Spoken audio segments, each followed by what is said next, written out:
Chapter 2291.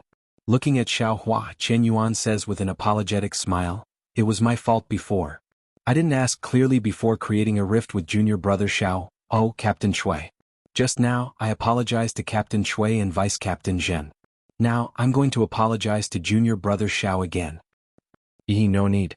Captain Shui is right. You and I are both disciples of the Imperial Thunder sect. Now that we're working hand in hand to resist the enemy, all the conflicts between us are nothing. Xiaohua says with a smile. Yes, junior brother Xiao is right. Chen Yuan says with a happy face, we should work hand in hand to resist the enemy. I've already asked the team leader of the Heavenly Thunder Palace, and just told Captain Shui that I want to join your team. I wonder, what does junior brother Xiao think? Xiaohua stares blankly and looks at Cui Hongshan, asking curiously, if Chen Yuan and Chen Chen join our team, who will be the captain? There's no need to make any changes. Chen Yuan doesn't wait for Cui Hongshan to speak and immediately says with a wave of his hand, Captain Shui and Vice Captain Zhen will naturally be the captains of the first team. We'll just be ordinary team members. Senior brothers, your cultivation is higher than mine, and you have experience in leading teams.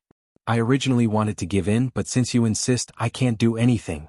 Cui Hongshan's eyes flash with a trace of a smile. This smile carries a trace of pride. Although Cui Hongshan knows that two disciples of the Heavenly Thunder Palace took the initiative to be his subordinates, he can't help but feel proud. Although that trace of pride is very little, Xiaohua can see it clearly. Immediately, Xiaohua can't help but compare Ziyi with Cui Hongshan. Alas, forget it. We really can't compare. Xiaohua thinks and waves his hand saying, Captain Shui can make the decision. What does it have to do with me? In my eyes, there's only the Heavenly Thunder Palace and the Heavenly Thunder Palace. The others have nothing to do with me. Junior brother Xiao. Chen Yuan's face is very awkward. He smiles apologetically, I can't do anything, Alas, senior brother Chen, there's no need to explain. Xiaohua doesn't turn his head and walks towards the quiet room. Imperial Thunder sect has so many disciples. I have some means, but how many can I take care of?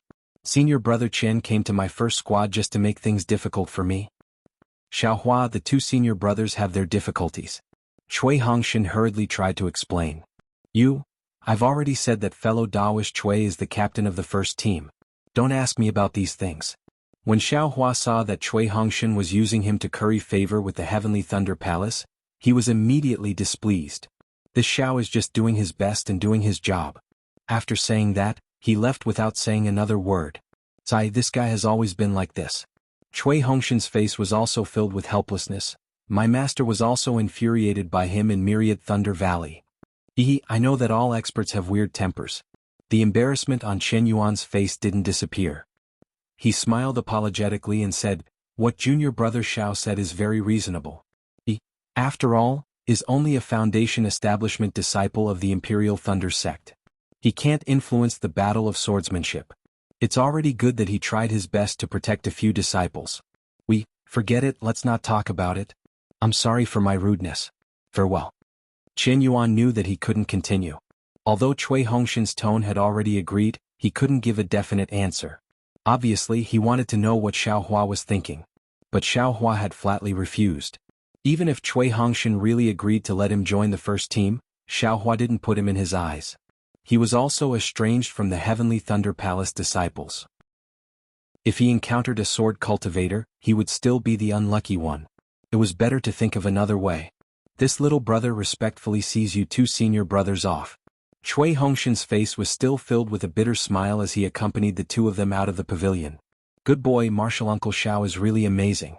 Zhenhua, who was on duty at the side, said with envy in his eyes, those are two middle foundation establishment stage martial uncles of the Heavenly Thunder Palace.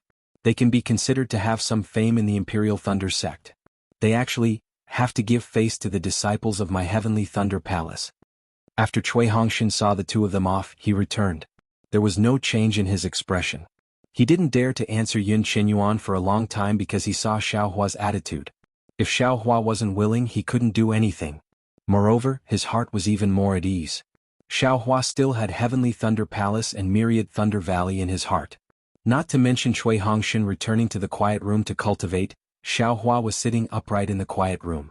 He first looked at the little duck in the space.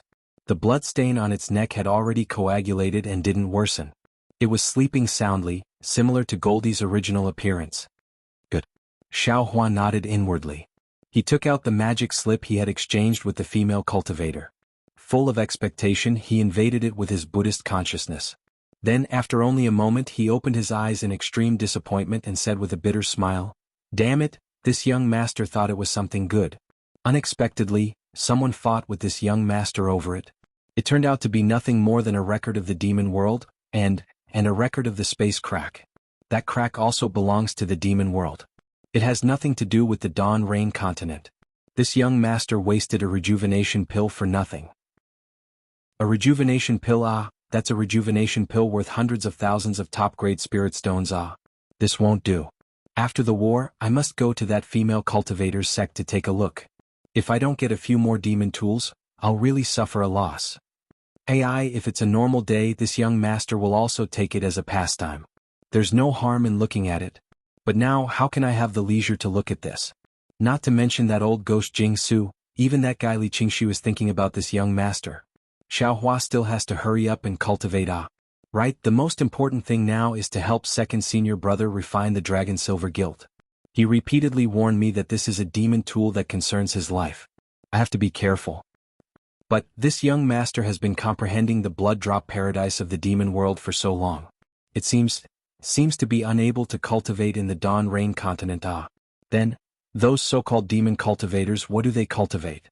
Do they cultivate the demon infant? There doesn't seem to be any records of the demon infant in this blood drop paradise. Thinking of this, Xiao Hua frowned again. In order to let Xiao Hua refine the Dragon Silver Guild, Zhang Qingxiao also gave Xiao Hua the blood drop paradise of the demon world's demon monarch, hoping that he could comprehend something from it. However, after Xiao Hua's comprehension, he suddenly discovered that this blood drop paradise relied on the demon chi of the demon world to cultivate a so-called demon flame. The cultivation realm was also related to the realm of the demon flame. It was completely different from the cultivation of the Dawn Rain continent. There was no concept of gold core or nascent soul. Not only was he unable to cultivate, he also didn't know what it meant. Zhang Qingxiao naturally also gave Xiao Hua the refining technique of the demon world, but that refining technique was also different from the method of the Dawn Rain continent. Not only did it require demon flame and demon fire, it also required demon blood. Under the effect of these things from the demon world, the broken parts of the Dragon Silver Guild could be connected together, and then completely fused with the unique striking technique of the demon world. Xiao Hua's blood could be used, but he didn't have demon fire or demon flame. Previously, although the lightning in the myriad Thunder Valley connected the broken parts of the Dragon Silver Guild together, it didn't really fuse. It still couldn't show the true power of the Dragon Silver Guild. Demon fire. Xiao Hua's eyes suddenly lit up again. Although I don't have demon fire, I have spiritual fire. This spiritual fire is the shell of spiritual fire of the demon world, and it was ignited by the origin of fire. It's definitely more powerful than demon fire, right? But now we're not in the myriad Thunder Valley. Where did the lightning strike come from? How can the broken parts be perfectly fused together? And let's go take a look. Xiao Hua thought of the refining place provided by the Sky Patrol City to the Imperial Thunder Sect. Maybe there are some things that can be used? Moreover, it doesn't matter where I cultivate and how much noise I make. It won't attract attention. After thinking, Xiao Hua walked out of the quiet room again. Marshal Uncle Xiao, you're going out again? Zhenhuo was surprised to see Xiao Hua go in and out again. And I'll be in the station. If you need anything, you can send me a message. Xiao Hua nodded and walked out quickly, leaving behind Zhenhuo's puzzled gaze. When Xiao Hua arrived at the place where the weapon was being refined, it was exactly the same as before. When Xiao Hua stepped into the cave, he saw that the deep and serene cave led straight into the depths of the mountain rocks. From his mouth and nose, the faint smell of saltpeter and earth fire drifted over. Xiao Hua spread out his spiritual sense. There was a restriction in the cave, so it couldn't be too far away. In his spiritual sense, there was no disciple of the Sky Patrol City. Xiao Hua unconsciously frowned. This was different from what the Imperial Thunder Sect disciple said. After thinking for a while, Xiao Hua walked inside and released his spiritual sense to find the Sky Patrol City disciple on duty. Where did this cultivator come from? How dare you trespass into the area of my Sky Patrol City? Xiao Hua walked for more than 10 feet, and a slightly majestic voice came from behind him. Damn it! How did I trespass? Isn't it just that there's no one on duty? Xiao Hua was slightly angry. He turned his head and saw an early-stage Foundation establishment city guard standing in front of the cave. His shadow was extremely long under the sunlight. I am Xiaohua of the Imperial Thunder Sect. I'm here to repair my magic tool. Xiaohua suppressed his anger and said, I saw that there was no one guarding the cave entrance, so I went inside to look for you. This is the area of my Sky Patrol City, not your Imperial Thunder Sect station. How can you just barge in? The city guard was very disdainful and said coldly. Xiaohua was angry and said coldly, when I came here there was no one. Now I'm standing here. Why, do you want to report it? Go ahead. After saying that, Xiaohua turned around and walked inside again. The city guard of the Sky Patrol City was dumbfounded. This guy naturally left his post. After returning, he actually saw someone breaking into the cave. Of course he was surprised. This was him leaving his post without permission. Previously there were many Imperial Thunder Sect disciples who came to investigate, but they were all cautious and most of them had a smile on their faces. He naturally regarded Xiaohua as an early-stage Foundation establishment disciple of the Imperial Thunder Sect and casually scolded him. But when he saw Xiaohua turn around and go in again, he suddenly felt that something was wrong. Not for anything else, anyone who thought about it a little understood that if he was standing guard in the cave, how could Xiaohua walk into the cave? Now that Xiaohua could walk into the cave, it must be that he was not on duty at the cave entrance. Unless. The city guard instantly had an idea. Chapter 2292. Of course, this dark thought only flashed through his mind. After all, Xiaohua was an early-stage Foundation establishment cultivator, and he did not have the confidence to win. Moreover, Xiaohua had already gone deep into the cave and he really could not explain anything. Oh, fellow Taoist. The city guard immediately changed his tone and said anxiously, it's all my fault, please take your time, take your time. With that, the city guard's figure fluttered and chased after Xiaohua. What did you do wrong? It's all I's fault.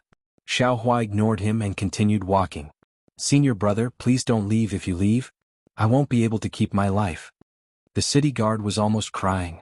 His tone was pleading. Oh. When Xiaohua heard that it was related to his life, he stopped and turned his head and said coldly, now you know you're wrong? The city guard was a little surprised. After all, Xiaohua was the same as him, an early-stage Foundation establishment cultivator, and Xiaohua's face was very young, only about 20 years old. He was not even comparable to his martial nephew. However, Xiaohua's tone was more dignified than his master's.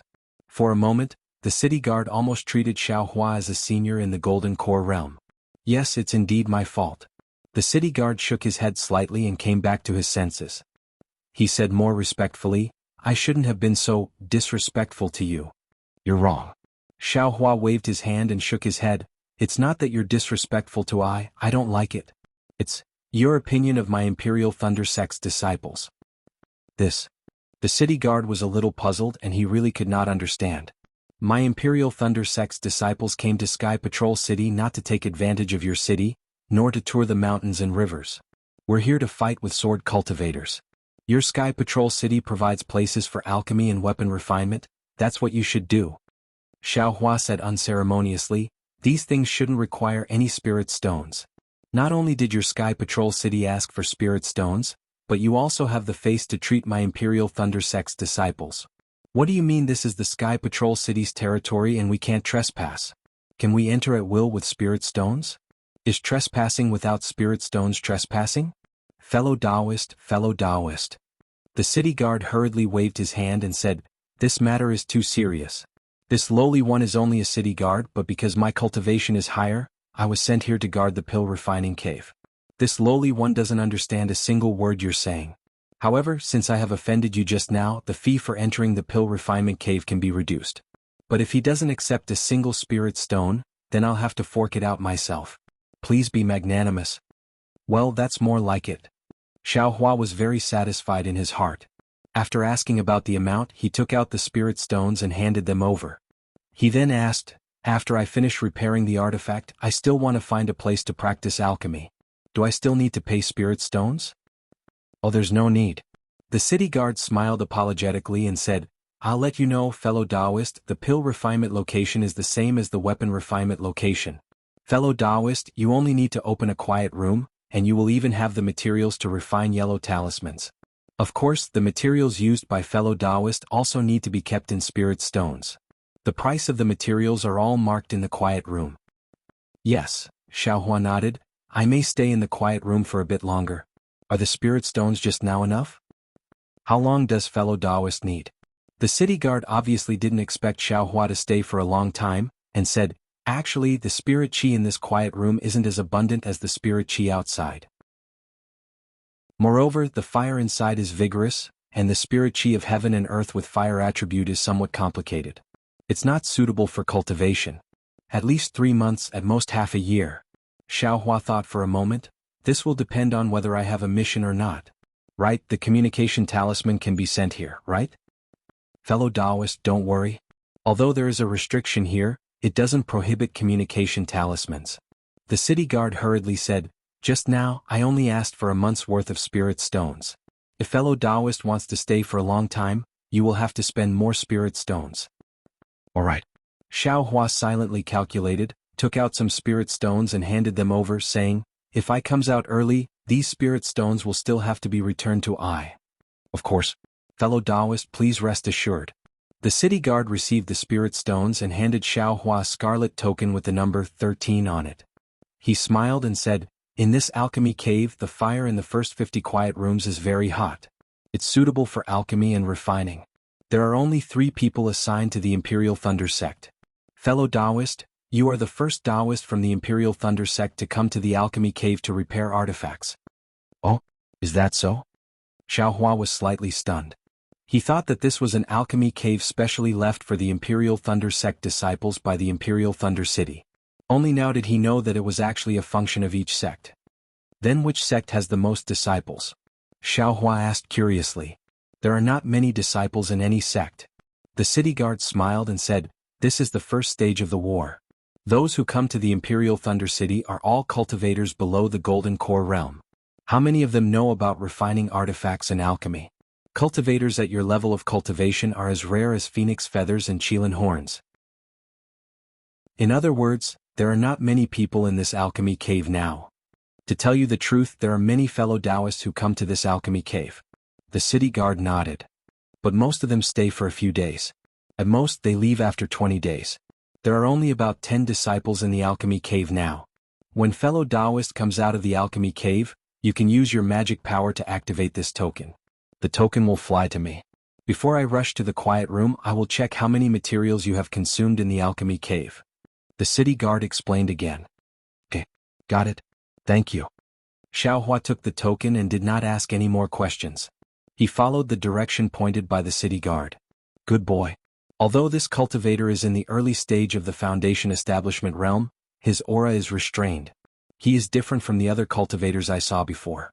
Although his tone is kind, there is an unquestionable tone. It seems like he is ordering me. He is basically like a Golden Core realm cultivator. After Xiaohua left calmly, the city guard looked at Xiaohua's back and thought to himself. Sure enough, when a wild goose passes by, it leaves a sound, and when a person passes by, it leaves a shadow. In this world, there is no cultivation method that can completely deceive people. Although Xiaohua's cultivation method of deceiving people was very skillful, even when facing a nascent soul realm cultivator, he was calm and unafraid of being recognized. However, after Xiaohua's realm increased, his strength reached the late stage of the Golden Core realm. When facing an early stage Foundation establishment realm city guard again, how could he have the same attitude as before? Especially after being angry, that tone and manner of doing things was not something an early stage Foundation establishment realm cultivator should have. It was no wonder that this early stage Foundation establishment realm city guard was suspicious. Not to mention that Xiaohua entered the alchemy cave. At the Immortal Music Sect's encampment, Li Qingshu was sitting on a jade chair in a quiet room. On the table beside his hand, there was a cup of spirit tea that was slowly emitting steam. On the jade plate beside him, there were a dozen or so thumb-sized, ice-like spirit fruits. These spirit fruits were strange. They clearly looked sparkling and translucent, but within the translucency, there were countless strands of flesh. The flesh was like catkins that wrapped around the core of the fruit. Li Qingshu's gaze was looking at these spirit fruits, and he seemed to like them very much. If it was a normal day, he would have already picked one up and put it into his mouth, carefully tasting this clear snow fruit unique to the Sky Patrol City. But today, his eyes revealed a trace of anxiety waiting for something. After a long while, the spirit tea had already lost its steam. Li Qingshu couldn't help but stand up and walk out of the quiet room. With a whoosh, a sound transmission talisman flew in. Li Qingshu raised his eyebrows, obviously very happy. He raised his hand to catch the sound transmission talisman, but when he finished listening to the sound transmission talisman, disappointment appeared on his face. He pinched his hand slightly, and the sound transmission talisman turned into a ray of light that floated in the air. Humph. Really useless things. You only know that Xiaohua didn't come out, but you have no way to find where he is? Is he in the Imperial Thunder Sect's encampment? Li Qingshu snorted coldly and whispered, if it weren't for the fact that I can't use my magic power because of the invisibility talisman, I would have followed behind Xiaohua long ago. Why is it so difficult for you to do something? Can't you get something out of a message? Soon after, Li Qingshu dispelled the idea of going out and paced back and forth in the quiet room. After the time it took for an incense stick to burn, he raised his head and said, could it be that Jingjie has encountered some difficulties? 3 late-stage Foundation Establishment cultivators chasing down a few middle-stage Foundation Establishment cultivators shouldn't be a problem, right? He's just a servant of a cultivation family. Even if he's at the middle stage of Foundation Establishment, how could he be a match for a disciple of a cultivation sect? Forget it. Thinking this, Li Qingshu took out a messaging talisman from his storage pouch and whispered a few words. The messaging talisman flew out. Not long after, an old man with white hair and beard entered the quiet room. He respectfully bowed and said, Junior Huang Yong greets Martial Uncle Li. Does Martial Uncle have any instructions? This old man sent Zheng Jie out to do something, but he hasn't returned for a long time. There's also no news. Go and look for him. Yes. Huang Yong nodded and said, where did Junior Martial Brother Zheng Jie go? This old man doesn't know either. Li Qingshu clapped his hands and took out his token. He handed it to Huang Yong and said, take this token and go to the transmitting formation in Sky Patrol City. Ask about Zheng Jie's whereabouts. You don't have to chase too closely. Just find their traces. Quickly come back and report to this old man. Huang Yong's heart trembled. He took the token and cupped his hands, saying, this disciple understands. I'll go now. And go quickly and come back quickly. Li Qingshu hesitated for a moment and said, Zheng Jie might be chasing after a swordsman from the Sword Cultivator sect. You should be careful. Thank you for your concern, Martial Uncle. Huang Yong's heart warmed and he hurriedly turned and left. Seeing Huang Yong leave, Li Qingshu's heart calmed down a little. However, his buttocks had only sat on the jade chair for a moment before he stood up again and said angrily, damn it. I asked you to keep an eye on the encampment of the Ardent Fire Mountain.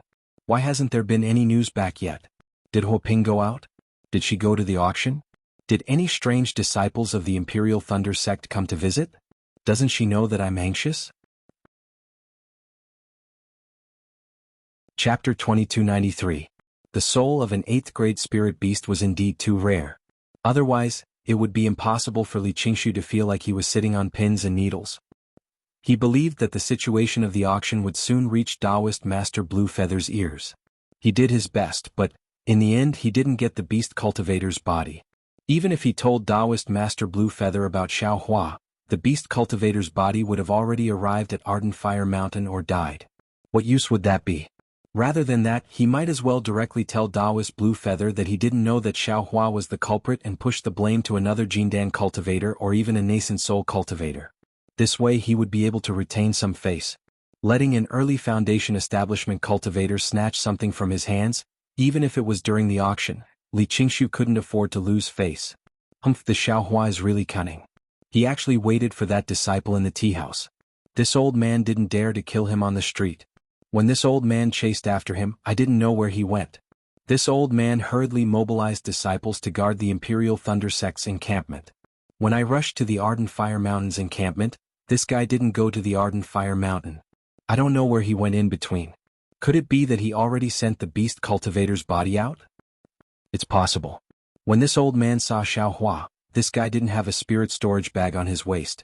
He must have given the spirit storage bag to the disciple of the Ardent Fire Mountain when this old man was watching that disciple and tracking him to the tea house. Then, the disciple of the Ardent Fire Mountain gave it to Huo Ping. Huo Ping, you didn't dare to bid with this old man and actually used the hands of the Imperial Thunder Sect's disciple. You are really too calculating. This old man provoked Xiaohua, which naturally means provoking the Imperial Thunder Sect. And your ardent fire mountain is the driving force behind Xiaohua. Isn't this making this old man offend two sects? Li Qingshu's face turned cold. This old man isn't that stupid. Since I can't do it openly, this old man will do it secretly. Killing a Foundation establishment cultivator is really easy for this old man. But finding the beast cultivator's body is a difficult matter. However, is the face of a golden core cultivator so easily torn?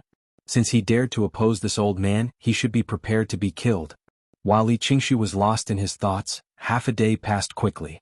Huang Yong, who had gone out to look for Zheng Jie, returned. Upon hearing Huang Yong's report, Li Qingshu was once again in disbelief. You're saying that you found Zheng Jie's mark as soon as you left the teleportation formation, but you didn't find anything when you arrived? Yes, good. Uncle Master knows. Huang Yong's face was also filled with bewilderment. That was indeed a place sealed in ice. There were only glaciers all around and not a single person could be seen. There were also no traces of transcendence energy being used. Junior brother Zheng Jie's imprint had mysteriously disappeared and could no longer be found. I was afraid that I might have missed something, so I searched everywhere within a radius of 10 miles, but I didn't find any traces. My Immortal Music School's 3 late Foundation establishment cultivators just disappeared without a trace. Li Qingshu didn't know if he was talking to himself or asking Huang Yong. Yes, it's a little strange. Huang Yong smiled apologetically. I'm afraid that sword cultivator is too powerful?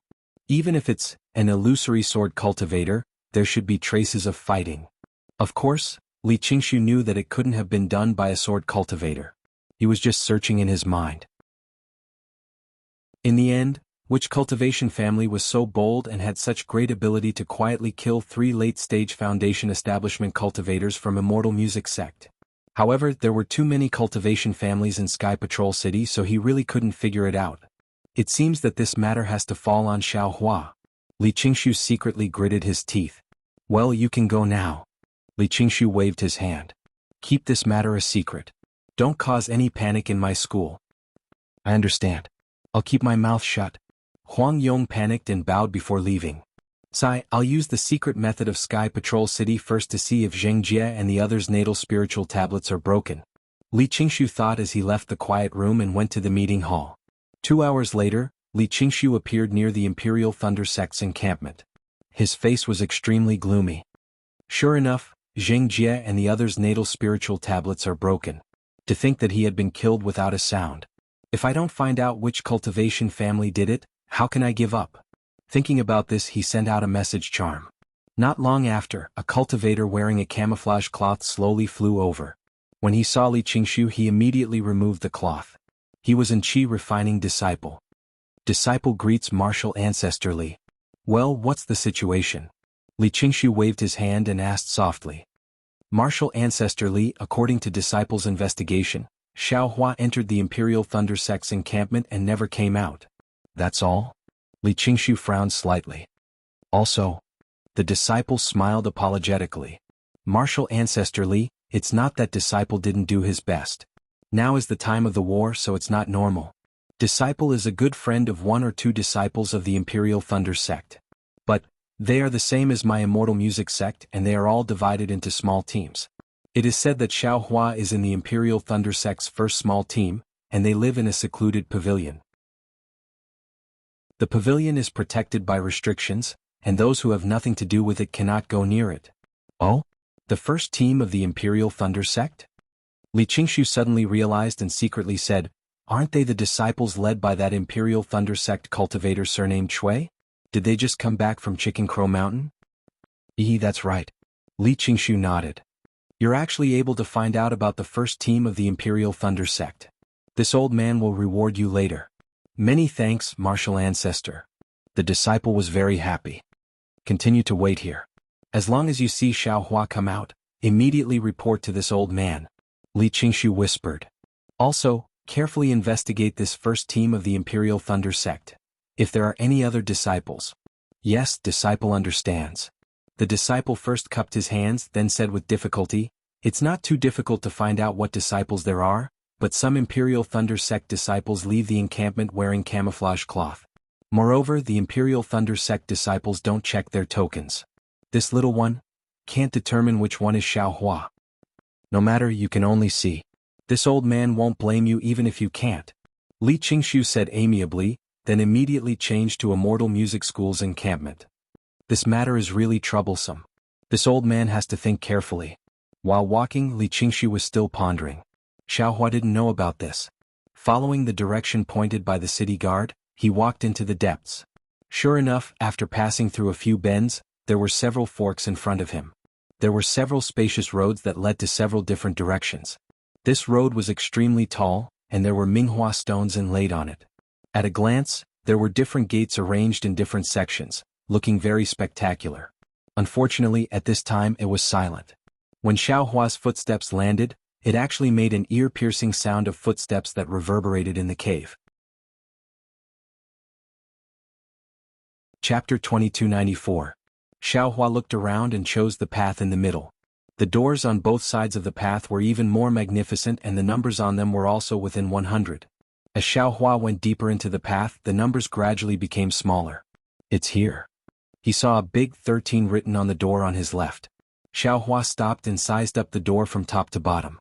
Then he turned his head to look at the door on his left. The doors closer to the door all had the same appearance. They were tall bluestone rocks with layers of wave-like stripes on them. Between the stripes, there were talismans that looked like scattered pearls. Xiaohua stretched out his hand and placed the command medallion that the city guard gave him in his palm.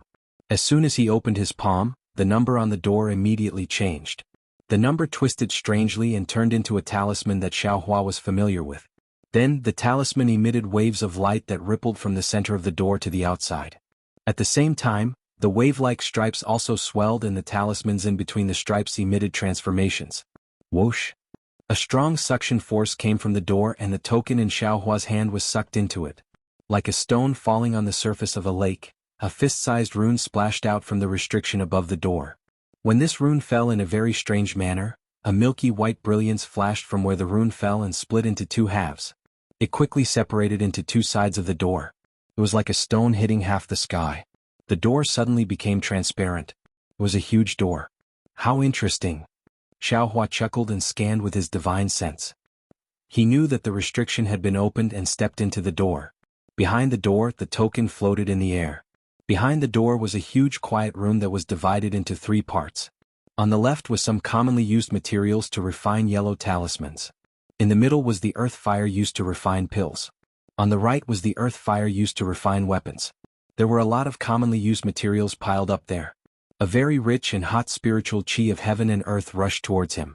It was not compatible with the cold weather of Sky Patrol City. Xiaohua walked in front of the earth fire with interest and picked up the command token beside it.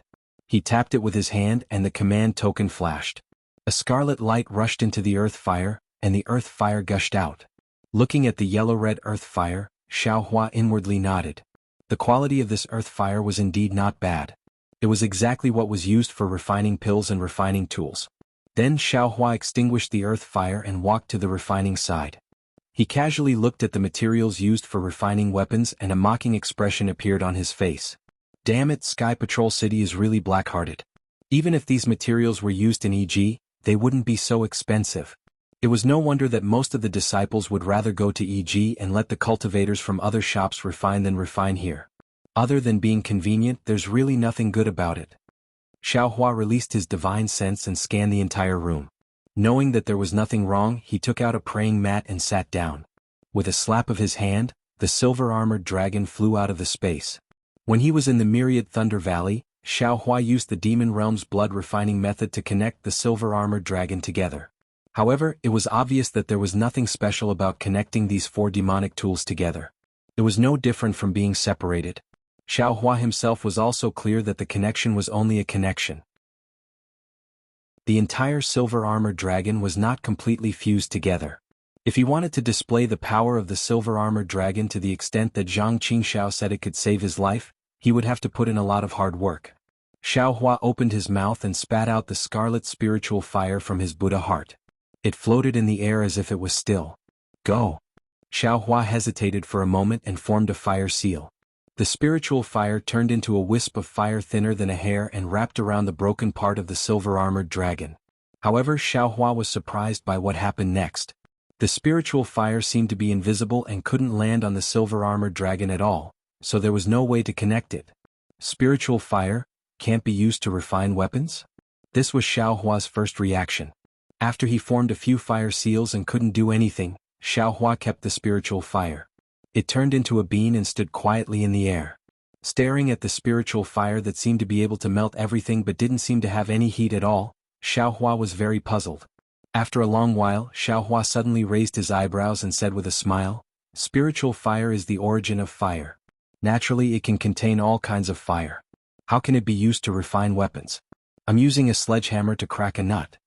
Thinking of this, Xiaohua kept the spirit stone and opened his mouth, spitting out the icicle Zhu flame. At this time, the icicle Zhu flame was clearly different from before. If the previous weak flame was a seed, then the current icicle Zhu flame had already grown into a big tree. The five-colored brilliance of the icicle Zhu flame devoured the spiritual energy of heaven and earth around it, emitting an astonishing aura like a lion. My goodness, it didn't seem to be this powerful when refining weapons in the Zhongling mountain village. Xiaohua saw the power of the icicle Zhu flame and couldn't help but be surprised. The Luan family said that this fire can melt everything in the world. It's really true. The heavens are really helping me. That day, Luan Qing had said that when this Lingyin Zhu flame was at its peak, it could be used to refine the Great Wisdom Sword. It could be compared to the Devil Realm's Devil Fire. His Lingyin Zhu flame had already declined and was already thin. Of course it could not be refined.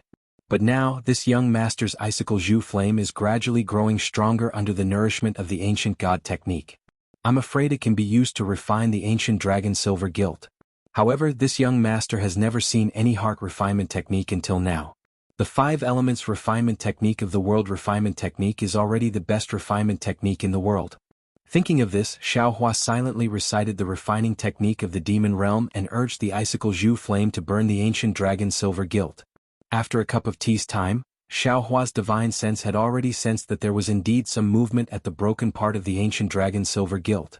If he used the blood-melting technique, coupled with the icicle Zhu flame and the lightning strike, this ancient dragon silver gilt would be repaired again. Great. Xiaohua clapped and laughed. Second senior brother is indeed not as lucky as this young master.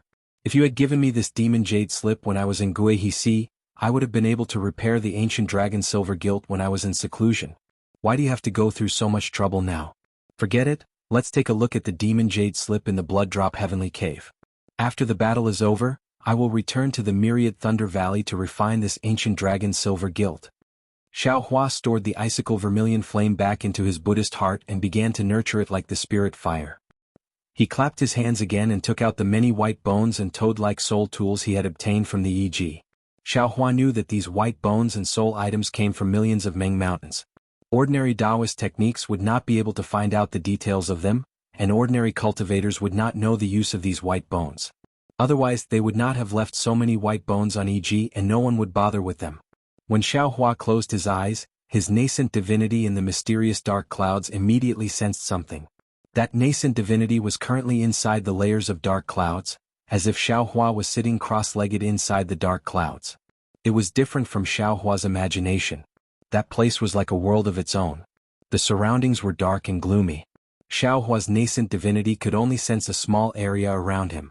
However, according to Xiaohua's feeling when he first saw this mysterious dark cloud, this dark cloud should be extremely large. Perhaps it was the same as the so-called 9 heavens of spirit origin of soul cultivators. If Xiaohua's cultivation was successful, he should be able to control this mysterious dark cloud. Of course, Xiaohua's soul cultivation technique was still not at the entry level. His nascent divinity was only in the lowest layer of the dark cloud, surrounded by countless soul threads. Following Xiaohua's cultivation, the soul strand seems to be able to breathe, moving back and forth. Xiaohua's nascent divinity moved slightly, but the soul threads seemed to have a life of their own. They stretched out from his nascent divinity and came out through the Dharma eye mark on the forehead of the Buddha relic. Those white bones were scattered in the air. Xiaohua's soul threads wrapped around them like tentacles. Suddenly, a faint green fluorescent light was emitted from each of the white bones. Each fluorescent light was a group of words that looked like green seal script. However, these words were much simpler than the words on Zhongling Mountain Villa and Setting Sun Island. They didn't have any mysterious power. Every time the soul threads touched a group of words, the words would turn into a wave that shook the soul threads. The wave would then follow the soul threads and enter Xiaohua's nascent divinity. After half a day, the waves on the white bones were recognized one by one. Xiaohua's nascent divinity withdrew the soul threads. The soul threads seemed to be tired and tightly wrapped around his nascent divinity, not moving at all. Xiaohua quietly sat cross-legged like this. It wasn't until 10 days later that he opened his eyes. A trace of understanding flashed through his eyes, but then the corners of his mouth curled into a bitter smile. I knew it. This soul cultivation technique is so difficult to cultivate. This young master has cultivated for so long, but there's almost no progress. It turns out that I've cultivated it wrongly. His cultivation technique was originally written in green seal script. It's completely wrong for you to use the words of a cultivator to describe it. Moreover, that senior has the foundation of the Tao sect. Many parts of the technique were based on his own ideas. He took it for granted when he described it. It's simply different from what others have recorded. Moreover, this soul cultivation technique actually has these waves. Feels very strange. Haha, but if it's not so strange, how can it compete with the Tao sect? How can it be mysterious? Then Xiaohua laughed loudly. It's a pity. There are many techniques in these white bones, but most of them are incomplete. Moreover, how deep can the cultivation of sword cultivators be if they can be killed by cultivators at this stage? How deep can the cultivation of the soul cultivators they killed be? This young master has killed many sword cultivators. There are no white bones in their storage bags. Those complete techniques are also extremely low level. They can only be cultivated in the qi circulation realm. However, even so, it's still an authentic soul cultivation technique. This young master has benefited greatly. Xiaohua finished laughing. He took a deep breath and closed his eyes. The Tao sect's technique was still in his meridians, but the nascent divinity in the mysterious dark clouds was different. Chapter 2295. Just like a real person, his primordial spirit floated in an extremely rhythmic manner. Just like breathing, the surrounding soul strands also bared their fangs and brandished their claws, waving in the air in accordance with the rhythm of the primordial spirit. Along with the swaying of the soul strands, the space around the primordial spirit also underwent subtle changes. Those changes were very profound and extremely small, like the clouds parting to see the sun, and also like the birth of a dark cloud. In short, little by little, an almost imperceptible faint brilliance was born. This brilliance was different from the brilliance of the Tao sect's magic arts. That brilliance was activated by magic power and emitted by the spiritual energy of heaven and earth. This brilliance was abruptly born because of the soul strands and the primordial spirit's fluctuations. Moreover, Xiaohua's primordial spirit, as if sinking to the bottom of the sea, gradually gained a kind of floating power, showing signs of rising to the top of the clouds. Good. Sensing the changes in the primordial spirit and the dancing soul strands, Xiaohua secretly rejoiced in his heart and pulled his mind out of the primordial spirit. Using the mysterious fluctuations to temper the primordial spirit, using the dancing soul strands to assist the primordial spirit becomes increasingly pure. When the primordial spirit is completely bright and illuminates the entire sky, the primordial spirit will also rise to the peak of the sky. When the primordial spirit breaks through the sky and enters the clear spirit sky, then it will have cultivated to the second heaven. Let my primordial spirit cultivate. Let this young master see what the peak of soul cultivation is. What exactly is the soul? Let this young master show everyone the mystery of the soul. This sword cultivation battle is a disaster for others, but for this young master, it is really a rare opportunity. After the soul cultivation technique was settled, Xiaohua looked at the withered toad again. This was a withered toad. What the naked eye, Buddhist sense and divine sense saw was the same. However, when Xiaohua pulled out a soul strand and touched the toad, a burst of green light burst out, and the same wave of rough fluctuations was transmitted into the soul strand. Yes. Xiaohua didn't dare to be negligent. He split off a portion of his yuan divinity to comprehend the fluctuations. After a while he nodded and smiled. It really is a soul armament. But this soul armament is different from the soul-sucking bell. As he spoke, Xiaohua sent out a few more soul strands that wrapped around the toad. The soul strands swayed slightly, and the toad gradually grew larger. Then Xiaohua sent a few more soul strands into the toad's back. Croak. With a cry that seemed to have the power to seize souls, a thick tongue shot out from the toad's mouth. Go. Xiaohua waved his hand, and the two soul-absorbing bells flew into the air. The toad's tongue had hit the bell. Clang. The soul-absorbing bell was rung. The sound was like the sound of a large yellow bell. Even Xiaohua's ears were not used to it. Granny, how is this the soul-absorbing bell from before? It should be called the soul-suppressing bell, or perhaps this is the real soul-absorbing bell. Xiaohua was extremely astonished. Previously, I had to use a secret technique first before I could use this soul-absorbing bell. Now, I only need to activate the soul-absorbing bell, and the souls of cultivators within a radius of several zhang will be shaken into chaos, and may even be pulled out. A soul cultivator's soul armament is really unfathomable. With this soul cultivator's weapon, it's even more powerful than the soul thorn. Who would be afraid of a sword cultivator's siege? Xiaohua happily stored the soul-absorbing bell and the toad into the space. After arranging the soul cultivator's items properly, Xiaohua frowned again. He waved his hand and took out a shabby jade from the space. This jade was obtained by Xiaohua in the Ink Cloud Black Forest. It should have been picked up by the gold core old man in the Ink Cloud Black Forest. It was already abnormally damaged. Xiaohua originally had a portion of his Yuan divinity split out to comprehend these damaged cultivation methods and secret techniques. Moreover, it was the cultivation methods he obtained. For example, some of the cultivation methods he obtained from Zhang Qingxiao and so on. The reason why Xiaohua took out this jade pendant was because this jade pendant recorded a simplified green seal text. Moreover, the incomplete cultivation method inside was very strange. His Yuan divinity had been comprehending it for a long time and could already determine that it was absolutely not something cultivated by a human cultivator. Or rather, it was a secret technique that did not rely on the body's meridians to cultivate. This is strange. Xiaohua inserted his Buddhist awareness into the jade. Looking at the green seal script, he held his chin with one hand and continuously scratched it. He secretly pondered in his heart, this cultivation method is somewhat similar to the Buddhist sect's Vajradharma body, but it also has some relation to Shang Huaming's Qi refinement cultivation method. It is even somewhat similar to the celestial body bestowment technique. If it was used on the Phoenix Dharma body, it would be suitable. Unfortunately, the requirements of this secret technique are too harsh. It actually needs the world's spiritual energy to cleanse the body. This Dawn Rain continent is admittedly rich in world spiritual energy, but until now, I have never truly seen a storm of world spiritual energy. Oh, right, if that's the case, the netherworld wind in the dark mystery is actually similar to the world's spiritual energy for cleansing the body. Damn it, if I could have obtained this secret technique at that time, wouldn't I have been able to use this secret technique to refine the Phoenix Dharma body? Alas, just relying on the natural infusion of the netherworld wind is still too shallow. These years, this Phoenix Dharma body has not made any progress at all. Forget it, I'll wait for a chance in the future. Xiaohua thought and put the jade into the space, still giving it to the Yuan divinity to comprehend. Moreover, he placed Shang Huaming's Qi refinement cultivation method, celestial body bestowment technique, Vajradharma body, and even the heavenly laws embodiment technique in one place for the Yuan divinity to refer to. And it's time to look at those pill recipes.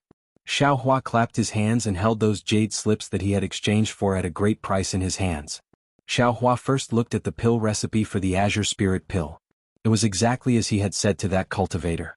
Inside, there were only the types and quantities of various spiritual herbs. There was not even a trace of the refining method. Looking at the blank space, it was actually erased by that cultivator. This cultivator. I wonder which sect he's from. He actually grasped so many pill recipes. Xiaohua thought to himself. If there's no accident, he's also a gold core cultivator. It seems that during the auction that day, there really were a lot of gold core cultivators.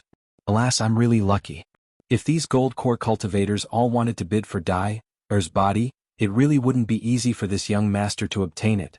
However, for the sake of the Empress, even if this young master has to stake it all, this young master will still bid for her. After looking at the pill recipe, Xiaohua pondered for a moment. With a wave of his hand, the three-legged vermilion bird phoenix pattern furnace appeared in the quiet room. Xiaohua didn't use the earth fire in the quiet room. With a wave of his hand, the Samadhi true fire ignited and warmed the pill furnace. Then he took out the various spiritual herbs needed to refine the Azure Spirit pill and placed them in front of him. Then he took out a jade slip and carefully examined it. As he examined it, he waved his hand and various spiritual herbs fell into his hand. He carefully examined them. Occasionally, Xiaohua even put the spiritual herbs in his mouth and carefully tasted their flavor. Chapter 2296. When Xiao Hua finished looking at the various spiritual herbs for the Azure Spirit Pill, the pill furnace was also warm. Xiao Hua opened the pill furnace, and the various spiritual herbs were thrown into the pill furnace according to a certain order, and began to refine the medicinal liquid. And he took out the spiritual herbs from the other pill formulas. Just like the Azure Spirit Pill, he carefully looked at them. As he looked at the pill formulas one by one, Xiao Hua's brows gradually wrinkled, as if he couldn't figure out the reason. He put down the pill formulas and looked at the pill furnace again, looking at the boiling medicinal liquid in the pill furnace. Am I being too simplistic? If it's just the principle of the 5 elements and the way of yin and yang, I'm afraid 4 or 5 spiritual herbs are enough. And in these pill formulas, which one of them has so few spiritual herbs? In these pill formulas, some of the spiritual herbs clearly have nothing to do with the pill, so why do they have to be listed?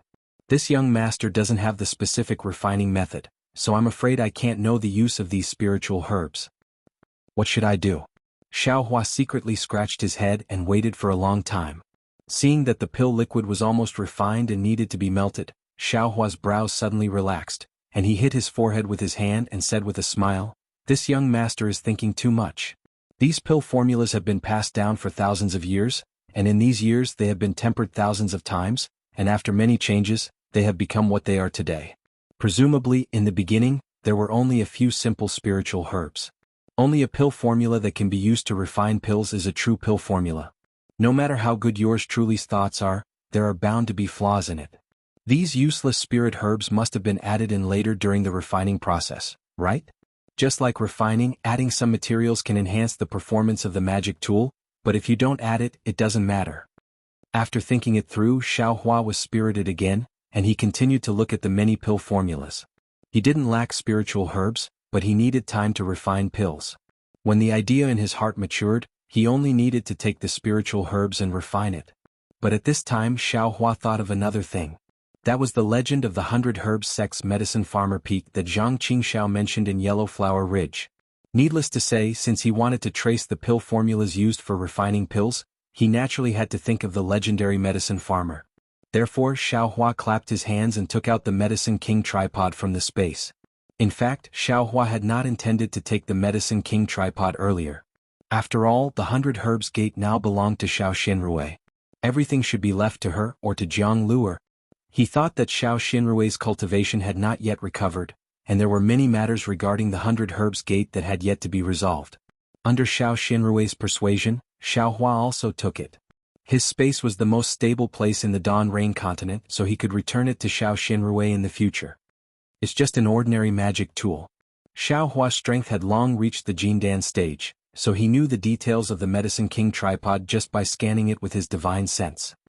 He smiled secretly and said, "I'm afraid that the 100 Herbs Gate knows that it is a small sect and thinks too highly of itself, so it has no reason to make up some groundless legends. This way no one will dare to look down on 100 Herbs Gate."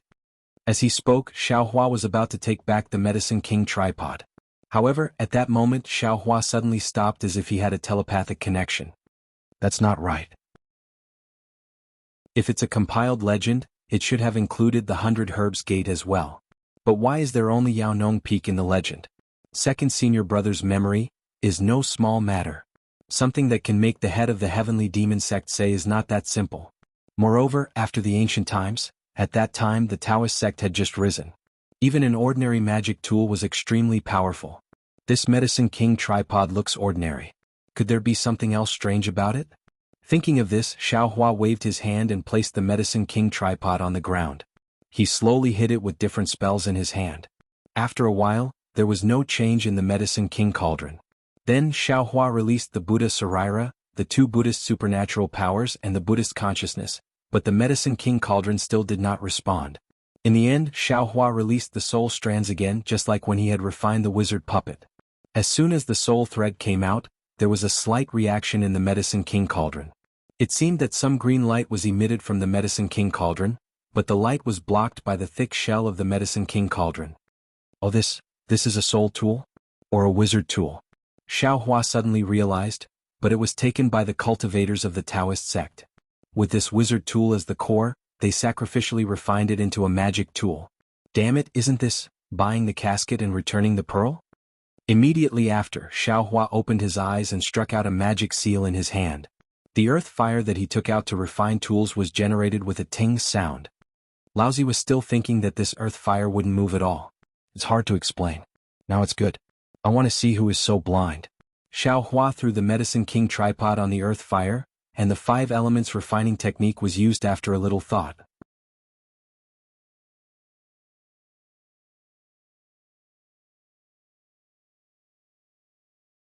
A sword cultivator's sword arts were a complete set of flying sword cultivation methods. Not to mention nurturing and forging the sword, using the primordial spirit to control the sword was not something the sword plays the world could cover. While Xiao Hua looked, he formed a sword art with his hands.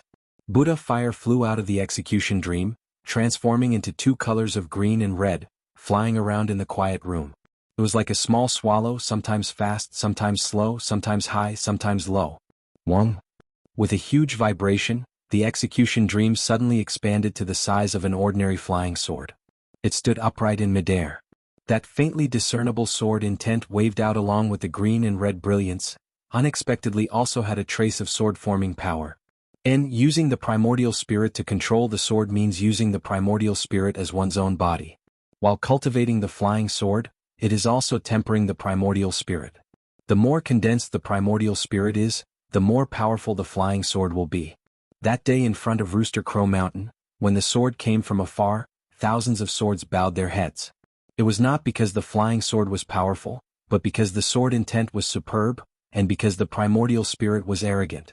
Just like my Dao Sect's Foundation establishment cultivators in front of a gold core cultivator, even if they did not release their aura, that natural aura could make a Foundation establishment cultivator bow their heads. Oh, that sword intent leaking out is just like the cultivator's aura. I'm afraid only a primordial spirit this condensed can fight against millions of soul cultivators in Meng Mountain. Xiao Hua suddenly realized. If it was my Dao Sect's cultivators, I'm afraid it would not be easy to deal with the soul cultivator's mysterious soul techniques. Great. Now that my primordial spirit is at 10, it is time to temper it. This sword cultivation technique is tailor-made for me. The more Xiao Hua looked, the happier he was. It was as if he had eaten spirit herbs, his whole body was comfortable. After a few more days, Xiao Hua had a realization. And regarding the 9 stars transit, controlling many flying swords like this was not my idea at first, to split a few more primordial spirits. That was because the primordial spirit was as strong as the previous one, and it was not easy to form the 9 stars transit. The correct method should be to split the primordial spirit brand from the primordial spirit of the dream executioner, and carve it into the other 8 sword orbs. This way there will be a master and a subordinate and there will not be a conflict. Although the method of carving the primordial spirit is not written in this sword technique, the tone is full of praise. I vaguely feel that it is a profound secret technique of sword cultivators. Chapter 2297. Soon another 20 days passed. Counting with his fingers, it had been more than 2 months since Xiao Hua entered the quiet room. On this day Xiao Hua placed a furnace of cyan spirit pills into his space. He had just placed several kinds of spirit herbs into the furnace and was about to quench the impurities when Xiao Hua's heart moved. He clapped his hand and took out the quiet room's command medallion. He pointed his hand and a dot of light flew out from the command medallion and hit the door's restriction.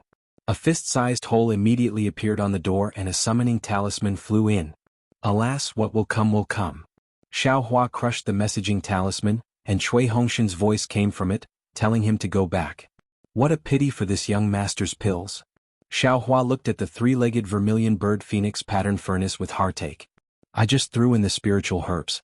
Cui Hongshan, if you sent a messaging talisman earlier, you would have died. Alas, if this young master could refine pills in the space, how good would that be? Xiao Hua just sighed with emotion at this moment, and his eyes suddenly lit up. He slapped his forehead and said fiercely, "Damn it, I was thinking about how to control the sword to kill people. Why didn't I think of it? Since the primordial spirit can control the sword, it can naturally control the sword. Since it can control the sword, it can control the magic. Since it can control the magic, of course, it can generate samadhi true fire. If no one disturbs this young master in the space, this young master can directly use the primordial spirit to refine pills. Wouldn't that be perfect? This young master didn't think of this before because I just started using the primordial spirit to control the sword. I haven't cultivated to the stage of using the primordial spirit to control the magic. Thinking of this, Xiaohua was in no hurry to go out. He hurriedly took out the sword slip again, and immersed his divine sense in it to quickly check. Sure enough, at the end of the sword slip of a drawing swordsman, there were some records of the primordial spirit controlling the sword. However, this kind of secret technique could only be used by sword transformation cultivators, and the sword slip of the drawing swordsman didn't record it. Haha, this young master is really a genius. Xiaohua almost jumped up. If he could temper his primordial spirit to the point that he could refine pills in the space, then wouldn't he be able to refine pills at any time? If he could refine pills, then wouldn't he be able to refine magic tools and magic treasures? Wouldn't he be able to make full use of this space? It's a pity. The realms of these sword cultivators are simply too low. They don't have any primordial spirit control secret arts. Xiaohua was somewhat regretful.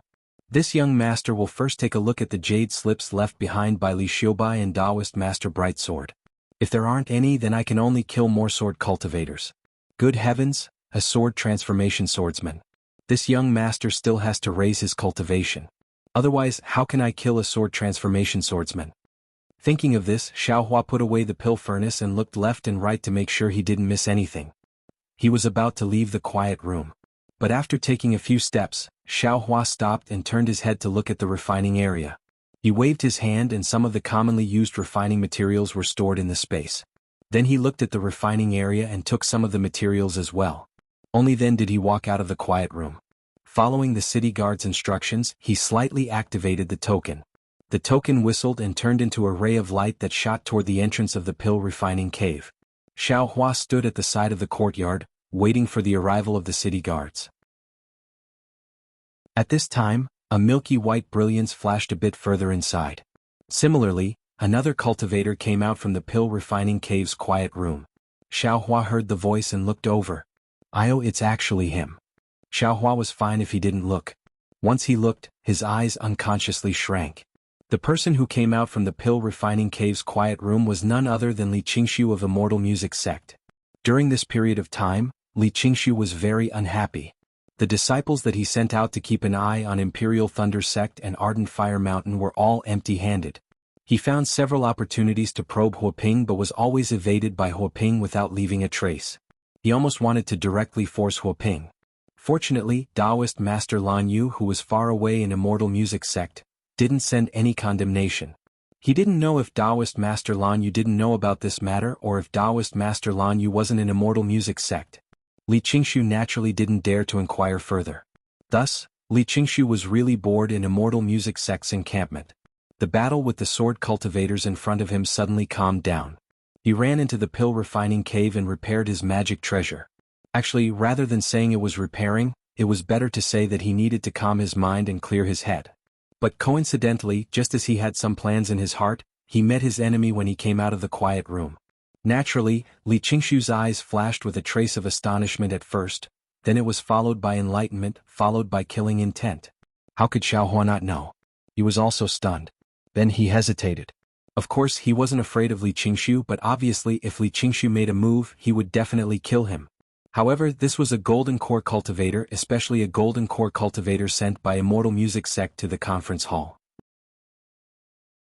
His death would definitely attract the attention of all the cultivators in Sentry City and even all the cultivators in the cultivation world. Then Xiaohua's own strength and his own secret would be difficult to protect. Next, he would definitely be hunted down. What should I do? Xiaohua opened his mouth slightly, and the spiritual fire had already flown to his mouth. At this critical moment, Xiaohua's eyes turned, and with a look of sudden realization, he hurriedly bowed and said, "So it's Marshal Uncle Li from Immortal Music Sect. Long before the banquet of the three elders of Ardent Fire Mountain in Haoming City, we haven't seen each other for several years. This junior is Xiaohua from Imperial Thunder Sect. I wonder if senior still remembers me?" Li Qingshu sneered in his heart. "Damn it, I'll let you pretend. Do you think this old man doesn't know that the one who made me lose face in the previous auction was you? You actually dare to mention Ardent Fire Mountain in front of this old man?" Li Qingshu activated his magic power and his left hand was about to reach out. "You're really courting death." Xiaohua had already released his Buddhist sense, and when he bowed he could see clearly. He was very puzzled. He had already pointed out the three elders of Ardent Fire Mountain and warned him to think twice before acting, but he actually still wanted to court death. He made himself passive. Senior, have you sent out your token? Xiaohua hurriedly said, this junior has already called the city guards of Sentry City. Senior, please wait here for a moment. Those city guards will come over. Li Qingshu was stunned. He raised his hand half an inch and put it down, and his magic power also condensed. Li Qingshu originally wanted to injure Xiaohua while no one was paying attention. He wanted to interrogate and even search his soul to find out the whereabouts of the beast cultivator's body. He was also clear that it had been 2 months.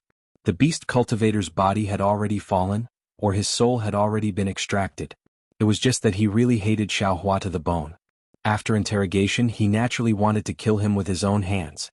Since no one saw Xiaohua, it was unknown when the city guards found him missing. If it was an extreme possibility, no one would investigate. Even if Imperial Thunder Sect wanted to investigate, Sentry City knew that he might have stayed in the alchemy cave. Of course he could deal with Sentry City. He had never seen Xiaohua, so what did his disappearance have to do with him? Besides, at that time he was no longer in the alchemy cave. He had hundreds of excuses. He believed that Sentry City would not make things difficult for a golden core cultivator in the discussion hall. Chapter 2298. However, Li Qingshu hesitated again. It was better to be safe than sorry. If someone knew about this, it would be troublesome. Since Xiaohua had already sent out the command medallion, then he naturally came out from the quiet room. The city guards couldn't see Xiaohua, so they naturally had to inform the Imperial Thunder Sect. Previously he had also asked clearly. Within the 100 or so quiet rooms, other than one that was occupied, no one else had entered.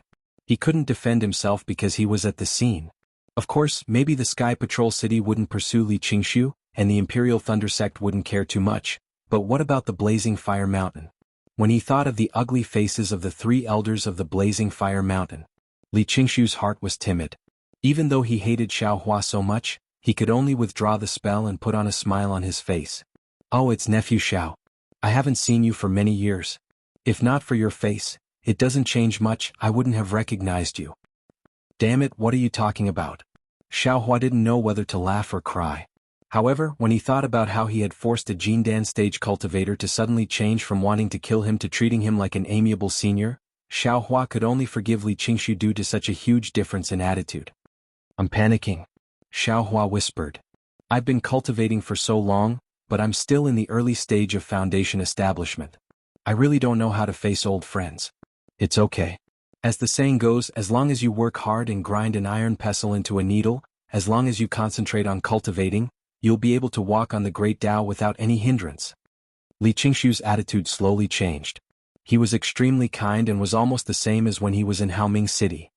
Yes, I have the same idea. Xiaohua smiled apologetically. That's why I came to this quiet room to refine some yellow talismans and strengthen my cultivation. Tisk, Li Qingshu sneered and thought, you're just trying to avoid my eyes and ears. You're really high-sounding. Of course, Li Qingshu also smiled. Nephew, you're so hard-working. Your future will be limitless. These words were fake. Even Li Qingshu himself felt that there was some dirt on his face. It was definitely not his original face. Thank you for your auspicious words. Xiaohua smiled apologetically. Senior, you've also come to Haoming City. Are you participating in the sword battle? Hee, it's not just this old man, even the disciples of the Ardent Fire Mountain have come. Li Qingshu looked at Xiaohua without blinking. Xiaohua's eyes turned slightly as a puzzled expression appeared on his face. Oh, which senior of the Ardent Fire Mountain is it? This junior really didn't know. Keep pretending, keep pretending, keep pretending. Li Qingshu was extremely angry. However, he still said, you should know her. She's fellow Taoist Waduk Flame. I really don't know him. Xiaohua shook his head slightly. Right at this moment, a figure flew over from afar. It was the city guard that Xiaohua had seen earlier. Damn it, luckily I didn't make a move. Li Qingshu thought that he was lucky. In just a few words the city guard came over. It was obvious that he was nearby. He was confident that he could capture Xiaohua in one fell swoop, but the flying techniques of the Imperial Thunder Sect's disciples were well known far and wide. Xiaohua had once killed 2 Foundation Establishment stage Heavenly Demon Sect disciples, so he might be able to exchange a few moves with him. Just these few moves might be discovered by the city guards. Junior greets Senior Li. When the city guard saw Xiaohua and Li Qingshu together, he hurriedly bowed and said, Senior also wants to come out of seclusion? Naturally, but you don't seem to be the Heavenly Patrol City's disciple on duty at my immortal music sect, right? Li Qingshu nodded and said. No matter, if Senior comes out of seclusion you just need to give me your token. The city guard respectfully replied. And here you go. Li Qingshu waved his hand and a token similar to Xiaohua's flew to the city guard. Okay, Senior, please. The city guard received it, scanned it with his divine sense and replied respectfully. Farewell, Senior. Xiaohua said with a smile as he bowed. Li Qingshu nodded slightly. He was very unwilling in his heart as he lifted his foot and left. Xiaohua sighed in relief. Fellow Taoist, I will go down and check your pill refining cave. If there's nothing wrong you just need to give me the spirit stones and you can leave. The city guard Xiaohua was rather respectful. Okay. Xiaohua nodded, but then he asked curiously, right just now, Senior Li's pill refining cave? Why didn't you check it? I'll let you know. The seniors in the discussion hall don't need spirit stones to use the pill refining cave. Naturally, I don't need to check it. The city guard said with a smile. This doesn't seem fair. Xiaohua sighed and said, the Golden Core seniors have more spirit stones than us. If we don't ask them for spirit stones, who should we ask? The city lord has decreed that the Golden Core seniors are working for the Dao sect of our Xiaoyu continent. Our Sky Patrol City should also express our gratitude. They are working for our Sky Patrol City by using our pill refining cave. How can our Sky Patrol City take their spirit stones? The city guard said Sky Patrol City proudly. Fine. Xiaohua sneered unhappily, the ones who are going to fight with the sword cultivators are us, not them. Your flattery of the Sky Patrol City is too straightforward. A smile appeared on the city guard's face. He didn't say anything else and went into the quiet room to check. According to the materials and talisman paper that Xiaohua consumed, he converted the spirit stones into spirit stones and then sent Xiaohua out of the pill refining cave. Fellow Taoist, you are indeed amazing. Not only can you repair artifacts but you can also refine yellow talismans. When they walked to the entrance of the cave, the city guard hesitated for a long time before saying, I'm Chang Shu and I admire your cultivation. If you don't mind, can you leave me a message talisman? Oh. Xiaohua understood Chang Shu's intention to befriend him. He looked him up and down and said with a smile, I have scolded you earlier. Don't tell me you want to leave something behind and complain to my teacher? How can I? Although Chang Shu was a little embarrassed, he saw Xiaohua's smile and knew that Xiaohua didn't reject him. He quickly smiled and said, I really admire you and want to befriend you. It's just that I'm just a city guard of the Sky Patrol City. I'm a bit of a social climber. Haha, it's okay. Xiaohua waved his hand and took out his message talisman and threw it over. He said with a smile, don't ask about a hero's origin. You are a city guard of the Sky Patrol City. Before I joined the Imperial Thunder Sect, I was just a rogue cultivator. You're a rogue cultivator? Chang Shu said with a smile, I also know a few rogue cultivators. Their character is excellent. If there's a chance in the future, I can introduce them to you. Okay, let's talk about it when there's a chance. Xiaohua didn't rule out the possibility of being a rogue cultivator. He cupped his hands and said, I'm Xiaohua of the Imperial Thunder Sect. Greetings, fellow Chang. Greetings, fellow Xiao. Chang Shu also solemnly returned the greeting and took out his message talisman. Then the two of them exchanged a few words and Xiaohua took his leave. When Xiaohua returned to the front of the pavilion as expected, everyone had been waiting anxiously. Cui Hongshan's face was even more unsightly. There was an unfamiliar disciple of the Imperial Thunder Sect standing next to him. What did you do? Cui Hongshan said coldly, today is the day when dozens of teams of my Imperial Thunder Sect go out together. Senior brother Zhen Yun specially came to see my first team off. You've already sent out the message talisman for a long time, but there's still no reply, nor is there even a shadow of you. Seeing Cui Hongshan's angry appearance and the not-so-exaggerated expressions of Zhenhua and the others, Xiaohua knew that he must have been berated by Zhen Yun. His idea of showing off in front of the Imperial Thunder Sect disciples was stifled by Zhen Yun, and he even lost face once again. Xiaohua was originally unable to explain why he was late, and at this moment he was even more disinclined to explain. He waved his hand and said, did I delay the departure time? Not yet, but... Cui Hongshan still wanted to say, but he was stopped by Xiaohua who said, since there's no delay, what can I do if I'm late? Can't I go to the toilet? The disciple standing at the side was originally watching, but at this moment he couldn't help but laugh. Then he immediately adjusted his expression and coughed. Cough, cough. Captain Shui, since your first team's disciples are all here, then hurry up and set off. Although there's still some free time, there are already many disciples waiting in front of the teleportation array. Today you all have to teleport out and avoid the eyes and ears of the sword cultivators. You have to be the first to do this. Yes, I understand. Cui Hongxin glared at Xiaohua and replied helplessly. Teleportation? Xiaohua walked to the back of the team and was slightly stunned. He whispered to Dui Ling in front of him, "What's the mission of our first team this time? Where are we going?" I don't know either. Dui Ling replied. Just now, Captain Cui hurriedly called us out of the quiet room, but he didn't say where we were going. We just lined up here and waited. The disciples of the other teams also came out. Even Martial Uncle Zhen Yun didn't say where we were going. Oh. Xiaohua nodded. I'm afraid even Cui Hongxin himself doesn't know where to go. Sure enough, just as Xiaohua expected, under the guidance of the Imperial Thunder Sect disciple, Xiaohua and the others left the Imperial Thunder Sect's encampment. There were already several teams of disciples waiting in front of them.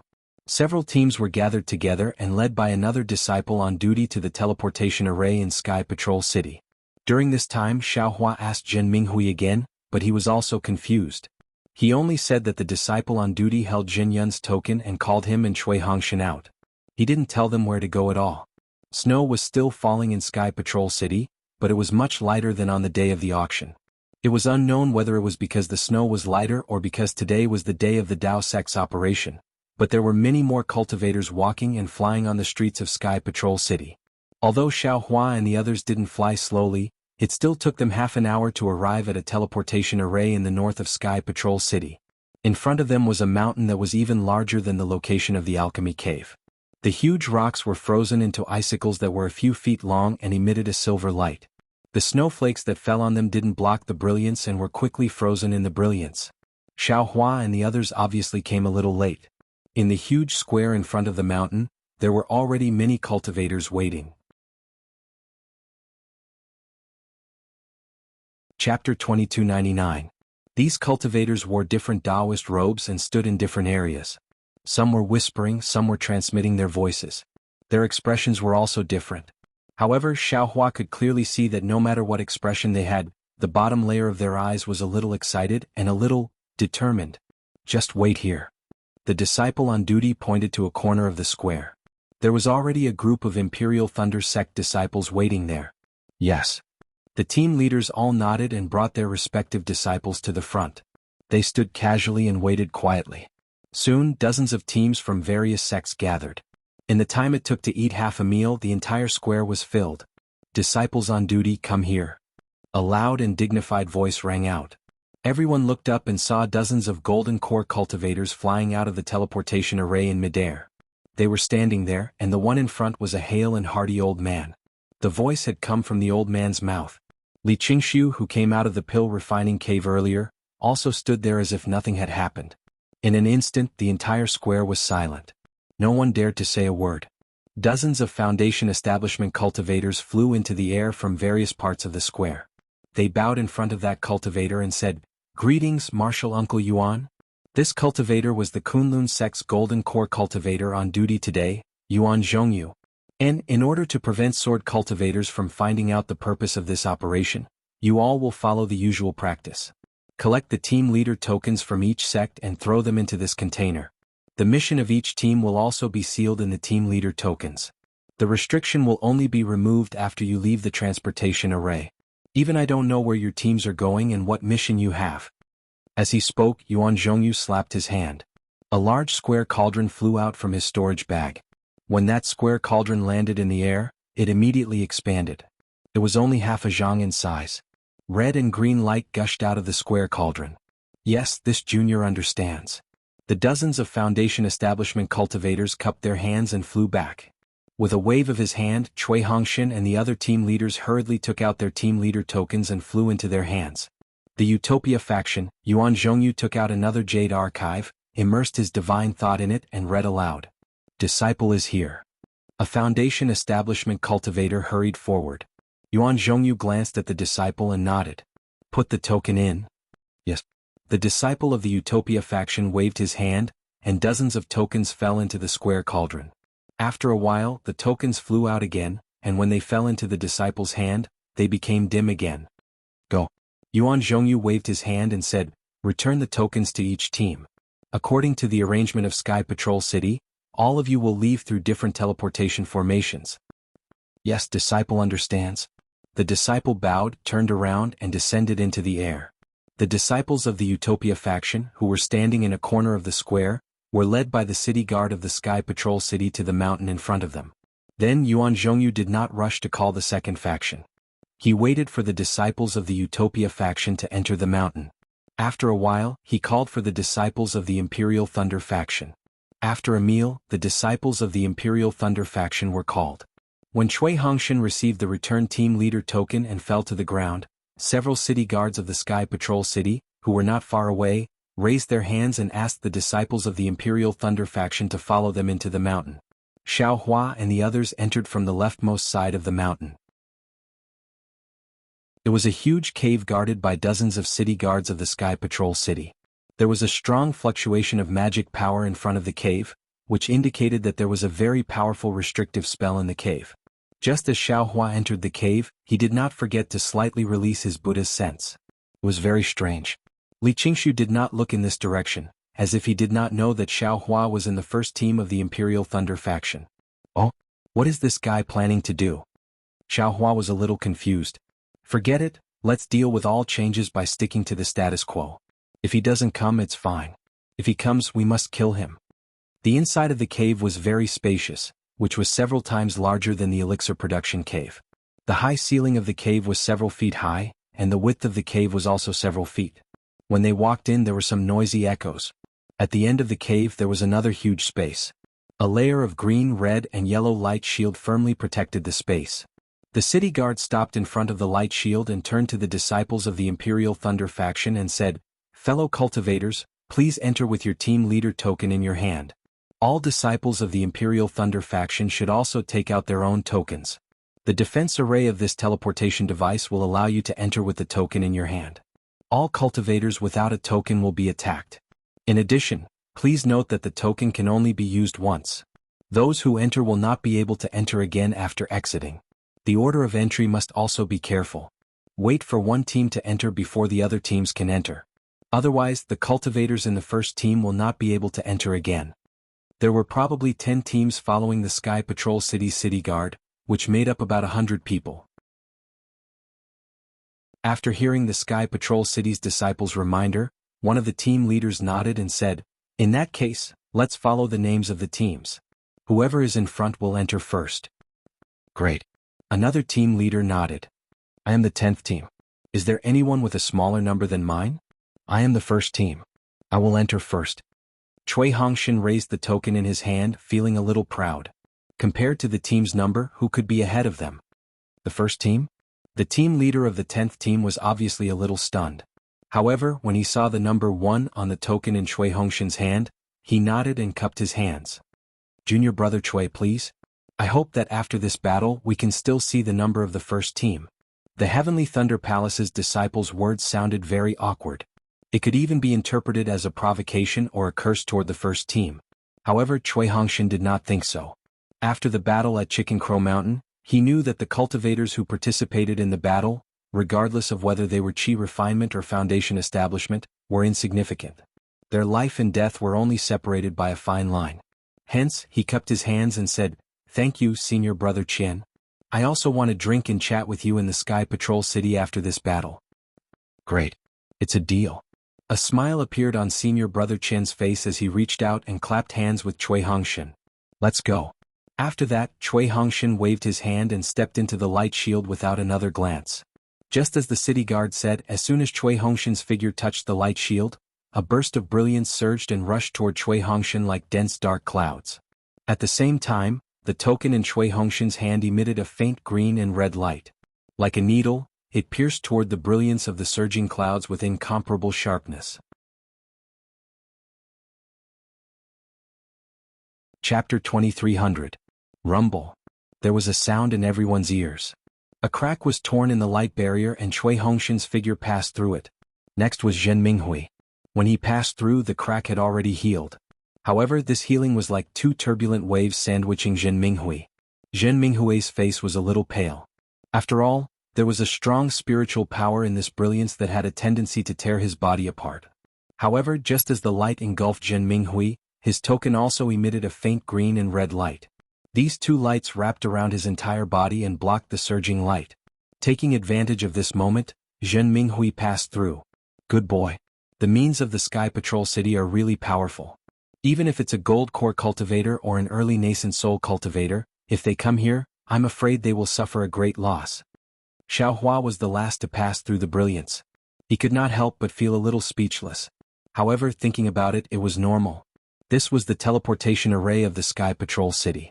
Without strict defensive measures, once it was breached by a sword cultivator, the Sky Patrol City would belong to the sword cultivator.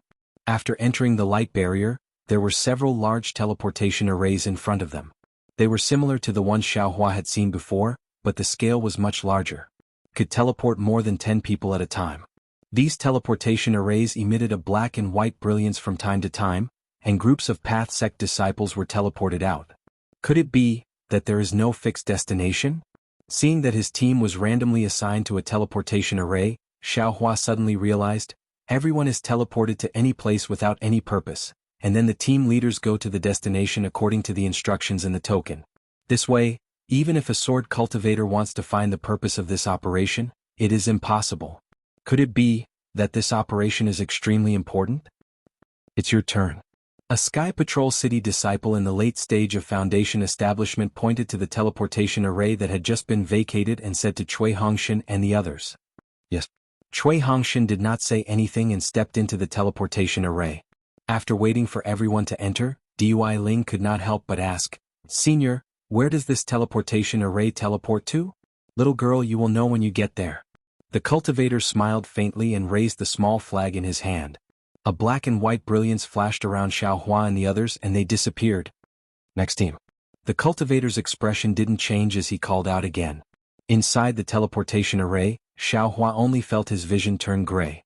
That extremely familiar feeling of fainting appeared, but it only lasted for a moment before his eyes lit up again.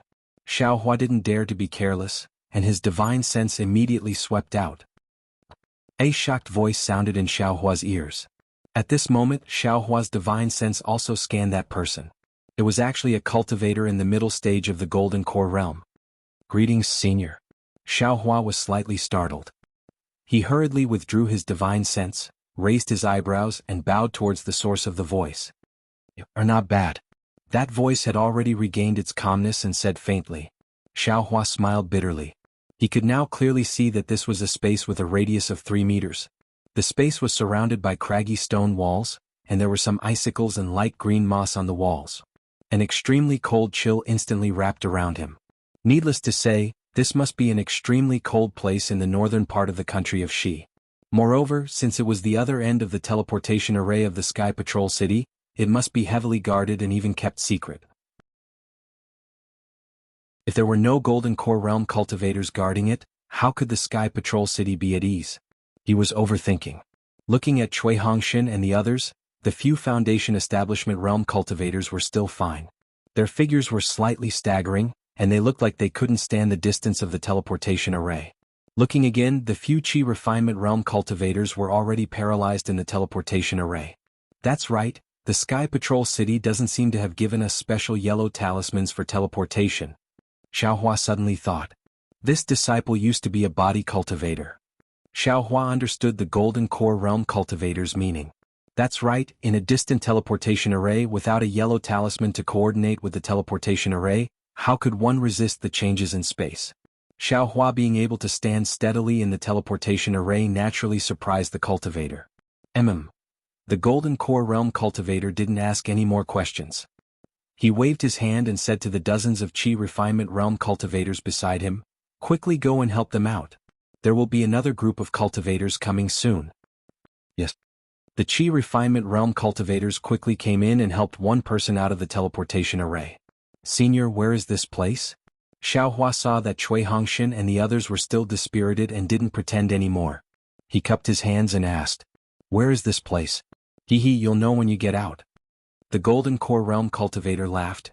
Your captain token naturally has a map of the route from here to here. As for where this place is, this old man won't tell you.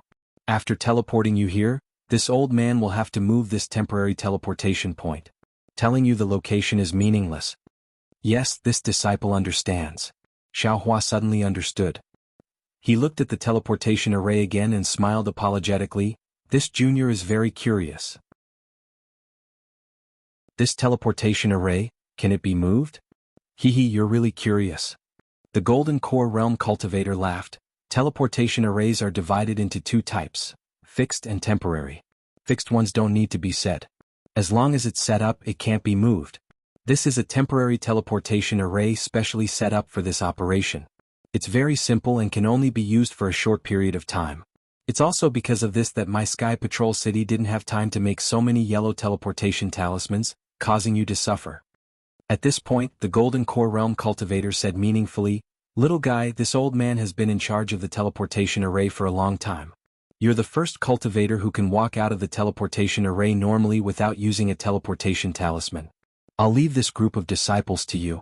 Although this old man isn't a teacher of the Imperial Thunder Sect, I'll have to remind you again. As the team leader, you must bring them back in one piece. Not a single one can be missing." Yes, this disciple understands.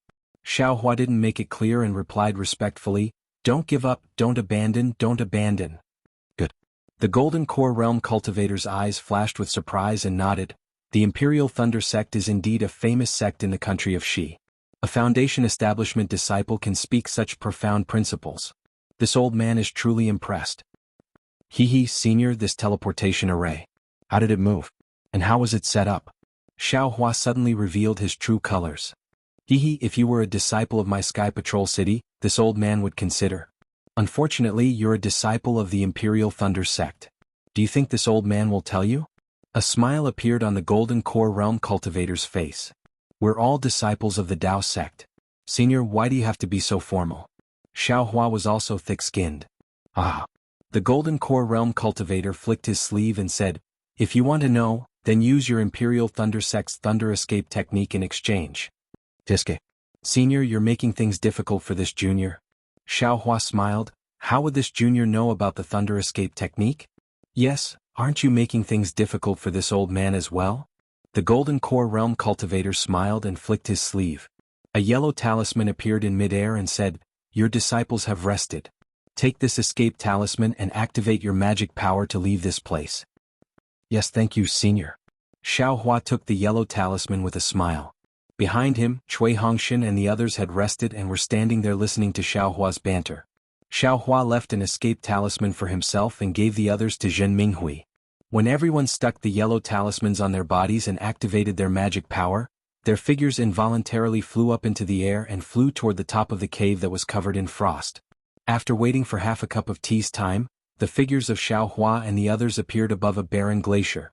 Everyone's faces were slightly stunned. Even Xiaohua, when he released his divine sense at this time, could not sense that they had just arrived at the teleportation array here. Soon after, Xiaohua once again unleashed his Buddhist awareness. After scanning the surrounding dozens of kilometers, he discovered that it was completely barren. Other than a few groups of Dao sect disciples, who seemed to have just left like them, there were no traces of sword cultivators. Sai, what can such a tight defense mean? Xiaohua sighed. It could only mean that the operation here was secretive and that he had to face many powerful sword cultivators. He was naturally confident, but what about these 9 disciples? Should we also let the 3 Qi refining disciples build their foundation? Xiaohua thinks to himself as his gaze sweeps over the 3 disciples who are still a little dizzy. But when he thinks that once these 3 disciples reach the foundation establishment stage, they will have to return to the Imperial Thunder Sect. Perhaps those 2 disciples from the Heavenly Thunder Palace will also come. Xiaohua shakes his head. Let's wait until the war is almost over before we talk about it again. Jinhua, how's your rest? Cui Hongshan's head was also a little unwell, as if he had a hangover. Captain Cui, it's really uncomfortable. Jinhua frowned. Patrol Sky City is too stingy. They didn't even give us a single teleportation talisman. Then, let's find a place to rest for a while. Cui Hongshan hesitated slightly and ordered. There's no need. Xiaohua waved his hand and took out the flowing cloud flying boat. He said indifferently, we'll take the flying boat. Aren't you afraid that the 7 skills sect disciples will find out? Cui Hongshan asked curiously. No. Xiao Hua waved his hand and said, fellow Daoist Cui and senior brother Zhen will control it. Just listen to my command. Cui Hongshan turned his head and glanced at Zhen Minghui. They all understood what the Golden Core Cultivator said next to the teleportation array. If they wanted to live, it was better to listen to Xiao Hua.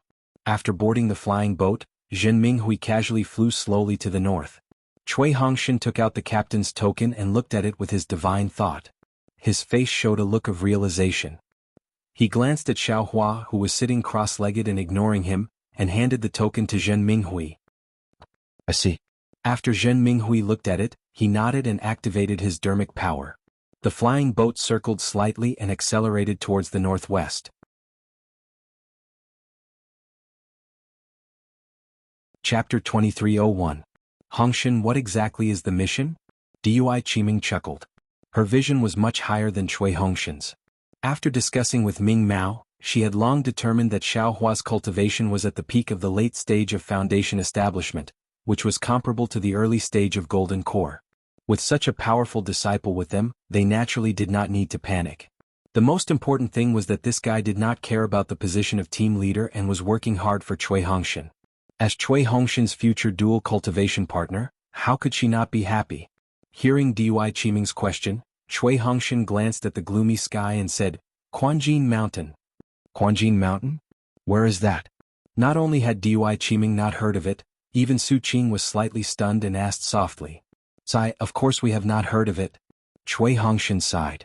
Quanjin Mountain Spirit Stone Vein. Ah. Everyone exclaimed. Spirit Stone Vein. What are we going there for? Could it be that the sword cultivators are besieging the Spirit Stone Vein? Are they asking us to go and help them? Zhenhua asked naively. I don't think so. Cui Hongshan frowned. The token only said that we are to go to the Quanjin Mountain Spirit Stone Vein and defend it together with the disciples of Sky Patrol City. It should not have been discovered by the sword cultivators. I see. Dui Qiming suddenly understood and said, no wonder today's operation was so secretive. They were afraid that the sword cultivators would find out. If they found out, it would be troublesome. Yes, the spirit stone veins of other sects near Sky Patrol City are naturally secretive and may not be discovered by the sword cultivators. But, our Dao sect has to set up defenses. If they find it intentionally, it will be a disaster. Not only that, if the sword cultivators obtain the spirit stone vein, their strength will increase greatly. Our Dao sect will lose many disciples. Actually, the elders in the meeting hall are overthinking. Su Qing smiled. The sword cultivators are training their disciples. If we make such a big fuss, it will be easy for them to find something to use against us. If the sword cultivators did not have the intention to seize the spirit stone vein, wouldn't it give them more ideas if they found it? How is that possible? Dui Ling retorted. Could it be that the Golden Core elders in the meeting hall are not as many as you think? Alas, I'm afraid that's really the case. Xiao Hua, who had been silent all this time, opened his eyes and said, things really aren't as simple as Zhenhua thinks. Xiao Hua, what do you think? When Dui Ling saw Xiao Hua speak, he was very happy and hurriedly asked. Xiao Hua glanced at Cui Hongshan, then looked at the people beside him and asked, do you all know about the abnormal change in the heaven and earth spiritual energy of Daybreak Continent? Cui Hongshan hesitated for a moment, but Dui Qiming nodded without hesitation. This concubine has heard Master mention this before. Yes, Zhen Minghui, who was controlling the flying boat, also nodded and replied, this matter was still a secret decades ago. That is, 3 years ago, most of the Jindan stage cultivators of our Thunder Palace knew about it. I've also heard of it. However, according to Master, even though this matter is of great importance, it won't affect us much. Dui Qiming reminded. The change in the spiritual qi of heaven and earth is extremely slow. Xiao Hua said indifferently, for the time being, it doesn't have much of an effect on us cultivators. But what about those spiritual herbs? They were born from the spiritual qi of heaven and earth. Junior brother Xiao, you don't have to worry about this. Our Thunder Palace has already made preparations, and even the Thunder Palace has already started planting the spiritual herbs. Zhen Minghui said with a smile. What about the spiritual stone vein? Xiao Hua said again, with the change in the spiritual qi of heaven and earth, The spiritual stones can't be regenerated, so wouldn't the original spiritual stones be even scarcer? Junior brothers, have you all participated in the EG of Century City? You must have felt something, right? When everyone heard this, their expressions changed greatly. Of course they had been to the EG, but they were different from Xiaohua. There weren't many things in their storage bags, so how could they sense it during the exchange? Now that they said it, how could they not know if it was true after thinking about it carefully? In that case, the spiritual stone vein of Spring Gold Mountain is really important. Cui Hongshan thought more. The sword cultivators will most likely attack this place. That's for sure. Xiaohua sneered. The Golden Core Masters in the conference hall are afraid that the sword cultivators will find these spiritual stone veins if we send reinforcements, but they have no choice but to send reinforcements, so they have no choice but to scatter and act so mysteriously. However, no matter how strict the operation is, there will always be a mistake. We don't know which spiritual stone vein this mistake will happen in, so we can only hope that we won't encounter it. Yes, this was also the scruples of the Golden Core cultivators in the conference hall of Century City. Xiaohua was right. We'll do our best and leave the rest to fate. Cui Hongshan saw that everyone was a little discouraged and hurriedly said, "We'll do our best. There's no need to think too much." "Yes, we understand," Zhenhua and the others said in unison. Xiaohua thought for a moment, clapped his hand and took out a storage bag. He handed it to Dui Qiming and said, "This is what I exchanged at the EG. See if any of the senior brothers or martial nephews have any use for it." Dui Qiming took the storage bag with some doubts. She scanned it with her divine perception and saw that it was a qi replenishing and blood elixir commonly used by qi refinement and foundation establishment. She smiled and said, "Junior brother Xiao is considerate. I thank you on behalf of them." "No need to thank me." Xiaohua waved his hand. "I've taken such a big advantage of you. How can I feel at ease if I don't take out something?"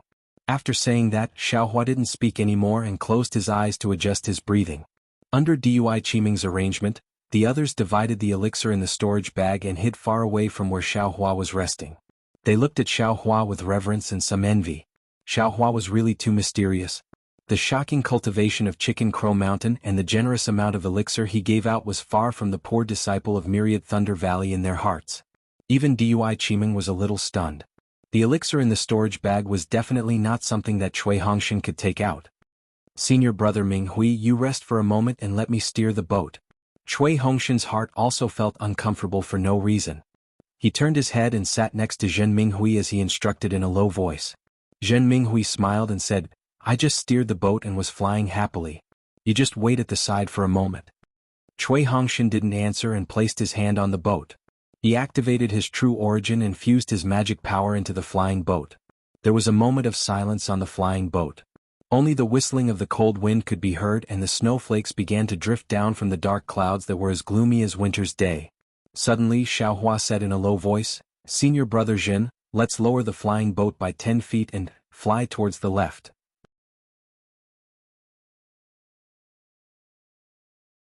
Chapter 2302. This. Zhen Minghui was slightly taken aback. He glanced at Cui Hongshan and didn't understand. "Fly west." Cui Hongshan also didn't understand. However, he knew that since Xiaohua had spoken, it was best to listen to him. However, after flying for an hour, Xiaohua said again, "All right, let's go higher. Continue to fly northeast." "Yes." Zhen Minghui responded and adjusted the direction again. For the next 2 days there would be a few times every day. Xiaohua would give a few instructions and fly in different directions and at different altitudes. Zhen Minghui and Cui Hongshan were somewhat puzzled at first, but gradually, they had some understanding in their hearts. Both of their eyes flashed with astonishment, but this astonishment also brought with it even more joy. Dui Ling couldn't help but blink as he moved closer to Xiaohua and whispered, "Xiaohua, you're not making fun of Captain, are you? Flying high one moment and low the next? Could it be that there are some restrictions in the sky?" Looking at this female cultivator who kept calling his name, Xiaohua smiled and said, "Why don't the others ask? Are you the only one who wants to ask? Are you fighting for Zhen Minghui?" "No." Dui Ling blinked at him and said, "I'm in the same group as you. Why would I fight for them?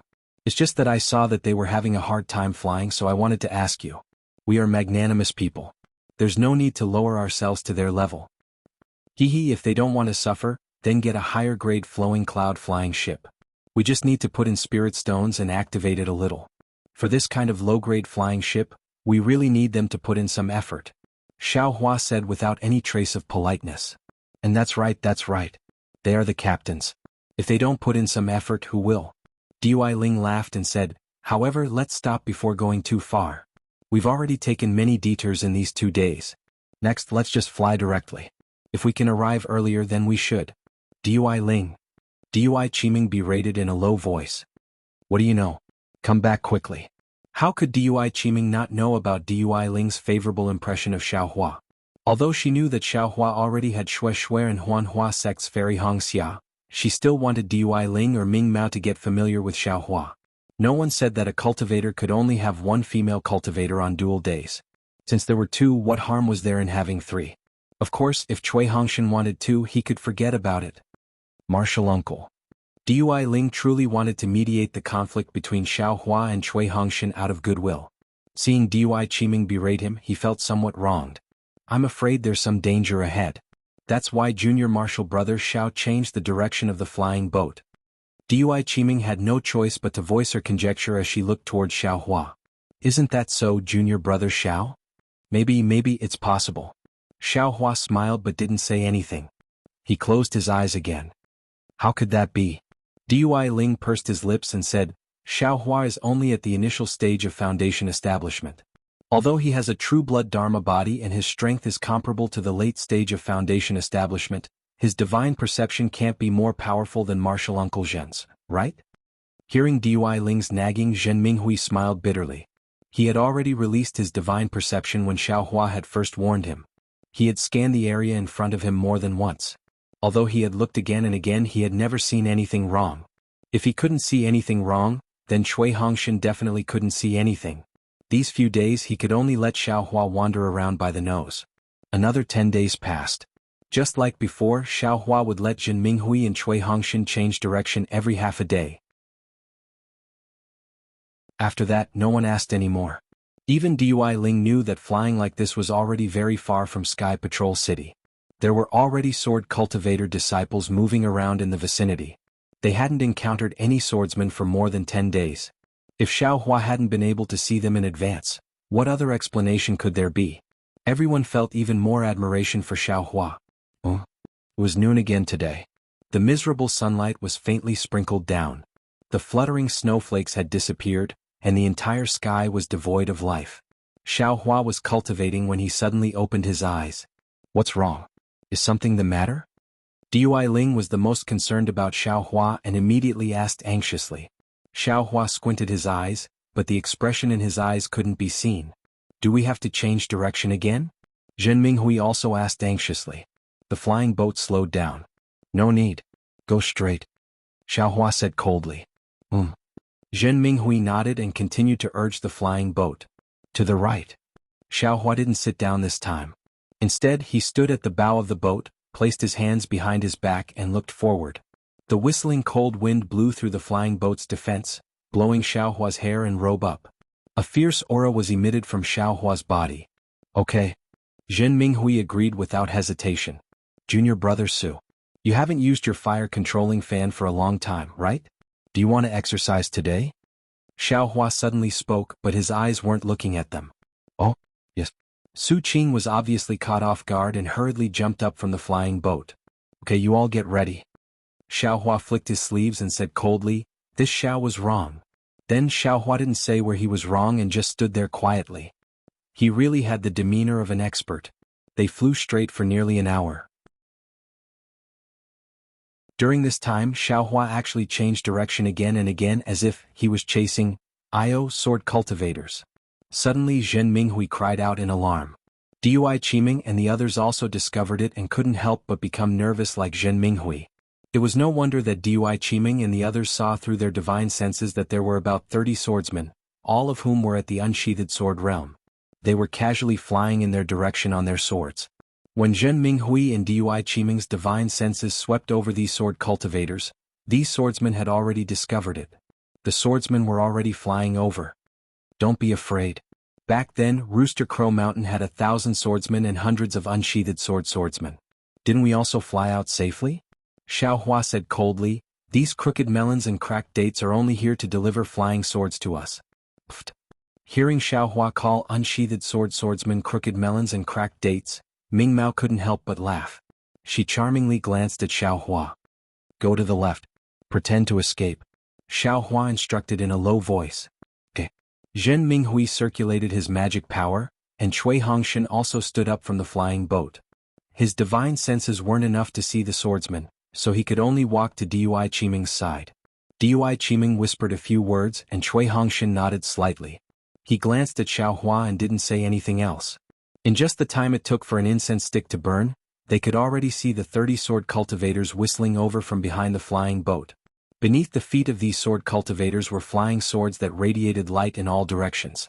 They were all different colors and looked very beautiful. Xiaohua, can you leave a flying sword for this concubine? Dui Ling suddenly asked. What? Xiaohua asked curiously, you don't cultivate flying swords. This concubine came here to fight, so I have to leave something as a memento. Dui Ling smiled and said, otherwise I will lose face when I return. And I understand. Xiaohua turned to look at the excited sword cultivators and said, fly down. Zhen Minghui immediately controlled the flowing cloud-flying boat to rush down the snow-covered hill. Damn it, why are the disciples of the Imperial Thunder Sect so good at pretending? Seeing Zhen Minghui's realistic performance, Xiaohua was somewhat stunned. It's actually the bastards from the Imperial Thunder Sect.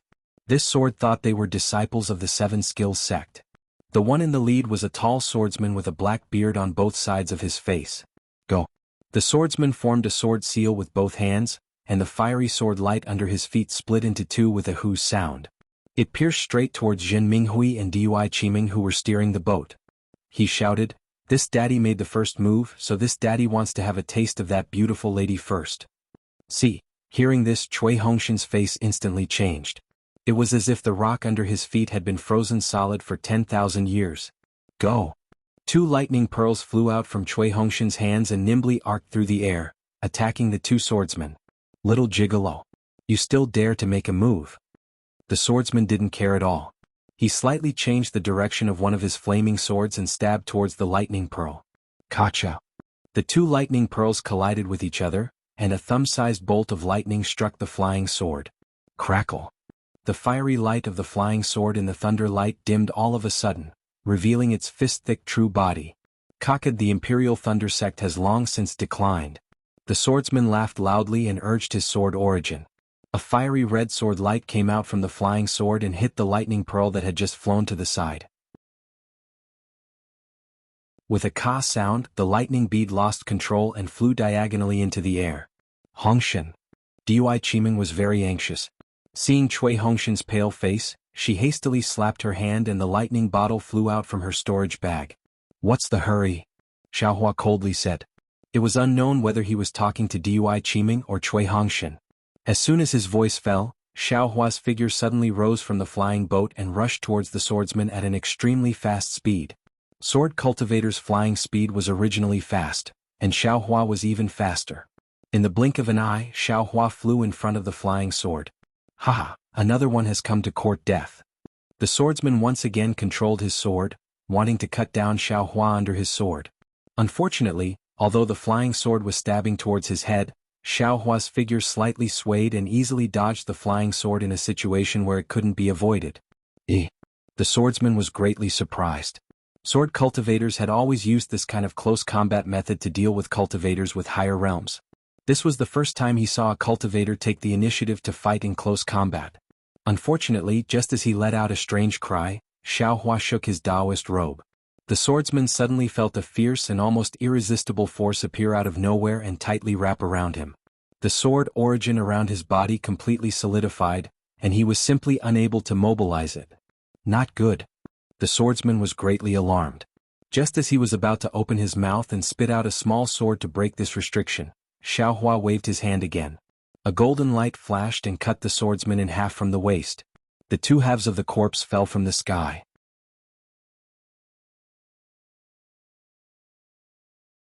Chapter 2303. 2 fiery flying swords also fell diagonally along with the corpse. Oh! The 2 swordsmen closest to that swordsman had just activated their flying swords when they unexpectedly saw a swordsman, who had always been a one-hit kill, being killed by an early-stage Foundation establishment cultivator. They couldn't help but be stunned. They glanced at each other, and each of their flying swords mercilessly stabbed at Xiaohua from 3 directions. A flying sword like plum blossoms tore apart the joy in the young girl's eyes. A flying sword like the scorching sun nearly ignited the youth of a hot-blooded youth.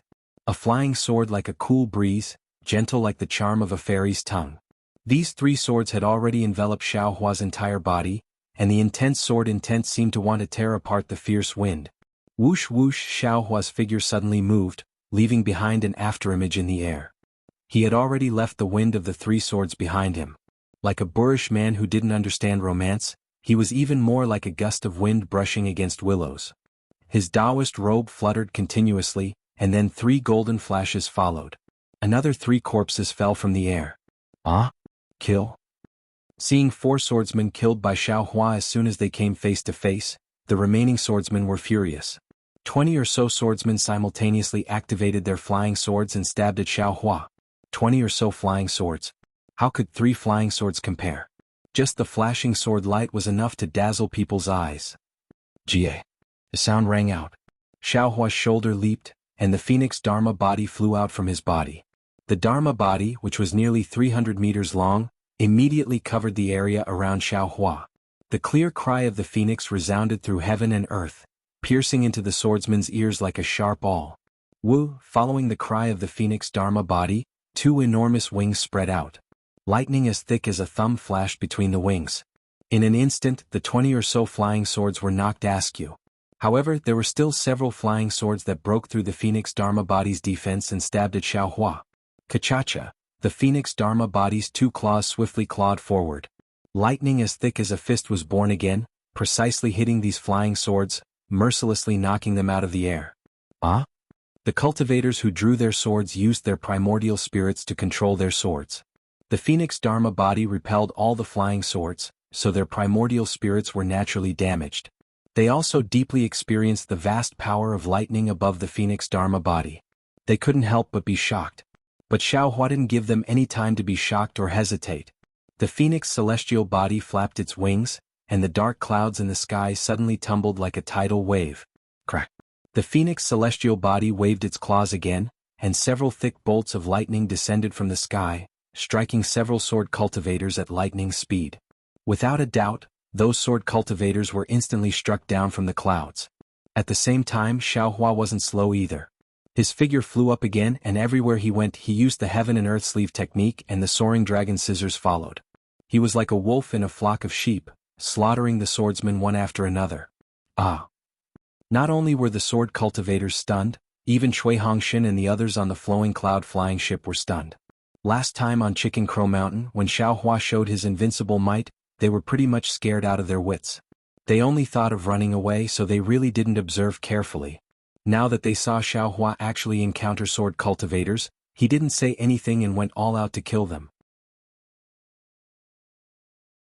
Moreover, his methods were truly swift and fierce.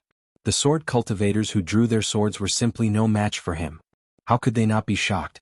It was still the same sentence. This is a Foundation establishment cultivator? Go, those sword cultivators haven't died yet. Zhen Minghui came to his senses quickly and pointed at the sword cultivators who were struck down by the phoenix Dharma body's lightning drawing technique. Yes. Dui Qiming, Cui Hongshin, and the others responded and flew out, heading toward the sword cultivators who were already beaten up by Xiaohua. Run. Seeing that only a dozen sword cultivators were killed in a short moment, how could the remaining sword cultivators dare to hesitate? They flew in all directions at the same time. Wanna leave? Leave your lives here. Xiaohua said coldly, just now when you were feeling good, you didn't think about now. Zhen Minghui, capture those sword cultivators. As he spoke, Xiaohua urged the phoenix Dharma body to send down a few more lightning bolts. He himself flew up again and rushed toward a sword cultivator at an extremely fast speed. The soaring dragon shears slashed at the second sword cultivator. Even so, there were still 5 sword cultivators who escaped from everyone's siege. Xiaohua grabbed the sword cultivator's neck with one hand and looked at the sword cultivator who had already escaped several tens of feet away. He frowned slightly. It wasn't difficult for him to kill these 5 sword cultivators. He really had a lot of methods, but he wasn't willing to reveal them. You better try this. Xiaohua snorted coldly. He exerted strength in his hand and crushed the sword cultivator's throat. Then he patted his hand and took out the soul-absorbing bell and the toad. The soul thread on his forehead also stretched out. Ding dang dang, an extremely ear-piercing sound rang out. The four swordsmen abruptly stopped in mid-air, and then fell down like boulders. As for the swordsman who flew the furthest, his body swayed slightly, and the sword light around him flashed. Then he flew again. Eat. Xiaohua was slightly surprised. His figure flew and directly chased after him. Those sword cultivators who were struck by Xiaohua's lightning bolts into the air, although they didn't die, their primordial spirits were greatly damaged. They were good targets for Zhenhua and the others to practice on. When Xiaohua killed the last sword cultivator who escaped and returned, Dui Ling and the others had also killed most of the remaining sword cultivators. Xiaohua landed on the hill. He reached out and grabbed a sword cultivator who was struck down by the soul-absorbing bell. His soul thread then entered the sword cultivator's glabella. Inside the sword cultivator's mind, there was also a mysterious dark cloud. However, that dark cloud was clearly a lot more solid. Its outer layer seemed to be wrapped by something sticky. At this moment, the dark clouds had already been torn apart like cotton, and they were torn apart. It didn't take shape. And sword cultivators are indeed powerful. Otherwise, how would I deal with soul cultivators? Xiaohua nodded inwardly. He flung his hand, and the sword cultivator's corpse fell to the ground. He stretched out his hand and looked at the thing in his hand that looked like a withered leaf. He thought, just now that sword cultivator didn't fear my soul-absorbing bell. I'm afraid it was the effect of this thing. Although this thing can create a barrier around the soul, it's indeed very powerful. Could it also be a soul tool? This thing was naturally discovered by Xiaohua from the sword cultivator's mind that escaped just now. Damn it, this sword cultivator has this thing. Maybe other sword cultivators also have this thing. Xiaohua was immediately somewhat depressed. He didn't think of this matter. Previously, there were many cultivators' souls that he didn't check. Kachacha, a few thunderous sounds were heard. It was from Dui Qiming's thunder bottle that flew out and struck a sword cultivator flying. That sword cultivator was originally a second-grade drawing sword cultivator, whose cultivation was higher than Dui Qiming's.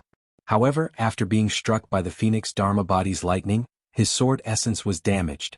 He didn't have time to take any medicinal pills.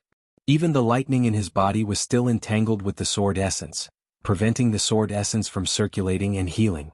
How could he resist Dui Qiming's thunder bottle? Barely managing to control her sword to balance her body, Su Qing waved her fire-controlling fan. The surrounding spiritual qi of heaven and earth was sucked into the fan. A tongue of fire descended from the sky and trapped her.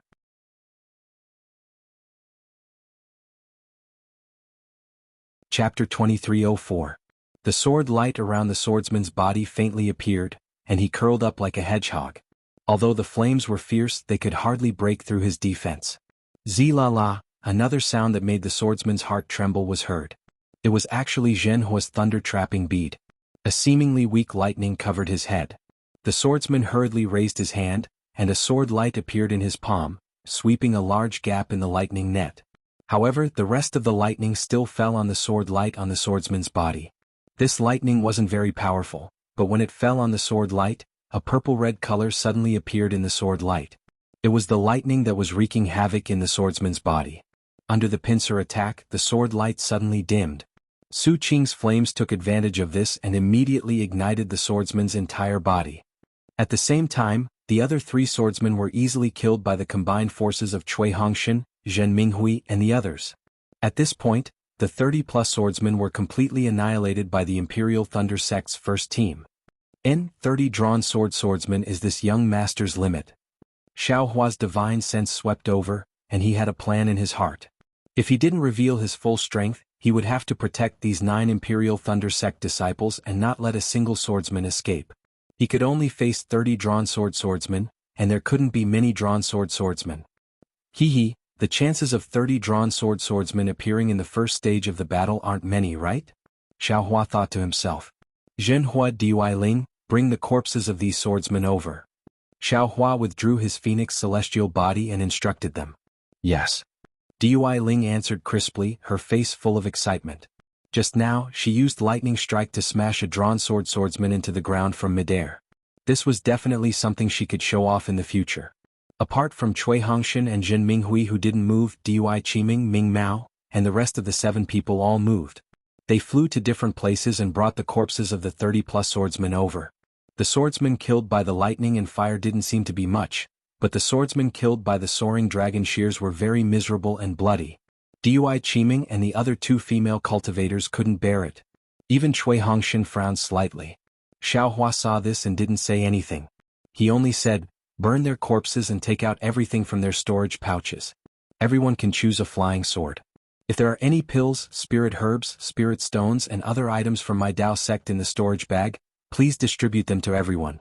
As for the rest, I will keep them." Xiao Hua's words were somewhat overbearing, but no one had any objections. "Ah, Captain Chui, why are there so many pills and spirit stones in the storage bags of these swordsmen?" Chiu Su was the first to realize that something was wrong and hurriedly shouted, "Isn't it obvious? I wonder how many Dao sect disciples have died at their hands." Cui Hongshan's brows relaxed when he saw these items. You're exaggerating." Xiao Hua didn't think too much about it. Seeing so many things come out of the swordsman's storage pouch, he was also shocked. He couldn't help but feel regret. Fortunately, Dui Qiming was extremely tactful. She gathered everything into a few storage pouches and only took half of the medicinal pills, spirit herbs and spirit stones. She didn't take any of the magic tools or treasures and left them all in the storage pouches. She then brought a few more storage pouches to Xiao Hua and said with a smile, "Junior brother Xiao, these swordsmen were all killed by you, so it's fine for us to take a little advantage of you. You should take these." Seeing Dui Qiming like this, Xiao Hua felt embarrassed. He took the storage pouches and took out the pills and spirit herbs. Then he took out the 30 flying swords and said with a smile, "Dui Ling said it just now, and this Xiao also agreed. Everyone will get a flying sword. No one can't take it. Otherwise this Xiao won't have any face." "Ah." Hee. Dui Ling was very happy and almost jumped up. However, she wasn't in a hurry to be the first to choose. Instead, she looked at Cui Hongshan and Zhen Minghui. Cui Hongshan also liked these flying swords, but when he saw Xiao Hua's smile, he still felt unhappy. He hesitated in his heart. This Zhen's thoughts are the same as Dui Ling's. Moreover, these are the flying swords of the drawing sword swordsmen. They are no small matter. If we don't take them now, when will we? Captain Chui, this Zhen will pick first." As he spoke, Zhen Minghui's divine sense swept over and picked up a flying sword that was 3 inches long. There were faint flames rising from the inside of the sword and he held it in his hand happily. Although Xiao Hua directly called out his name just now, he didn't seem to feel that it was inappropriate. "This Su won't be polite either." Su Qing went forward with a smile and also picked a sword. Xiao Hua looked and his heart moved. His divine sense swept over the storage pouches and he picked up a few sword slips to check. Soon after, Ming Mao and the others also picked up a sword each. In the end, only Cui Hongshan and Dui Qiming didn't have a choice among the Foundation establishment cultivators. Seeing Dui Ling and the other 2 aura-refining disciples' eager expressions and Cui Hongshan's hesitant expression, Dui Qiming sighed. She took a step forward and said with a smile, "Hongshan, I want 2 flying swords. Don't pick." And Cui Hongshan's heart lightened and he pretended to be indifferent as he responded. Just as Dui Qiming was about to randomly pick 2 flying swords, her figure paused for a moment and her gaze fell on 2 unremarkable flying swords at the edge of the room. With a wave of her hand, 2 similar-looking flying swords fell into her hands. Martial uncle, these 2 flying swords are so ugly." Dui Ling complained, "I'm afraid they're the worst among these flying swords, right?" Dui Qiming smiled and said, "That's not necessarily true. Maybe these flying swords are used by those 3rd-grade swordsmen." As she spoke, her gaze swept over Xiao Hua, who had just transmitted a message to her as if nothing had happened. Soon after, Dui Qiming, Zhen Hua, and Baisugu each picked a flying sword that they liked. As for these magic tools, each person can also take 2. Xiao Hua received the flying swords and waved his hand, taking out about 20 magic tools. "Haha, that's great, that's great." Dui Ling and Zhen Hua clapped their hands and each chose 2 magic tools of slightly lower quality without hesitation. Seeing Xiao Hua's generosity, everyone was happy and didn't hold back. Dui Qiming still chose 4 magic tools and put them into her storage bag. "And bring your flying swords over."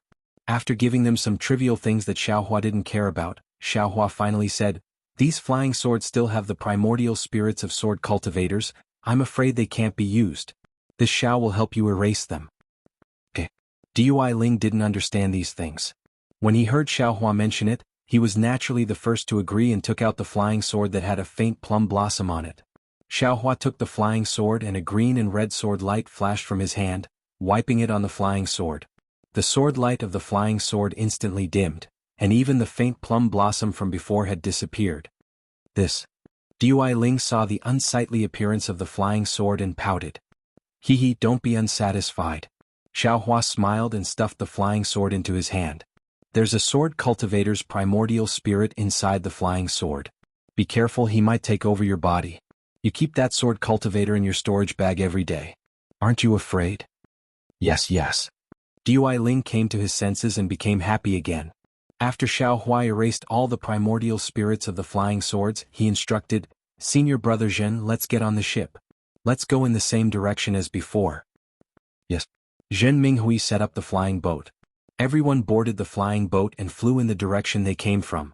Xiaohua still sat in a corner of the flowing cloud flying boat. The other disciples were a little far from him.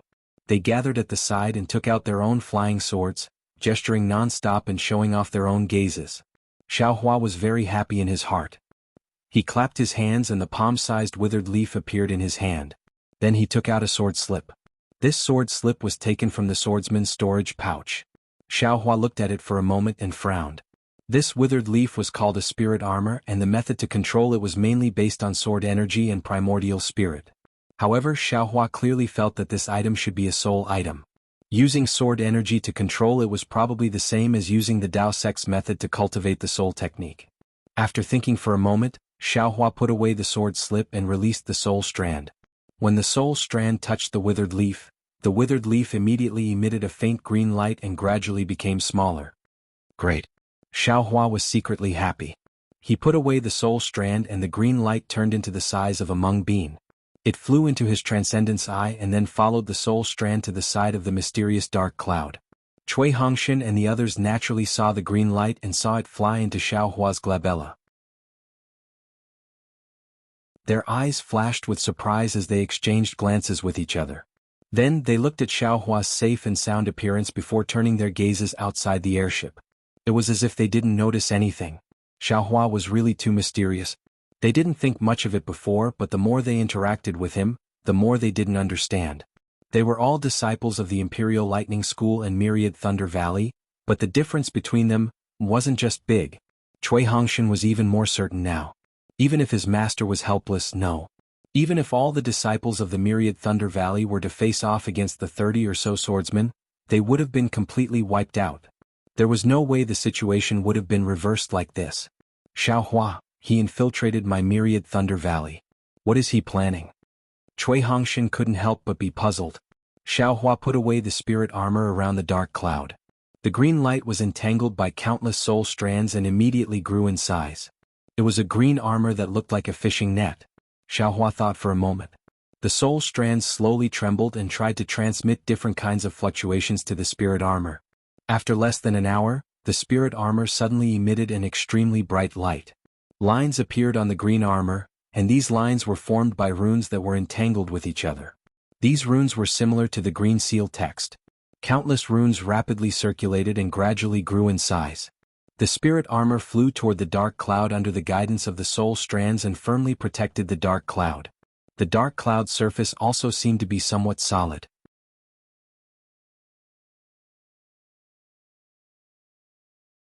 Chapter 2305. Haha, as expected.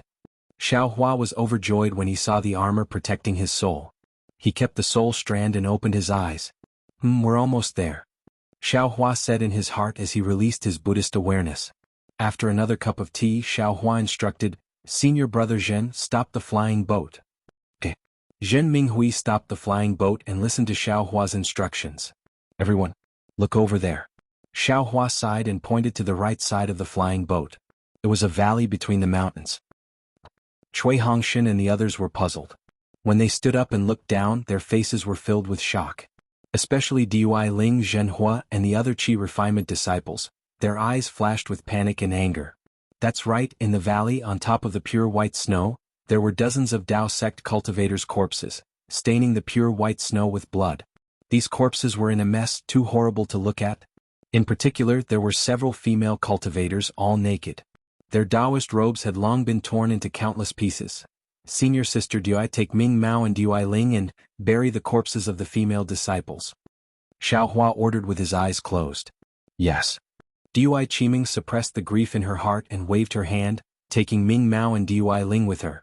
After a long while, the three female cultivators flew back with tears in their eyes. Their eyes were filled with anger. Sighing, this is the great battle of Dao cultivators. Anything can happen. Xiaohua sighed slightly. Previously, I only wanted to avoid these sword cultivators, but I forgot about their brutality. They fed their swords with their bodies. Although they were upright, they were also ruthless. Killing is the best way to deal with each other's enmity.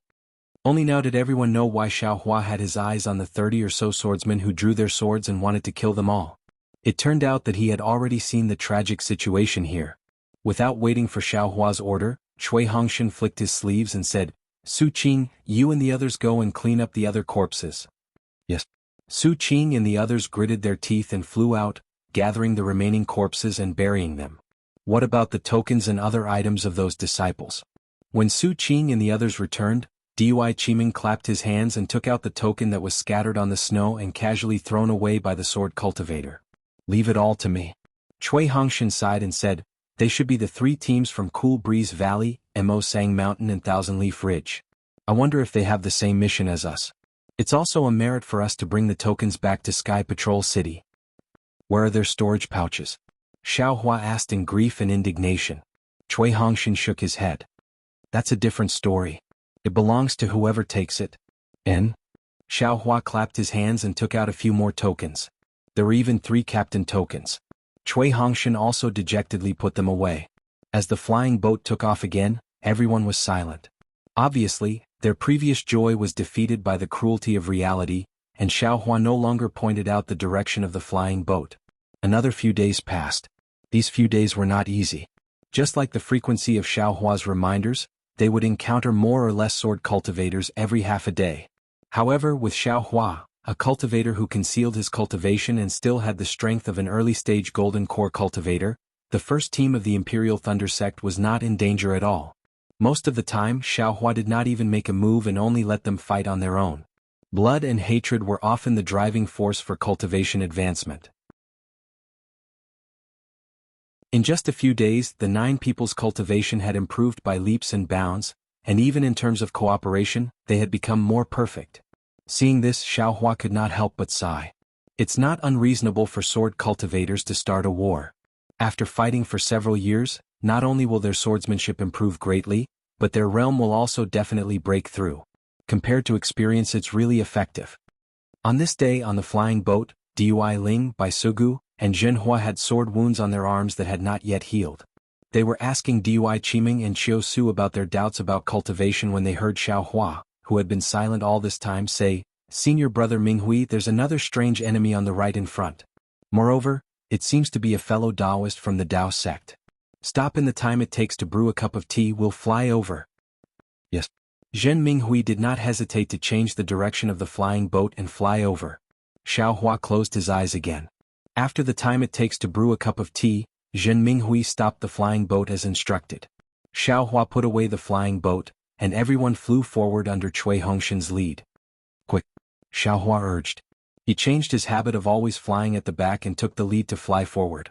Everyone knew that the situation was urgent, and they all urged their magic power to follow behind Xiaohua. However, before they could fly too far, Xiaohua's figure had already flown far away, gradually disappearing from their sight. Sigh, seeing this, Cui Hongshan could not help but sigh in his heart. In his mind, he actually recalled the helpless exhortation from earlier on Sky Thunder Peak. Who's protecting who? But, quick. Cui Hongshan waved his hand and said, there must be sword cultivators fighting fiercely with our Tao sect disciples in front. We can't fall behind. However, when Cui Hongshan rushed to the scene, Xiaohua was not in their field of vision. Even when Cui Hongshan released his divine sense, he could not find any trace of Xiaohua. The scene was extremely dangerous. There were 10 disciples, as many as the first team of the Imperial Thunder Sect, but they were wearing the Tai Ching sect's uniform. They were surrounded by more than 10 strange swordsmen. These swordsmen were divided into 2 groups. One group was abnormally tall, and their bodies emitted a strange brilliance. That brilliance was linked to the magic tools they held in midair. The other group only had 3 swordsmen. These 3 swordsmen were even more strange. They had their backs to Cui Hongshan and the others, so Cui Hongshan and the others could not see their faces clearly. However, their flight was very strange. When they flew, their hands were spread open like wings. They did not use magic tools or magic treasures, and only charged at the Tai Ching sect disciples. Every time they flew, the Tai Ching sect disciples' magic tools would be knocked away, forcing them to retreat quickly. Fellow Taoist from the Imperial Thunder sect, come and help me. Before Cui Hongshan could take a closer look, a Tai Ching sect disciple at the peak of the early stage of Foundation establishment said happily, "Fellow Taoist, don't worry. We'll come over right now." Cui Hongshan responded and quickly analyzed the situation. He then directed Jin Minghui Dui Qiming and the others to fly to different Tai Ching sect disciples to help. A scream that caused the blood and chi of all the cultivators present to surge rang out. The strange swordsmen with their backs to Cui Hongshan and the others turned around. Although Cui Hongshan and the others were prepared, their hearts still trembled and they were greatly shocked.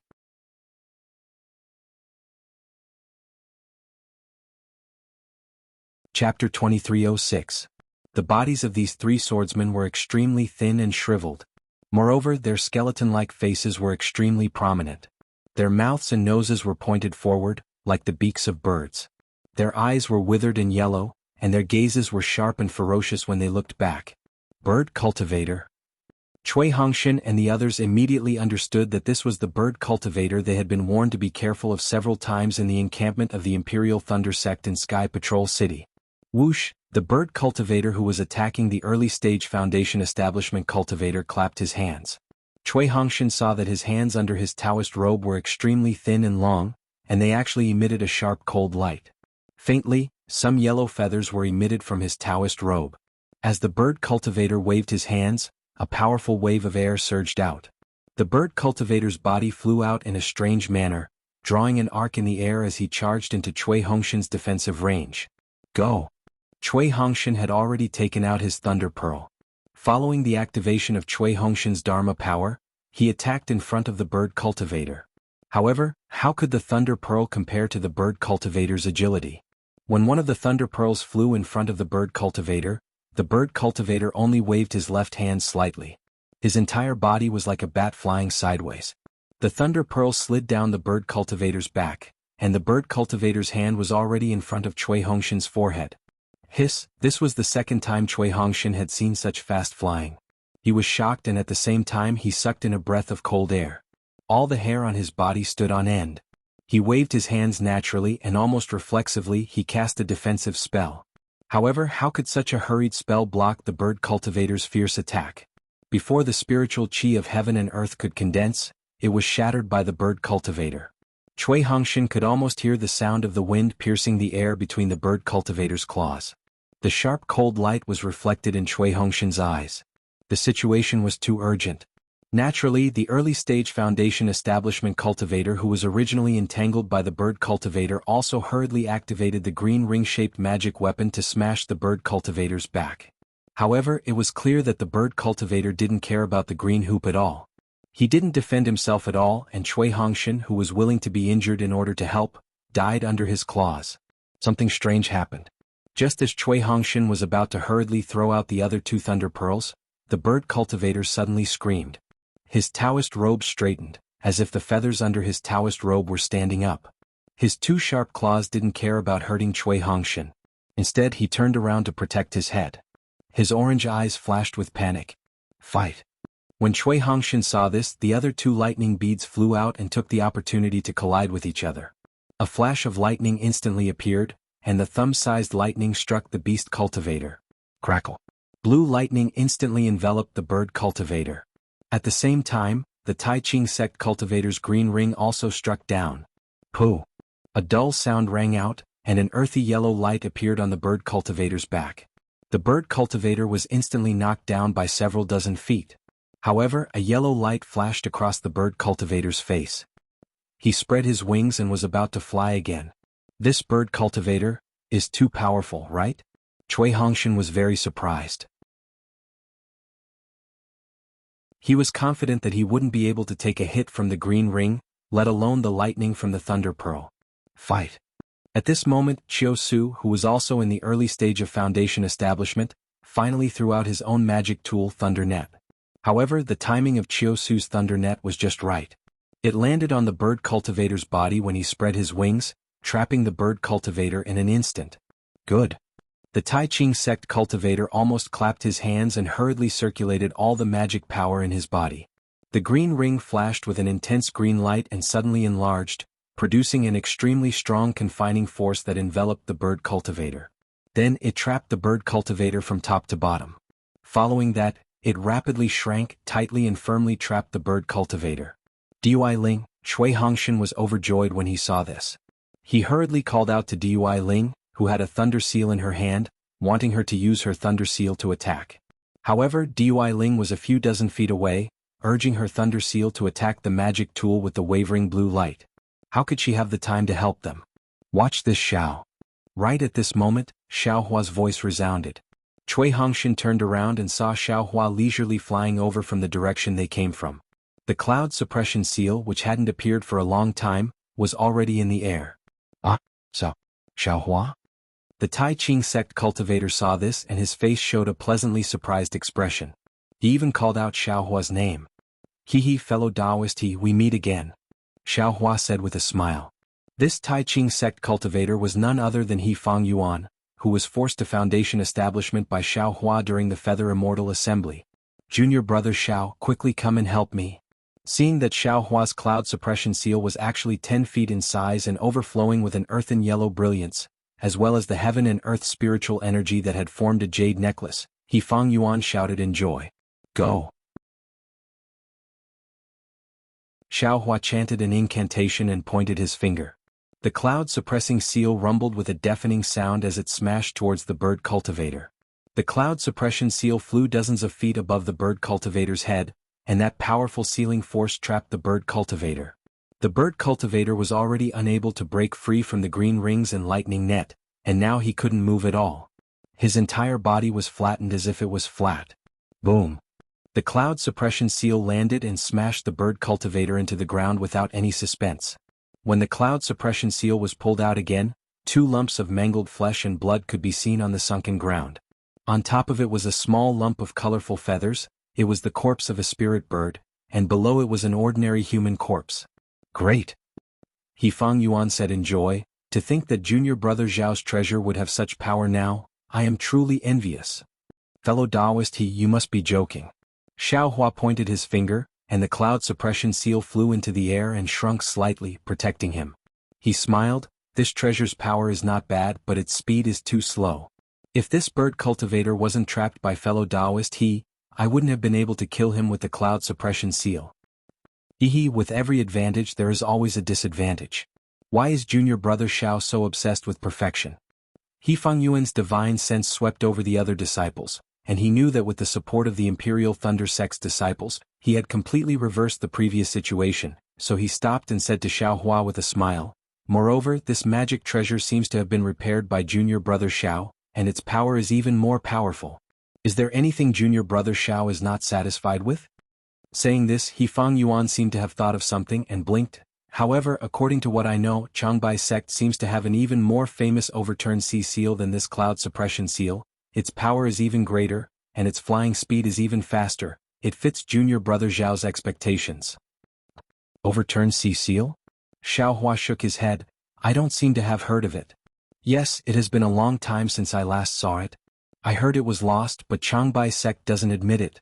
However, we are all sects of Meng country, how can we not know? Even I know, how can others not know? Changbai sect is only deceiving themselves. He Fang Yuan explained, but soon after he felt that it was inappropriate and hurriedly said, Oh, junior brother Xiao, I did not mean to mock you, you should know. No worries. Xiao Hua waved his hand, senior brother you should quickly look at the other disciples, the current situation is not that easy to deal with. Yes, I understand. He Fang Yuan cupped his fists, junior brother Xiao, please lend me a hand. This artifact cultivator and bird cultivator are quite strange, they are different from the records in the sect. If not for the cloud suppression seal and lightning seal, these treasures, it would not be easy to kill them. I understand. Xiao Hua glanced at Cui Hongshan, who had already left him and joined another group, and nodded. Dui Chi Meng was facing an artifact cultivator. That artifact cultivator's body was emitting an orange light, and was connected to a huge fireball in the air. That fireball's brilliance was extremely dazzling, and outside of the brilliance, there was a foot-long flame burning fiercely. This artifact cultivator's original opponent was a Tai Ching sect disciple who was wielding a sharp hook artifact. That sharp hook was an extremely fierce artifact, but under the attack of the fire bead, there was a faint red flame burning on it, and the hook was actually somewhat distorted. Even that Tai Ching sect disciple felt an indescribable anxiety in his heart. Dui Chi Meng took out the lightning bottle, and from the bottle's mouth, purple lightning poured down like rain, instantly suppressing the destruction of the fire bead. Not only was the flame restrained by the orange brilliance, but the light around the artifact cultivator's body also dimmed by more than 40%. The artifact cultivator's entire body was connected to the artifact. The fire bead artifact cultivator's eyes were different from the bird cultivator's. They were scarlet red like a pillar of fire in the air, and the cold laughter coming from his mouth also had the feeling of friction between artifacts. As the fire pearl cultivator sneered, a pillar of fire appeared from his body. With a wung sound, the pillar of fire rushed toward the fire pearl in the air. Woo! The fire bead made a woo-woo sound inside the pillar of fire, and its color gradually changed from orange to green. What made Dui Chi Meng and the Tai Ching sect disciple feel even more uneasy was that along with the change in color, the shape of the fire bead also changed. It actually began to gradually expand, and then it became illusory. Attack! Dui Chi Meng didn't dare to hesitate any longer and once again used her magic power. A layer of lightning fell down and covered the fire bead. Similarly, the Tai Ching sect disciple used his magic power, and the sharp hook drew a snow-white light in the air and directly fell into the pillar of fire. An ear-piercing cry came from the fire bead, and within the lightning the pillar of fire evolved into a fire bird. It flapped its wings extremely vividly, and dozens of fire arrows shot out from the fire bird's wings, riddling the pillar of lightning with thousands of holes. Moreover, at the same time the fire bird flapped its wings, its green beak rapidly pecked at the hook. Ah! With a scream, the Tai Ching sect disciple's face was already pale. He formed a hand seal, and the hook flew back from the firebird's beak, and a pinky-sized hole appeared on the hook.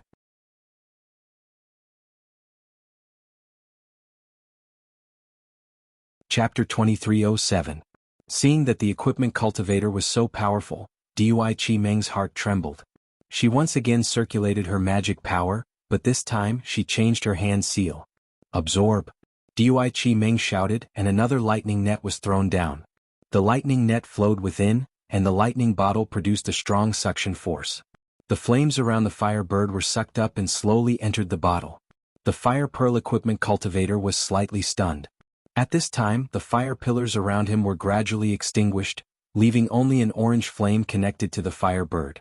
The suction force of the lightning bottle was quite strong, and the fire between the equipment cultivator and the firebird was showing signs of being stirred up. The fire pearl equipment cultivator roared again, and a whirlwind appeared around him, as if he was circulating the spiritual energy of heaven and earth. At this time 4 lightning pearls fell from the sky, landing in front of and behind him. They were Cui Hongshan's 4 lightning pearls. The 4 lightning pearls flew in front of and behind the equipment cultivator, rapidly colliding with each other. 2 streaks of lightning appeared at the equipment cultivator's face and the back of his head at the same time. The fire pearl equipment cultivator clearly did not care. He raised a hand that was flickering with flames, blocking his face. As for the lightning behind his head, he simply ignored it. Kacha!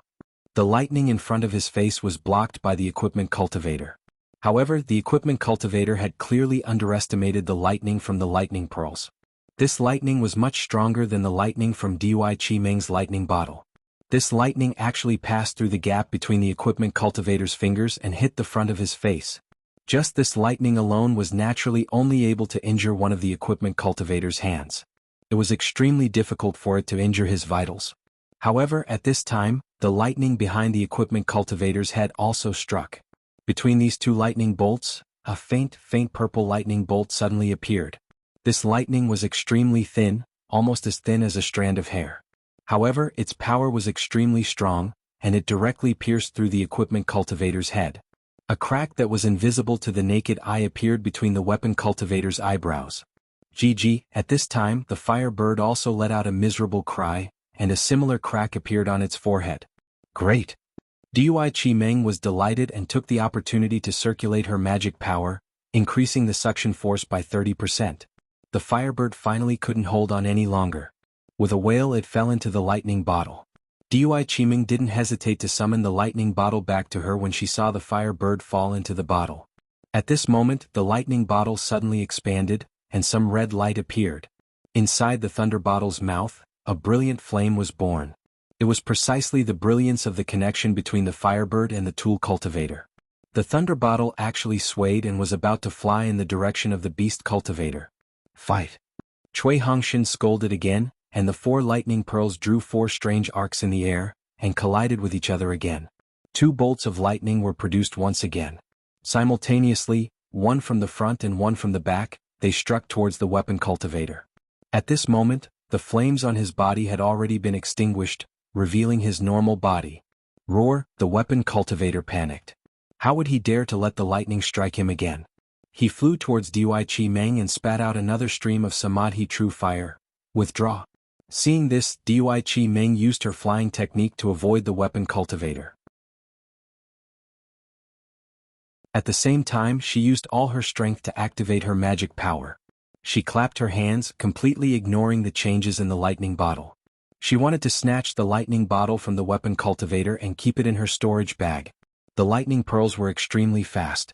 When they collided, lightning flashed. The weapon Cultivator was helpless.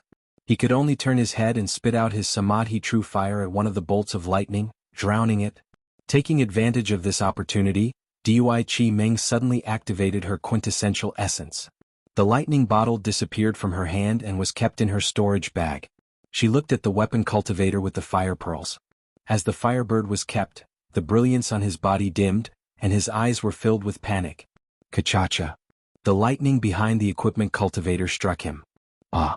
The weapon Cultivator screamed and fell. A thumb-sized wound appeared on his back. Great! Seeing this, Cui Hongshan was overjoyed. He knew that after the weapon Cultivator's artifact was taken away, his defense would be greatly reduced. Although his lightning pearls couldn't cause a fist-sized wound, it was still effective. Immediately after he activated the lightning pearls, that Tai Ching sect disciple could naturally see this. He endured the damage to his artifact and also activated his hook to help Cui Hongshan. Damn it, this Cui Hongshan actually knows the principle of lightning splitting yin and yang. Under the protection of the cloud-suppressing seal, Xiaohua was able to clearly see what Cui Hongshan was doing. Inside his phoenix celestial body, the male and female lightning beast's inner cores were precisely relying on the yin and yang attributes of the 2 inner cores to produce lightning and use the lightning attracting technique. Naturally, he was very sensitive to Cui Hongshan's 2 lightning bolts just now. This guy's 2 lightning beast's inner cores are still inside this young master's space. He probably doesn't know, right? However, seeing him like this young master is still unhappy. Let's talk about it when there's a chance in the future. Eldest senior brother used the lightning beast cores to give birth to Xiang Zhili. Who will this guy and Dui Chi-Meng give birth to? Right now it's a sword battle. Don't play any tricks. Xiaohua's gaze was pensive. He looked at Cui Hongshan and then at Dui Chi-Meng. It was quite thought-provoking. There was no need to talk about the remaining battle groups. With the assistance of the Imperial Thunder Sect disciples, especially with Xiaohua's cloud-suppressing seal, the fate of these tool and beast cultivators had already been decided. In just an hour, 6 tool cultivators and 3 beast cultivators were killed by the combined forces of Tai Ching sect and Imperial Thunder Sect disciples. Tai Ching sect was a famous sect in the country of Meng. Its status was higher than Imperial Thunder sect in the country of Shi. However, at this time, the disciples of the 2 sects had gone through trials and tribulations together. Their bodies had scars left behind by their enemies, and their hands were also stained with the blood of their enemies. Not to mention that the Imperial Thunder Sect disciples had come to save Tai Ching Sect disciples. Moreover, the leader of this Tai Ching Sect team was an old friend of an initial stage Foundation establishment disciple from Imperial Thunder Sect. Seeing his remaining 7 disciples take out Tai Ching Sect's medicinal pills and affectionately hand them to the Imperial Thunder Sect disciples, he Fang Yuan sighed and flew to Cui Hongshan. He bowed and said, I Tai Ching Sect's He Fang Yuan thanks fellow Taoist for saving my life. I am Xiaohua's old acquaintance. I have yet to ask for fellow Taoist's name. After He Fang Yuan escaped danger, he chatted with Xiaohua for a while. However, at that time, Cui Hongshan had already gone to assist Dui Qi Ming, and Xiaohua avoided talking about Cui Hongshan's matters. Even now, Fang Yuan still didn't know Cui Hongshan's name. Although Cui Hongshan was somewhat dissatisfied, Xiaohua's strength was obvious. If it weren't for Xiaohua, honestly speaking, he might not have dared to accept the challenge. Now that he heard Fang Yuan's courteous bow and the other party was at the peak of initial stage foundation establishment, how could he dare to slight him? He hurriedly returned the greeting and said, I, Cui Hongshan, am a disciple of Myriad Thunder Valley with Xiaohua. I am not talented, but I am the leader of my Imperial Thunder Sect's first team. This is also a coincidence. I just happened to pass by this place. It seems we are fated to meet fellow Taoist he.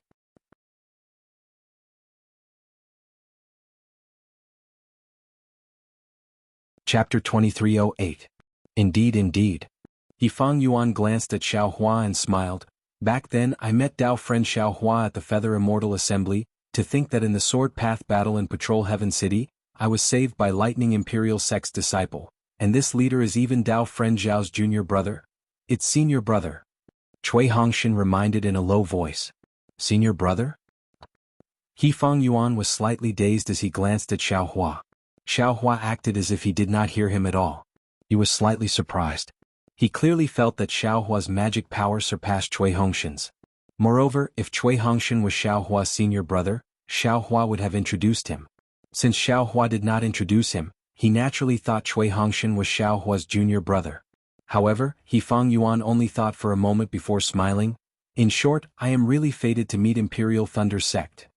Unfortunately, I still came too late.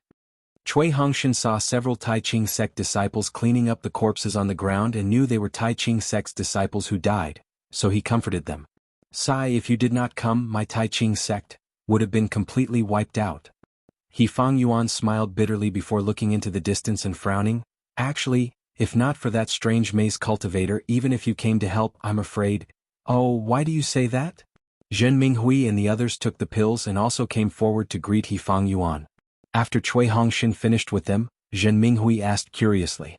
Of course, when he asked, he inadvertently glanced at Xiaohua. It's quite strange. Fang Yuan was still puzzled. Just before Cui and the rest arrived about 15 minutes later, a cultivator who was bewitched came. Can you look at the corpses of those two artifact cultivators? Is there a sword mark on their foreheads? Saying so, Fang Yuan pointed in the distance.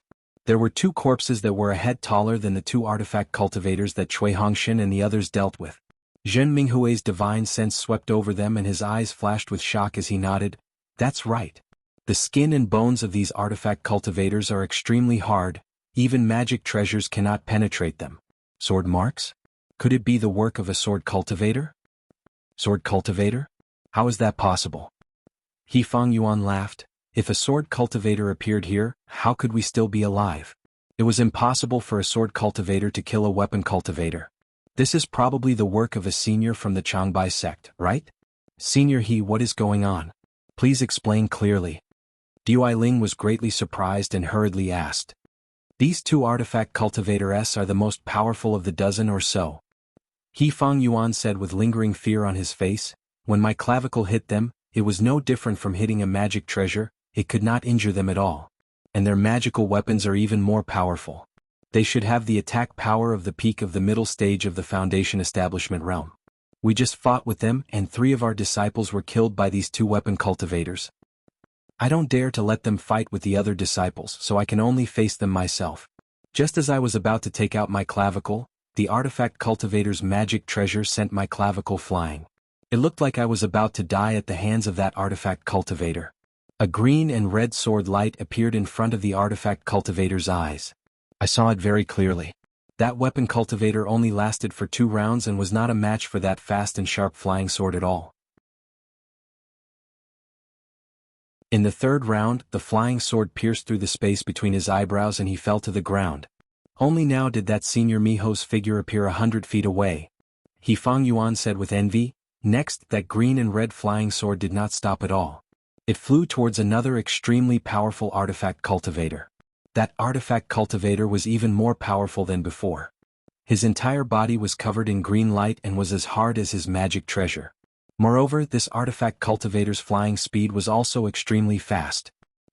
I'm afraid it was even faster than Imperial Thunder Sect's disciples. Either way, this magic tool couldn't even touch a single hair on his body. But no matter how powerful this artifact cultivator was, he was no match for the Changbai Sect's senior. In just 5 rounds, really just 5 to 6 rounds, that green and red flying sword strangely pierced through the back of the artifact cultivator's head. And that artifact cultivator's magic treasure did not even touch that senior's. But that senior is also strange. He only killed these 2 artifact cultivators and did not wait for my thanks. He did not even care about our lives and flew away in another direction. He Fang Yuan laughed. I was still puzzled earlier, but now I know. That senior must have seen Imperial Thunder Sect's disciples and knew that we could kill the artifact cultivator and beast cultivator. Thus, he killed the leader and left the rest of the swordsmen for us. Green and red flying sword? Shui Hongshan and the others were shocked as they thought to themselves, isn't it a golden brilliance? What? Have you seen this Changbai Sect senior before? He Fang Yuan observed their expressions and asked curiously. No, we don't have that fortune. How could we see this Changbai Sect senior? Shui Hongshan emphasized the words Changbai Sect. That's true. If any senior doesn't want us to know his identity, we naturally won't know. He Fang Yuan nodded and bowed towards another direction. Junior He Fang Yuan, senior came in a hurry and did not thank me. Now junior thanks senior for saving our lives. Shui Hongshan and the rest had strange expressions as they looked at He Fang Yuan's bow. They could not understand Xiaohua at all. After He Fang Yuan finished bowing, Tai Ching Sect's disciples also cleaned up the corpses of the dead disciples and took out the artifact cultivator and beast cultivator storage bags. Dao friend Shui, you came to help us. This storage bag should be taken by you, right? He Fang Yuan hesitated for a moment before waving his hand generously. Shui Hongshan smiled and waved his hand. Even though we came to help, Tai Ching Sect's Dao friend also contributed greatly and lost many of our fellow disciples. How can we take it? Let's split it evenly? Saying so, Shui Hongshan looked around and smiled. Why are there only 7 or 8 storage bags? 2 seem to be missing? Oh, those 2 storage bags were taken by Changbai Sect seniors. He Fang Yuan smiled. If they don't take it, I will feel even more uneasy. That's good. Shui Hongshan also smiled. Splitting it like this will make us feel at ease. Next, Tai Ching Sect's disciples divided the items in the storage bags evenly and gave them to Zhen Minghui, who gave them to everyone else. After the items were distributed, Shui Hongshan cupped his fists. Dao friend He, we will have to part ways. I will take my leave. He Fang Yuan also cupped his fists and looked at Xiaohua, saying, after this mission is completed, I will go to Imperial Thunder Sect Station to find you and junior brother Xiao. Alright. Tai Ching Sect's disciples and Imperial Thunder Sect's disciples cupped their fists and smiled, flying up at the same time. However, after flying for a few meters they were surprised the 2 groups were flying in the same direction. Shui Hongshan looked at He Fang Yuan, the 2 had bitter smiles on their faces. After thinking for a while, Shui Hongshan smiled. Dao friend He, are you going to Golden Spring Mountain? Aha, yes. He Fang Yuan also laughed loudly. This is too much of a coincidence. Let's go together. The disciples of the 2 sects were also happy. They flew up in their respective groups. He Fang Yuan chatted with Shui Hongshan for a while in front. When he saw Xiaohua flying leisurely at the back, he stopped and waited for Xiaohua to come closer. Junior brother Xiao. Long time no see. Your cultivation is also out of my expectations. He Fang Yuan smiled. I knew that junior brother Xiao would be able to reach foundation establishment smoothly. Your cultivation far surpasses mine. It's nothing. Xiaohua smiled. As long as I cultivate diligently, heaven will take care of me. Yes. He Fang Yuan smiled apologetically. I am really lucky. Every time I meet junior brother Xiao, good things happen. Last time. Senior brother He, I have already said it at Feather Immortal Assembly, it was all your own hard work. Xiaohua naturally knew what He Fang Yuan wanted to say. He quickly stopped him. Yes. He Fang Yuan nodded repeatedly, but after thinking for a while, hesitation appeared on his face. He transmitted, Junior brother Xiao, actually, I have something to tell you. Speak. Xiaohua saw his transmission and knew it was not a small matter. He nodded. This matter concerns junior brother and my sect. If I did not participate in this sword path battle, I might not be able to explain it to junior brother Xiao. But since I met junior brother Xiao and junior brother Xiao helped me again, I feel that I should explain it to junior brother Xiao. What is it? Is it about Feather Immortal Assembly? Xiaohua's heart shook, he raised his eyebrows and asked. That's right. Fang Yuan nodded, he looked at the Tai Ching sect disciples in front of him and transmitted, Junior Brother Xiao should know that Feather Immortal Assembly's illusion formation can record images, the situation of my foundation establishment inside the illusion formation. The sect knows about it, moreover, the sect master even summoned me and asked me in detail. Is that so? Xiaohua frowned, he did not deny it. Moreover, I heard, the sect master even found a few disciples with great strength and tried. But they did not succeed. Fang Yuan could not speak too directly, he hinted vaguely. Thank you. Xiaohua nodded, this matter is strange, it has nothing to do with me. But, it seems that some disciples also established foundation when they fought Junior Brother Xiao, right? Fang Yuan thought for a while and said. Yes. Xiaohua had a bitter smile on his face, he shrugged. Actually, I was already at the peak of Qi refinement stage 12, isn't it normal for there to be a few foundation establishment disciples? At that time, my cultivation level was low, I could only bully others with great strength, your sect master had to be so far-fetched, I had no choice. However, it has been so long, I did not encounter anything, I am sure your sect master has thought it through, right? Of course, this Xiao still has to thank Senior Martial Brother He.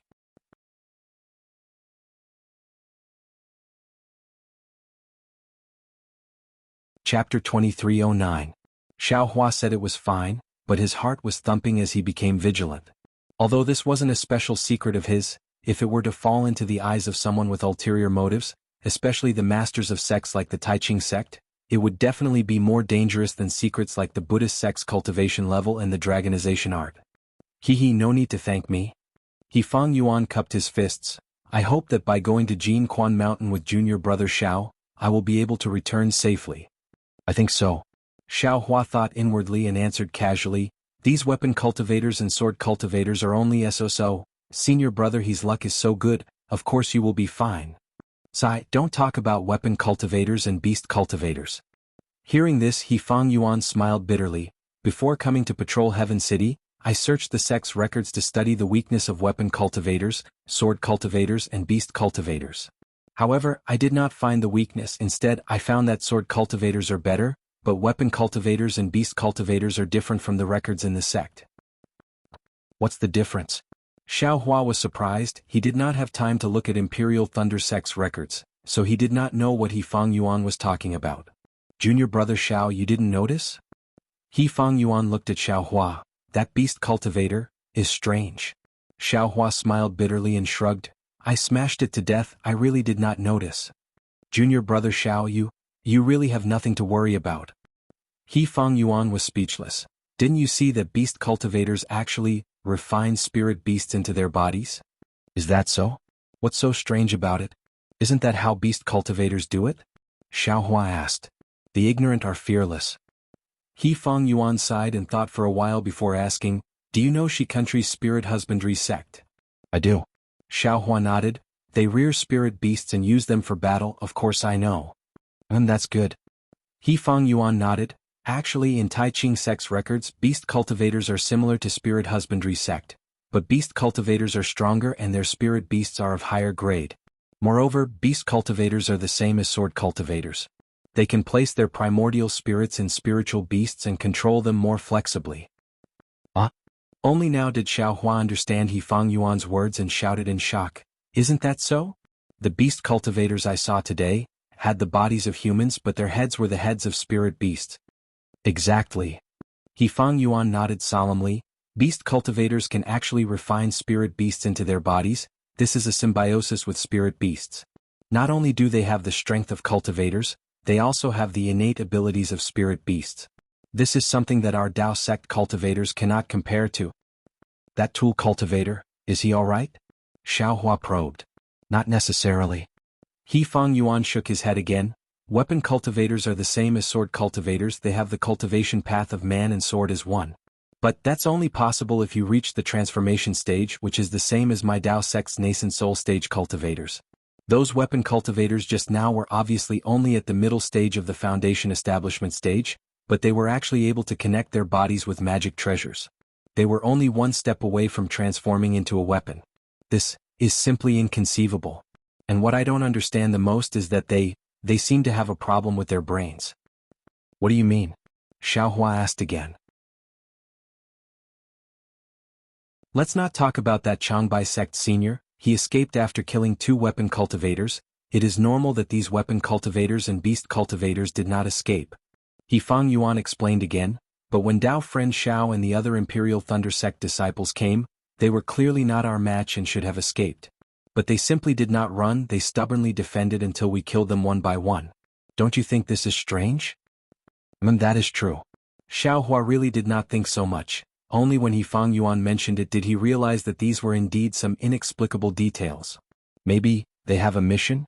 They don't dare to leave? Xiaohua said softly. What mission can there be in such a remote place? Fang Yuan shook his head. Even if there is a mission, they should escape first. Maybe they want to intercept us? Xiaohua said casually. That is impossible? Fang Yuan smiled. When we teleported out of Patrol Heaven City, we were very secretive and quickly flew towards Quanjin Mountain. Even if our 2 teams have the same mission, we do not know each other, how could they know? Senior brother, his words make sense. Xiaohua nodded and looked ahead. We should tell Dao friend Chui about this. You are the leaders of the 2 teams after all. Dao friend Chui? Fang Yuan was surprised. You don't call him senior brother? This is my Myriad Thunder Valley's family matter. Dao friend, he should not interfere. Xiaohua waved his hand. All right. Fang Yuan smiled. No matter what, I will always side with junior brother Xiao. Don't worry about this. Just based on what Dao friend he said earlier, I will remember this favor. Xiaohua smiled and nodded, sending Fang Yuan off with his gaze. This is troublesome. Although Xiaohua did not seem to care, he was muttering in his heart. How could he not care about the concern of Tai Ching sect's master? That was a sect that was even more powerful than the Imperial Thunder sect. It was estimated that because the Tai Ching sect was in Meng country and the Imperial Thunder sect was in Shi country, and Xiaohua had been appearing and disappearing unpredictably all these years, the disciples of the Tai Ching sect didn't receive any news about Xiaohua, so they didn't directly look for him. It was hard to say who would win in this sword path battle. Sai, keep a low profile, keep a low profile. Xiaohua was gloomy. I just want to cultivate peacefully. I already gave the credit to some Changbai sect senior. How can I retreat? However, Fang Yuan's words are really strange. If the artifact cultivator and beast cultivator did not have some mission, then they might have been affected by the artifact or spirit beast, losing the vigilance and thinking that cultivators should have. Not to mention Xiaohua's speculation about whether the artifact cultivator and beast cultivator had some mission. Far away in the west of Shi country at the border with Huan country, an emerald green sword light was flying through the sky in the biting cold wind. On that sword light was a person wearing a long green robe. This swordsman's hair was white, his cheekbones were bulging, and there were no wrinkles on his pale yellow face. As the sword light flickered, the swordsman's body would sway slightly. That sword intent pierced into the air, piercing through the cold wind. Not to mention the snowflakes that were faintly floating in the air, they could not even get close to him. As the swordsman's body swayed, the sword light would transform from time to time, and a green sword would appear on that sword light. This swordsman was actually an illusory sword cultivator. Just as the illusory swordsman flew past a towering cliff, the sword intent cut through a baby fist-sized icicle on the cliff. That icicle fell down the cliff, and no sound could be heard for a long time. From the front of the swordsman, a fiery red brilliance quickly chased after him. Whose flying sword book is it? That swordsman frowned slightly, his body stopping in the air. That green sword phantom immediately withdrew into his body, and with a wave of his hand, a finger-long flying sword landed in his hand. When the swordsman finished reading the contents of the flying sword, his expression changed greatly, and he shouted with a stern voice, "Idiot! You ruined my plan. 100 deaths are not worth regretting." As he spoke, sword light appeared in his hand, and that flying sword was actually torn apart by the sword light in the swordsman's hand. Like a piece of white paper, it turned into fragments and fell from the sky. This makes this sword. The swordsman gritted his teeth and hesitated as if he wanted to turn back. However, the swordsman stood in the air for a long time, and in the end he flew up again and flew forward. But this time there was no sword light like before, only a green figure. The swordsman flew for more than half a day and arrived in front of a towering ice mountain. The ice mountain was extremely high, piercing straight into the gloomy sky, as if it was going to pierce the sky. This ice mountain was extremely wide, stretching for more than 10 miles. The swordsman flew to the ice mountain and did not stop. Instead, he flew around the ice mountain, and in the time it took to eat a meal, a crack that was several feet wide appeared in the ice. The swordsman hesitated for a moment, and then rushed into the crack. The crack was between the ice mountain, and a huge whirlwind was generated from the crack, as if it could blow the swordsman away in an instant. However, the sword light around the swordsman's body flashed, and a green treasure sword appeared. Wung wung, a burst of sound was heard and the sword light slashed down, splitting the whirlwind. In an instant there was a moment of silence. And in this moment of silence, the sword light flashed and the swordsman rushed into the crack. Out of the crack, the swordsman's eyes lit up, and a huge lake appeared in front of him. The surface of the lake was extremely large and emerald green. Icy mountains surrounded the surface of the huge lake, blocking the surrounding cold wind. Moreover, several pale white rays of sunlight shot out from the dark clouds in the sky, like huge light swords, piercing into the lake in the valley. Under the sunlight, the lake not only became more green, but there was not even the slightest sound of wind. There were no ripples on the surface of the lake and it was really like a huge gem. The swordsman was not shocked by the strange scene in front of him, as if he was already used to it. He flew past a corner of Lake Chui, and landed on one of the protrusions on the stone wall, and stood there quietly.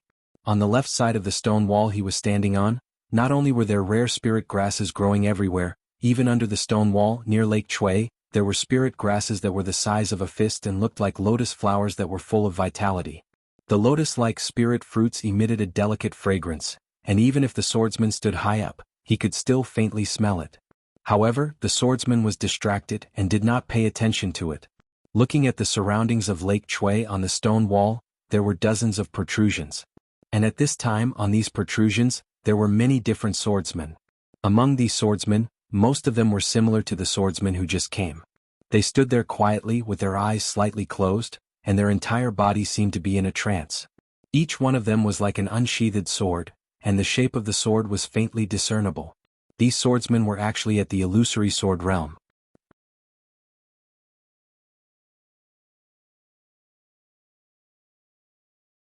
Chapter 23:10. As for the remaining cultivators, they were naturally beast cultivators and weapon cultivators. Not to mention the crouching tiger and coiling dragon of the beast cultivators, the shadows of the strange spirit beasts would appear from time to time. Even the artifact cultivators would occasionally release the light of the artifact cultivators. All of this indicated that these deviant cultivators also had the cultivation of the sword cultivator's illusory sword. An hour passed by quickly, and another dozen or so swordsmen arrived on their swords and stopped on the stone wall. Clank! A loud sound like a sharp sword rang out. A green sword ray flew out from the wall opposite of the green-clothed swordsman and landed on Lake Chui like a meteor.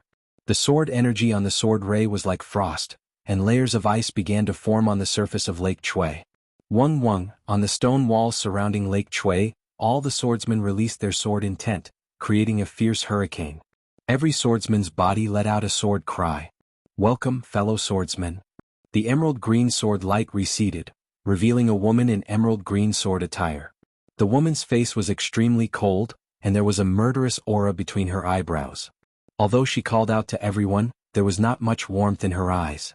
Zeng zeng zeng, dozens of sword lights that were not inferior to the female swordsman's flew out from the stone walls and landed on the surface of Lake Chui. Although the swordsmen appeared to be standing in a disorderly manner, they were clearly positioned from top to bottom and left to right. It was obvious that this was a very profound sword formation. I am Black Phoenix Sword Sex Lu Ruochang. Greetings, fellow swordsmen. The female swordsman cupped her fists and bowed towards the crowd. Greetings, LV Jianghu. The swordsmen also cupped their fists in return.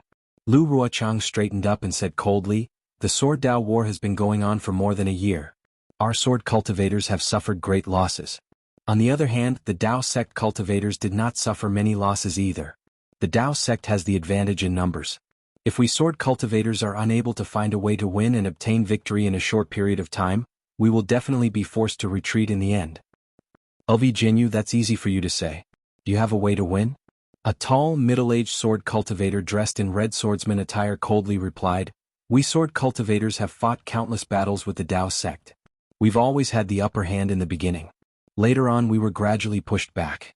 In the end we were forced to retreat to the sword realm.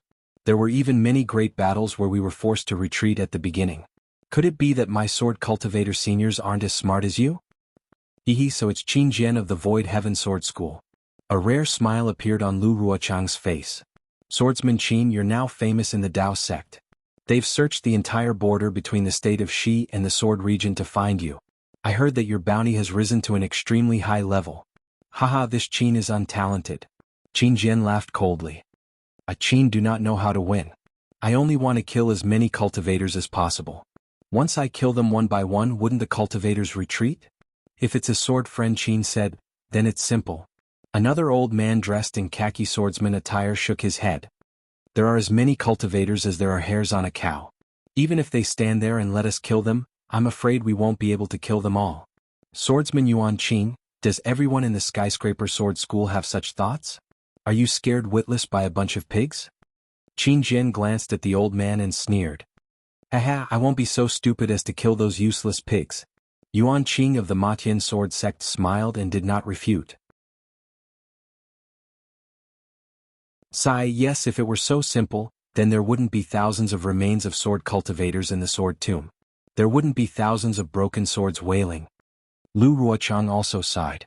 At this moment, a middle-aged swordsman with a red face said, Swordsman Lu, this is only the first stage of the battle.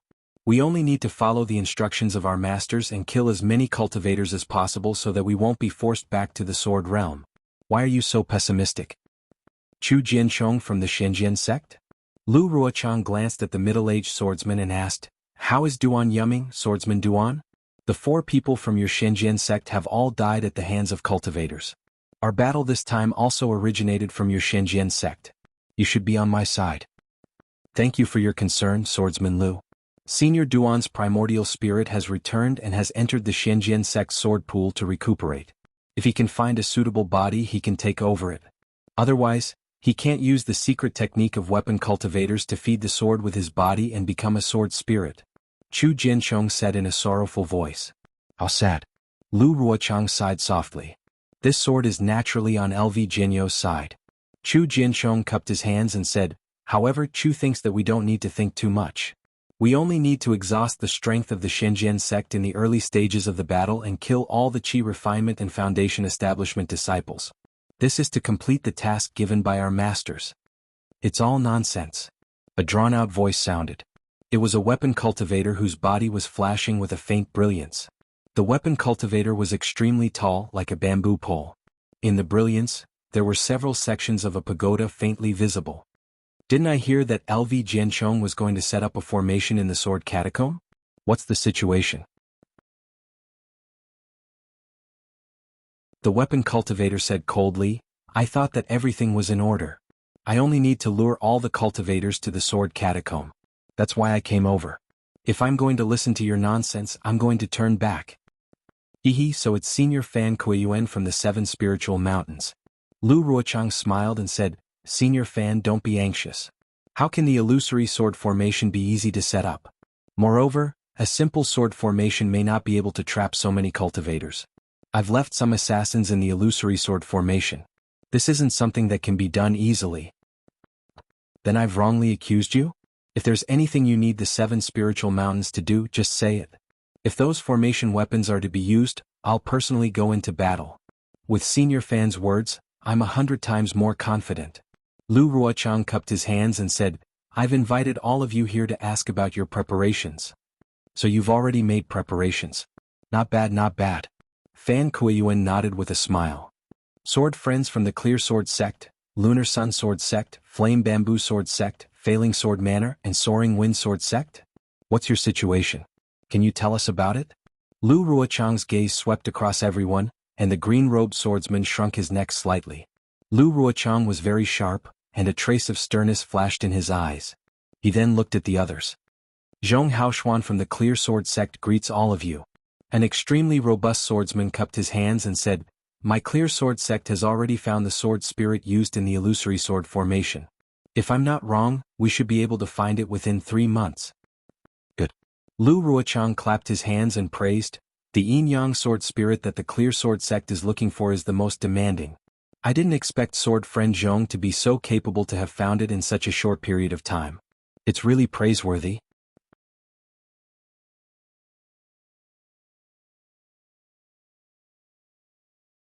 Chapter 23:11. My luck is indeed not bad. But this is also because the heavens are protecting my sword region. That Dao sect cultivator's luck has come to an end. Let them know who the true king of the Dawn Rain continent is. Zhong Haoshuan nodded coldly. Mu Ting of the Lunar Sword sect greets my fellow swordsman. A female swordsman dressed similarly to LV Ruochang stepped forward and bowed. However, this female swordsman's face was as beautiful as a flower, and she smiled wholeheartedly. The sword spirit that my Lunar Sword sect was looking for has been obtained. It is currently being nurtured in my Lunar Sword Valley sword pool. If the illusory sword formation needs to be used, I can retrieve it at any time. The following two people, Tian Simu of the Flaming Bamboo Sword sect and Rua Ling of the Failing Sword Manor, both spoke about the results of their sections.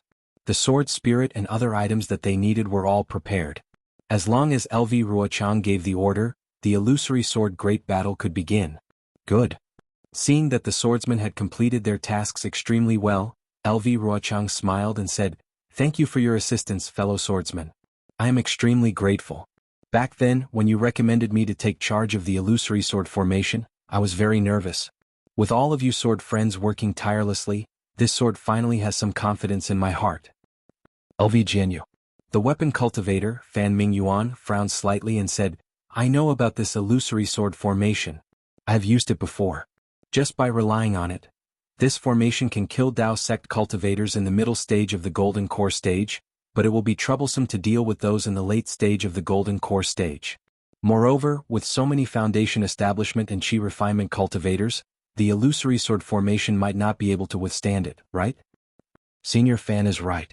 LV Ruochang said respectfully. However, the last time this formation was set up was 3,000 years ago. Back then, countless Dao sect cultivators were killed, and the Golden Core cultivators were also frightened. If not for the 3 late-stage Golden Core cultivators who suddenly became nascent souls, I am afraid that we would have achieved even more glorious results. Yes, since could it be that your illusory sword formation is even more powerful than the previous one? Of course.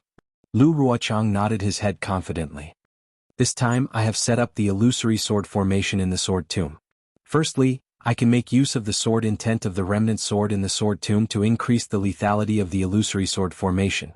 Secondly, I can make use of the metal chi in the sword tomb to suppress the spiritual chi between the Dao sect cultivators and the heaven and earth, preventing any more Golden Core cultivators from conceiving. In this way, not only can we kill cultivators in a large area, we can even kill late Golden Core stage cultivators. Yes, what LV Jianghu said makes sense. Weapon cultivator Fan Mingyuan nodded slightly. There are very few cultivators with a metal attribute constitution in the 3 cultivation kingdoms. Furthermore, it's unlikely that they'll be able to use the metal chi within the sword tomb. Furthermore, the sword catacomb is the most eye-catching place for sword cultivators and the Dao sect. You set up the illusory sword array there to lure them into the trap. They will definitely be surprised. Hee, isn't this what the Dao sect meant by catching the enemy off guard? A swordsman laughed. I still have some misgivings. Weapon cultivator Fan Mingyuan was still worried. There are a lot of foundation establishment disciples in the Dao sect. Our illusory sword array doesn't have a sword cultivator to support it. I'm afraid. Senior Fan. LV Ruochang was not angry at Fan Mingyuan's insistence on getting to the bottom of the matter. Instead, he was very willing for him to ask. LV Ruochang replied with a smile, "This is one of the things that I want to tell you." As he spoke, LV Ruochang looked at the green-robed swordsman and said with a smile, "Ling Yunwu from the Lingfeng sword sect, have you received what I gave you? Have you found the spirit-swallowing bugs?" Spirit-swallowing bugs? Hearing this, all the sword cultivators were stunned and looked at each other. Fan Mingyuan asked curiously, "LV Jianghu, are you talking about the spirit-swallowing bugs?" "Yes." LV Ruochang looked away from Ling Yunwu and replied with a smile, "I found some records about the spirit-swallowing bugs in the ancient books of the Black Phoenix Sword sect. 100 years ago when I was traveling in the Meng Mountains, I happened to get the black silk wood. Therefore, I gave it to Ling Jianghu and asked him to find the spirit-swallowing bugs. After all, the spirit-swallowing bugs are near the Chestnut Valley, which is the closest to the Lingfeng Sword sect." "Well, I kind of understand now." Fan Mingyuan nodded slightly. LV Jianghu planned to use the spirit-swallowing bugs to devour the Qi refining and foundation establishment cultivators, and then use the illusory sword array to deal with the rest of the cultivators? Exactly. Lu Ruochang's tone was slightly arrogant as he said, "This worm is the head of all spiritual worms in the world. It loves to devour spiritual energy, Dharma artifacts and Dharma treasures refined by Taoist cultivators, as well as their vital essence. It is very suitable to kill cultivators. I set a part of the illusory sword array especially for the spirit-swallowing bugs. Let's call it the spirit-swallowing array for now. As long as foundation building stage and Qi refining stage disciples enter this formation, they will certainly be killed by the spirit-swallowing bugs." Well, good. The few weapon cultivators beside Fan Mingyuan also nodded slightly. However, the few beast cultivators beside them had unsightly expressions on their faces. "Ling Jianyu, have you found the spirit-swallowing bugs?" Fan Mingyuan looked at Ling Yunwu again. "Haha, why don't you say anything? Do you want to give me a surprise?" LV Ruochang smiled again, which was rare. After all, the spirit-swallowing bugs was her trick, and she had already given the windy silk wood to the Lingfeng sword sect, which was the safest step in the illusory sword array. She didn't think there would be any mistakes. Well? Ling Yunwu, who was in cyan clothes, was a little embarrassed. He mumbled and hesitated. Thump. LV Ruochang felt something was wrong and said coldly, "LV Jianyu, what do you mean? I gave you the windy silk wood and the sword pouch. Don't tell me you didn't see them." "Of course not." Ling Yunwu smiled apologetically. "I've already got the windy silk wood and the sword pouch, and I've been to Chestnut Valley many times. According to LV Jianyu's records, I finally found some clues. Although I can't be completely sure, but in that case, why don't you tell me directly?" LV Ruochang was relieved. "It's just that, when I was on my way here, I received a flying sword message from the sword sect." Ling Yunwu gritted his teeth and said in a low voice, "More than 30 bright sword third-grade disciples I sent to find the spirit-swallowing bugs, were all killed." More than 30 bright sword third-grade disciples? All killed? LV Ruochang was also surprised. The Taoism sect actually attacked Chestnut Valley? Was there a gold core cultivator? Well? Ling Yunwu said awkwardly, "The Taoism sect cultivators haven't attacked Chestnut Valley yet. These disciples were killed near White Jade Mountain." "Didn't your disciples go to Chestnut Valley to find the spirit-swallowing bugs? Why did they go to White Jade Mountain?"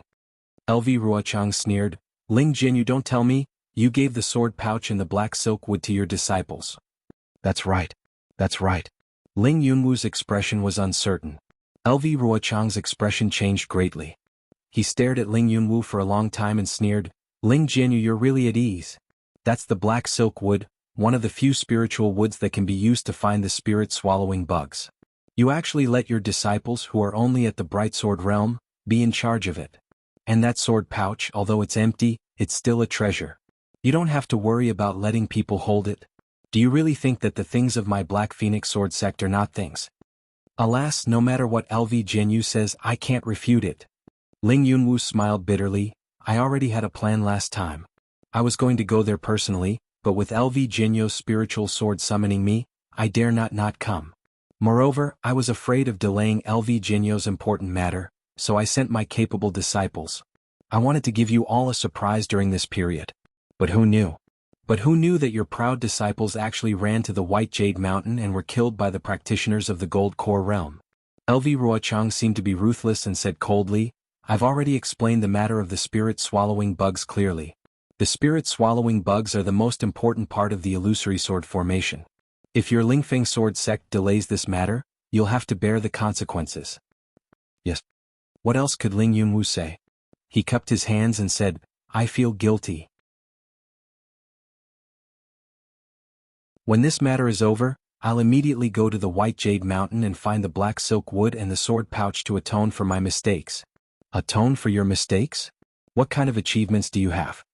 LV Ruochang sneered, "Who knows which Gold Core realm practitioner killed the 30 swordsmen? Where are you going to find him?"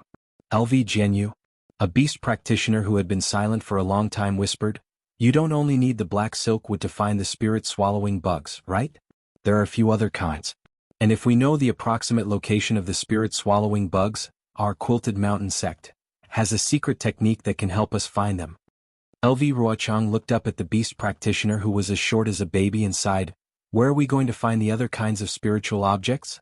Besides, I know that the Quilted Mountain sect and the 7 spiritual mountains have this secret technique, but I'm sure Senior Green Peak knows the consequences of the secret technique better than I do, right?"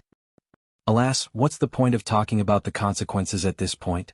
Green Peak said bitterly, "We beast practitioners have always been regarded as abnormal by the Taoist sect. We're indebted to the sword practitioners for protecting us.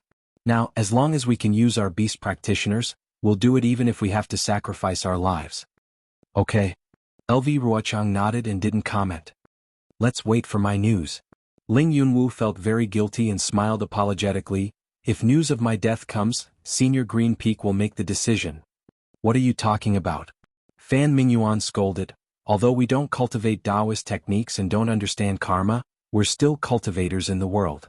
You can't speak nonsense." "Yes, I understand." Ling Yunwu hurriedly bowed. LV Ruochang glanced at Ling Yunwu coldly. Just as he was about to speak, he heard a bird's cry. It was like a mournful wail that soared into the sky. It pierced everyone's ears and immediately disrupted the tranquility of the valley. Even the quiet sound of the lake had layers of ripples. If you like this work, you're welcome to vote for it at Chidian.com.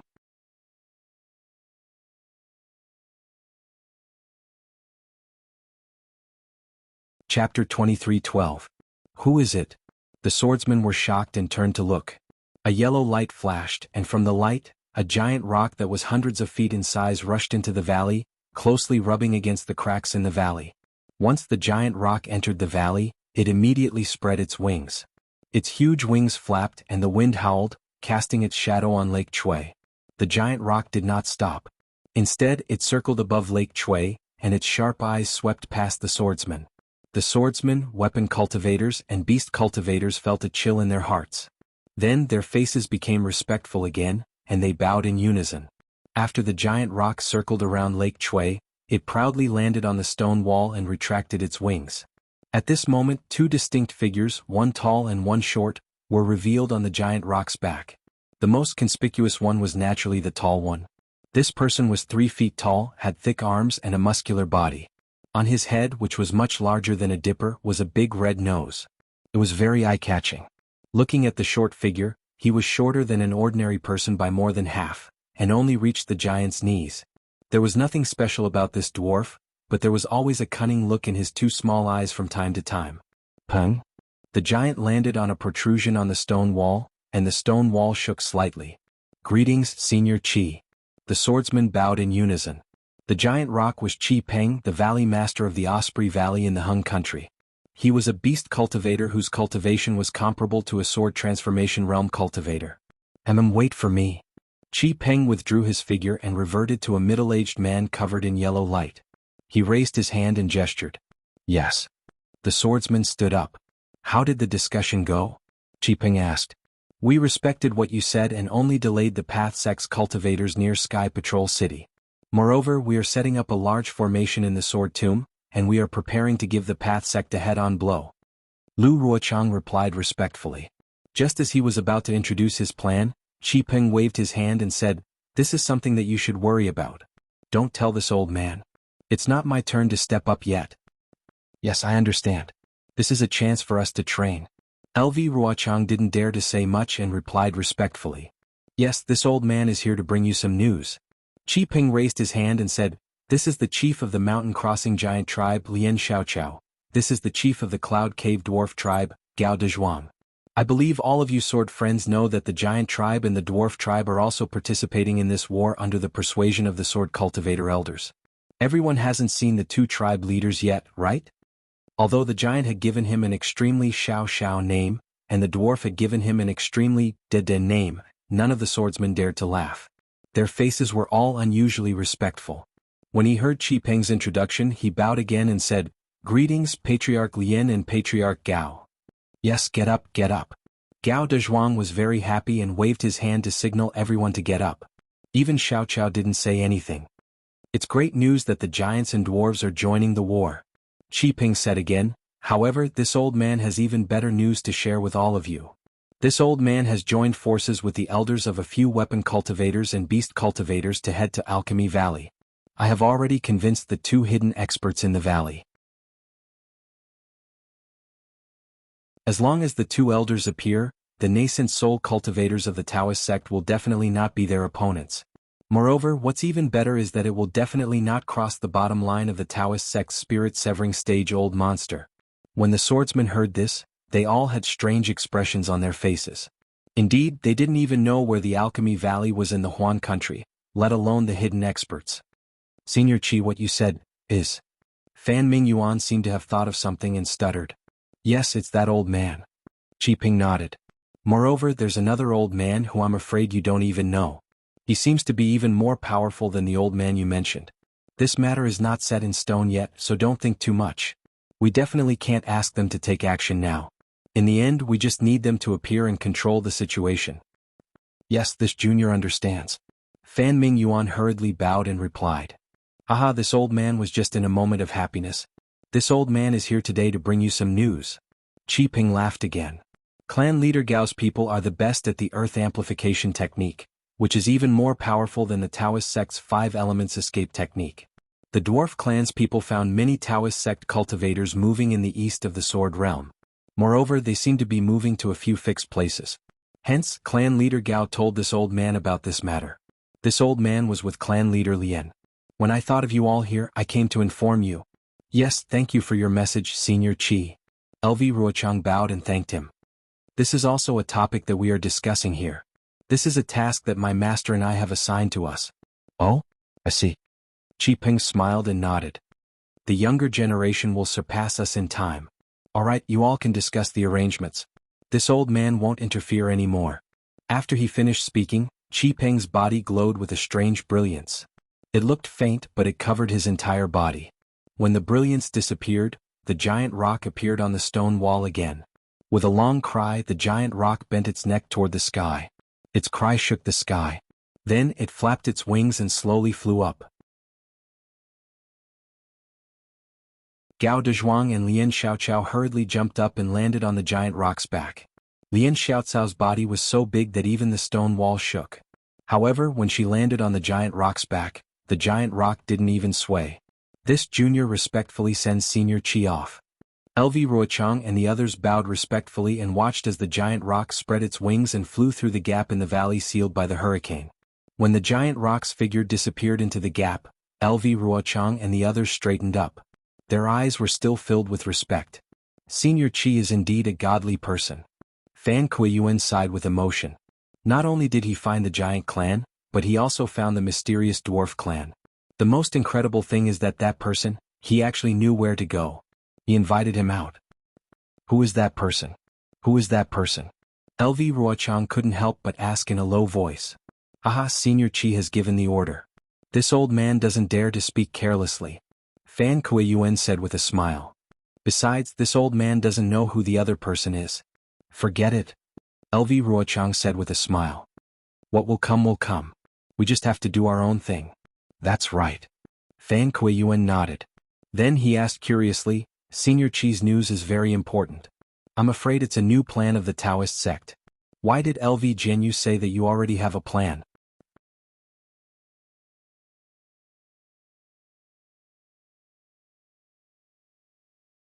Chapter 23:13. Haha, Senior Fan, why do you think the people of Sword Realm are attacking the 3 countries? LV Ruochang asked with a smile. Haha, are you trying to test this old man? Fan Mingyuan laughed. No, I'm just asking casually. LV Ruochang shook his head slightly. Fan Mingyuan smiled and said, if it was the previous battles, I might have thought that it was because of the conflict between Sword Realm and the 3 countries, so we had to fight to determine the outcome. However, this old man knows that the reason for today's battle is because of the 2 girls from the Shenzhen sect and the 2 illusory swordsmen that they lost. However, the truth is that due to the change in the spiritual energy of heaven and earth, spiritual stones, spiritual herbs and other items have decreased. Our sword domain is too narrow and cannot compare to the 3 countries of the Dao sect. Therefore, we have to snatch their spiritual herbs and spiritual stones. That's right, Senior Fan is right. LV Ruochang nodded and said, this is also what the elders told us at the beginning of the battle. Although the Dao sect's array is not as powerful as the sword array of our sword domain, in terms of concealment and defense, it is stronger than the sword array. At the border of our sword domain, Shi country and Ming country, there are more than 10 spirit stone veins. However, because of the protection of the Dao Sect's formation, it is not easy to find them. In the previous battles we spent some effort on them, but the results were minimal. Moreover, Sword Realm did not lack spirit stones at that time, so who would care about them? However, it's different now. Sword Realm's spirit stones are about to dry up. The spirit stone veins at the border of Sword Realm have become our savior. The purpose of this battle is to steal these spirit stone veins? Fan Mingyuan suddenly realized. The attacks and killings are all just a pretense? Haha, if Senior Fan understands it this way, then it's possible. LV Ruochang and Fan Mingyuan's conversation spread throughout Lake Chui, so all the swordsmen could hear it clearly. Many people had the same look of realization as Fan Mingyuan at this moment. What about the illusory sword formation of the sword catacomb? Fan Kuiyuan asked curiously. This has nothing to do with snatching the spirit stone mine, right? Hee. Not only can we kill off cultivators, we can also snatch the spirit stone mine. Isn't that killing 2 birds with 1 stone? Lu Ruochang said with a chuckle. Fine. These things are too complicated. I really can't understand them. Whatever LV Jianghu says, I'll do it. Fan Mingyuan turned to look at the swordsman and smiled bitterly. The other swordsmen are probably the same as me. Perhaps this is the reason why the teachers didn't make it clear. I didn't mean to keep it a secret. LV Ruochang shook his head. This matter is very important. The fewer people who know about it, the better. Yes, I know. Fan Mingyuan waved his hand. Elder Qi, are you saying that the Dao Sect's cultivators are sending disciples to protect the spirit stone mine? Exactly. Lu Ruochang nodded. The cultivators of the sword domain have been pressuring the Dao Sect cultivators. They have clearly sensed danger. The spirit stone mine is even more important to them, so they have to increase their vigilance. However, they don't know that the sword domain's goal is the spirit stone mine. They want to send reinforcements, but they are afraid that we know the location of the spirit stone mine. They don't want to attract our attention, so they are fearless and mysterious. To put it bluntly, they are not even worth a single spirit stone. How should we deal with them? I will listen to LV Jianghu's orders. I dare not. I have already asked the swordsmen of the Quilted Mountain Sect and the Wild Beast Mountain Manor to help keep an eye on the cultivators' movements. Now that I have the help of the dwarf clan, I am even more confident. LV Ruochang said with great confidence. Following her explanation, various orders were issued as they discussed. The swordsmen of the various sects nodded solemnly and accepted the orders. This discussion lasted for several days. After all the details were discussed, the swordsmen who received the mission did not waste a single word. They flew out of the gap on their swords, leaving behind Ling Yunwu of the High Wind Sword Sect. Ling Jianghu, it's not that I want to blame you. LV Ruochang knew what Ling Yunwu meant, but her tone was still indifferent. In addition to the previous arrangements, the High Wind Sword Sect has to complete and cooperate with the actions of the other sections. You still have to find the black silk wood. After all, if you can save the life of a beast cultivator, you should do it. Yes, I understand. Ling Yunwu nodded. This matter originated from me. Even if I have to pay with my life, I will find the black silk wood and the sword pouch. I will not implicate the sword friends of the beast cultivators. Haha, Ling Jianghu, you don't have to do this. The cultivators who appeared in White Jade Mountain were at most middle-stage Gold Core realm. Maybe there were some late-stage Foundation Establishment realm cultivators. How can Ling Jianghu be afraid of them? Don't worry and go boldly. The cultivators who can hurt you are still in Sky Patrol City, outside the sword domain. Yes, I will leave. Once I find the spirit swallowing bugs in Chestnut Valley, I will send a flying sword message to LV Jianghu. Ling Yunwu cupped his hands and bid farewell. Okay, I will listen to Ling Jianghu's good news. LV Ruochang nodded and watched Ling Yunwu fly away. She also jumped and turned into a sharp sword light, rushing out of the valley. Only the green lake behind her was left undisturbed. Besides, the disciples of the Imperial Thunder Sect and the Taiching Sect were in the same place. Naturally, they could no longer use the drifting cloud-flying boat. The 10 disciples flew together with the remaining 7 disciples of the Taiching Sect. The disciples of the Imperial Thunder Sect flew faster than the disciples of the Taiching Sect. Xiaohua didn't notice it at first, but after flying for an hour, he finally came to his senses and nodded to himself. The Imperial Thunder Sect's cultivation method is lightning cultivation.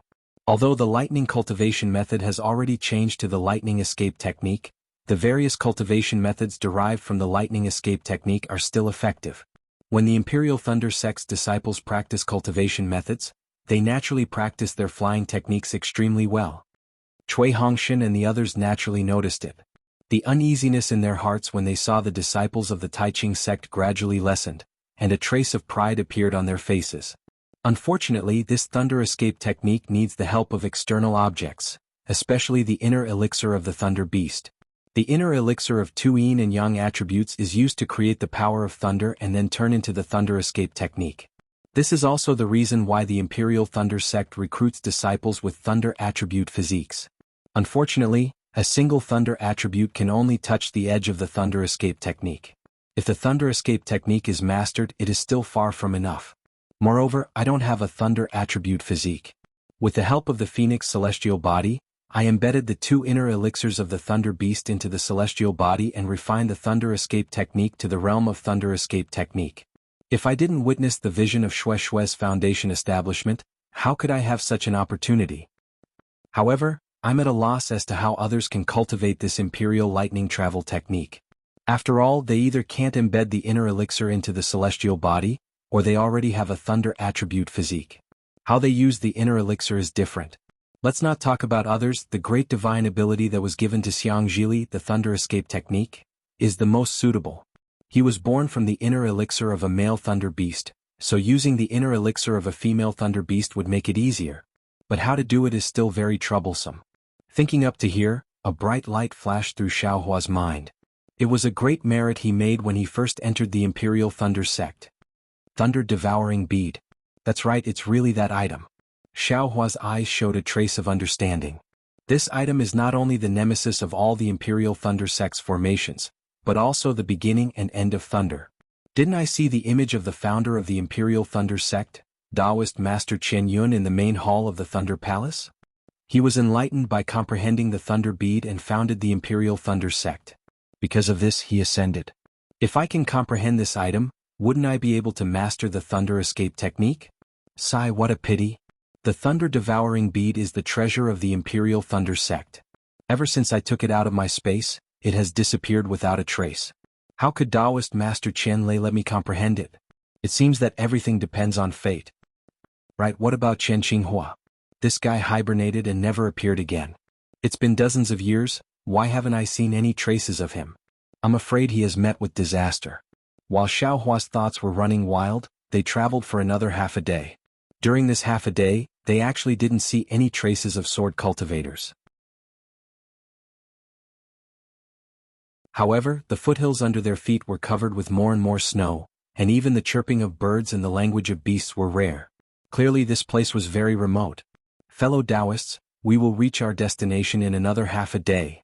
Seeing that the journey was safe, Fang Yuan's vigilance also weakened. Seeing that flying was very boring, he laughed and said loudly. His voice was not soft and the snow on the mountain wall was disturbed. At the peak, first, a palm-sized snowflake fell. Then as the snowflake fell, more and more snowflakes fell. Not long after, an overwhelming amount of snow fell from the sky like a collapsing mountain. The disciples of the Taiching sect and the Imperial Lightning sect were flying between two tall mountains. The snow on top of the canyon was extremely powerful, and it covered the entire canyon. Everyone's divine sense swept over and saw that the snowflakes were like dust, and the accumulated snow was like a tide, covering half of the sky. Huh? Snow? Avalanche? Fang Yuan was shocked. He really didn't expect that just one sentence from him would cause such a big trouble. He had heard about this avalanche from the guards of Sky Patrol City, but he never thought that he would actually encounter one. Quickly fly. At this moment, no one dared to hesitate. No one wanted to fight against the heavenly might. Although the avalanche was still very far away, it was still in Aurora after all. If they were really buried by the snow, even if they were Foundation Establishment cultivators, their vitality would be greatly damaged. Moreover, the most important thing was that he had lost all face.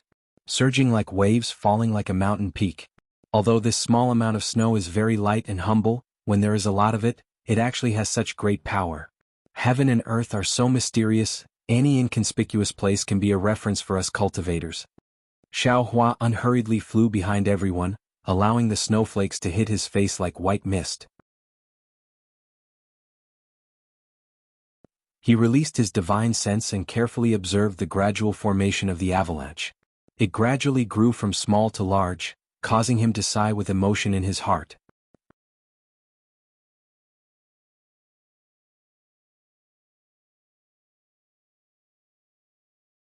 Chapter 23:14. Although the avalanche was very powerful, covering half of the canyon, and the rumbling sounds echoed in the canyon, everyone was still cultivators and most of them were Foundation Establishment cultivators. They had already escaped from the canyon before the avalanche hit them. He Fang Yuan smiled bitterly and this time he lowered his voice. Captain Chui, it's all because of my carelessness, let's not talk about it now. Chui Hongshan seemed to have thought of something and quickly lowered his voice. Let's leave quickly. Also, it's best to take a detour. Yes, that's right. Fang Yuan's face turned cold and he came to a realization. He released his divine sense and looked around carefully, then he asked, Captain Chui, how do you think we should take a detour? Captain He, you can decide. Chui Hongshan said humbly, after all, Captain He is my senior brother. All right. Fang Yuan knew this was not the time to be humble, so he waved his hand and flew towards another direction along the foothills. After waiting for the Imperial Thunder Sect and Tai Ching Sect disciples to fly away for a while, a small human head suddenly popped out from the clean rock wall that had just experienced the avalanche. That human head had a small nose and small eyes like a child's. The avalanche actually happened here? That human head mumbled in a low voice and then jumped out from the rock wall. It was a dwarf who was less than 2 feet tall. That dwarf's nose twitched a few times, and a trace of joy appeared in his eyes. Cultivator. Aha, there's actually a cultivator here. I found the cultivator's whereabouts. After speaking, the small eyes blinked a few times in joy, and with a stomp of his foot, his body once again disappeared into the rock wall, and just like Xiao Hua's earth escape technique, he chased after the Imperial Thunder Sect disciples. How would the Imperial Thunder Sect disciples know that their whereabouts had already been discovered by the dwarf?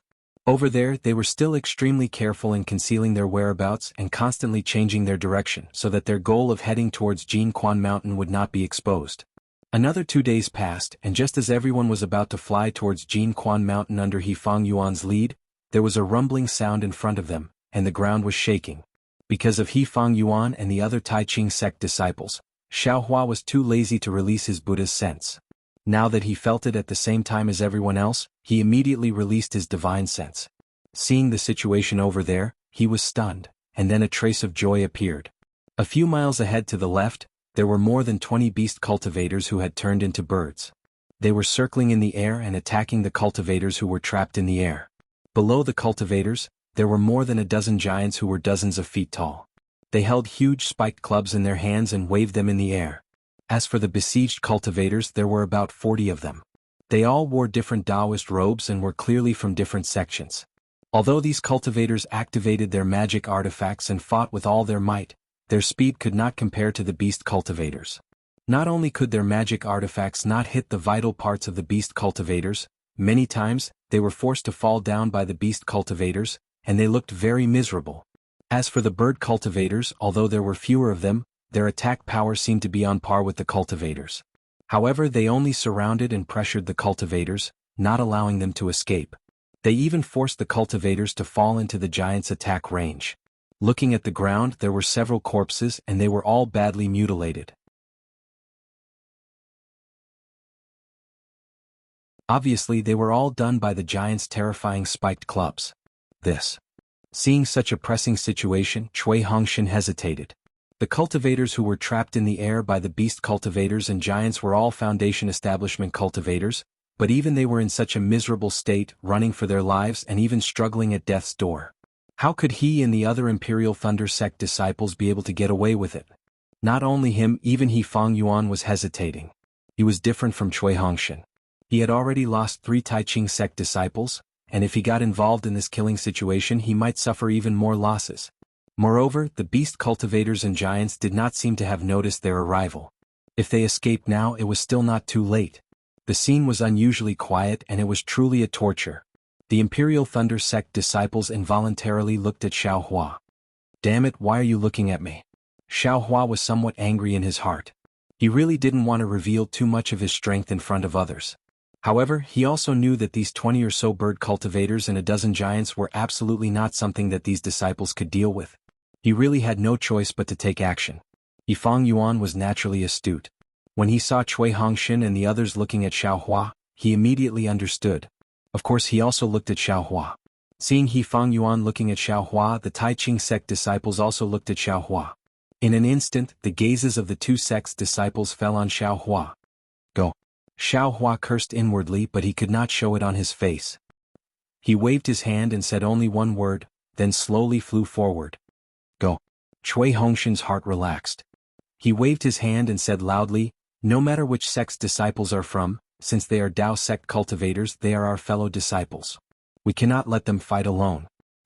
Yes, we will follow Captain Chui's orders. Dui Chi Meng and the others replied loudly. With Xiaohua's guarantee, their hearts tightened.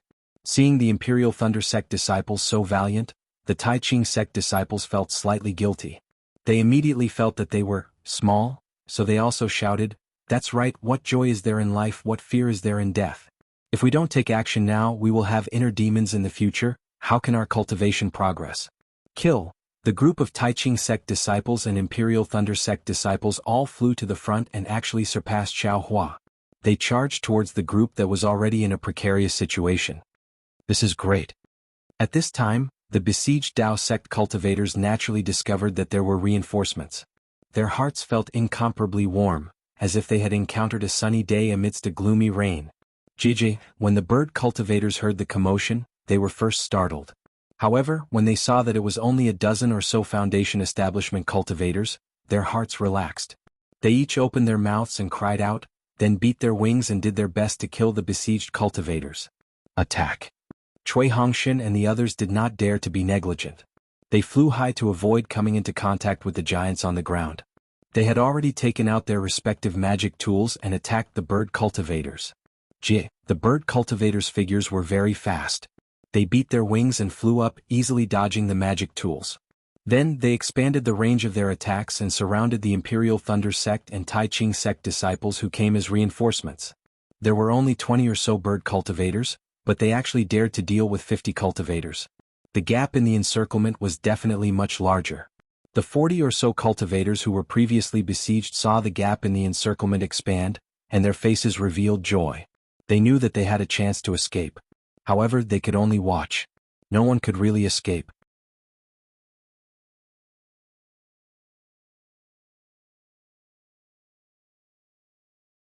Chapter 23:15.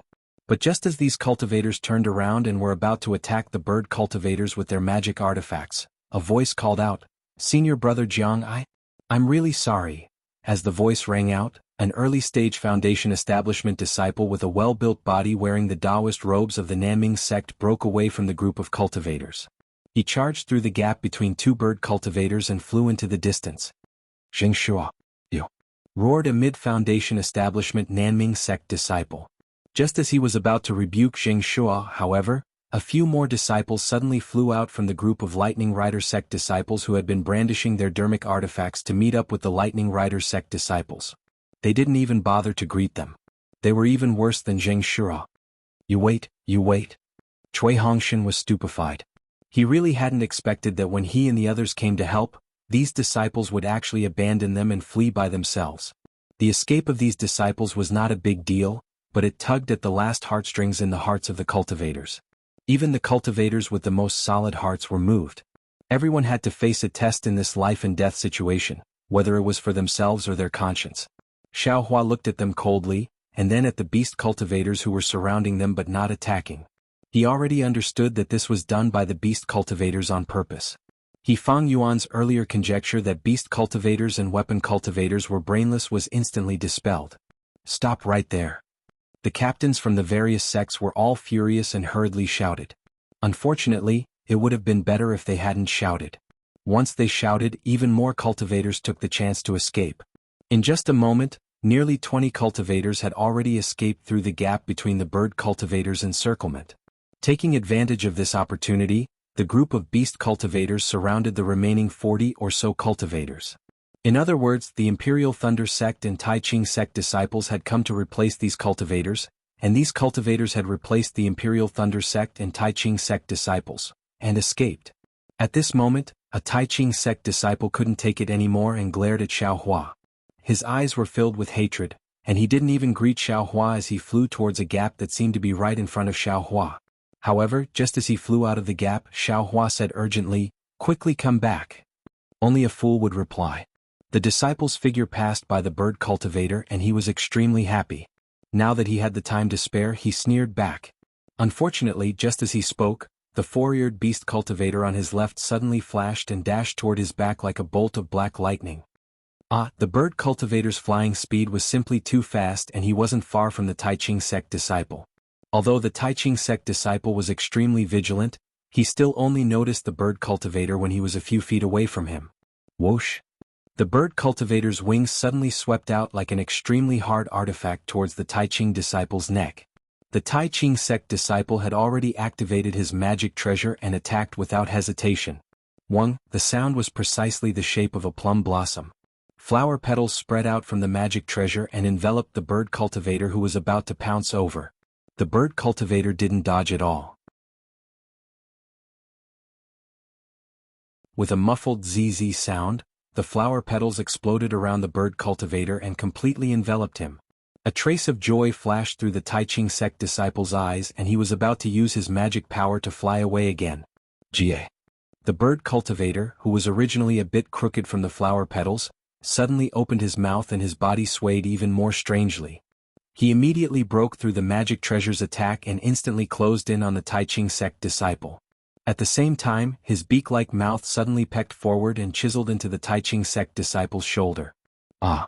The beast cultivator's beak broke through the Tai Ching sect disciple's defensive yellow talisman and tore off a large chunk of flesh from the disciple's shoulder, revealing the pale white bone inside. Since the Tai Ching sect disciple was injured, his body was already crooked and he slowly fell from the sky. He was barely able to stabilize himself in midair. At this moment, all the cultivators who were looking at this disciple had a trace of pity in their eyes. They actually couldn't bear to see him die. Bam! With a loud bang, a huge mace appeared behind the Tai Ching sect's disciple, causing a gust of wind to blow as it appeared behind him.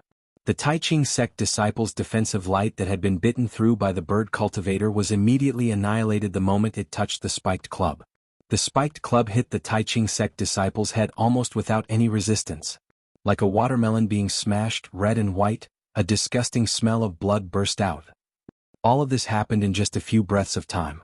Xiaohua had time to give a warning and Fang Yuan didn't even have time to shout angrily before the Tai Ching sect disciple died. Their broken corpses fell to the ground, mixing with the dead disciples from before. Hiss. Everyone from the Tai Ching sect and Imperial Thunder sect sucked in a breath of cold air.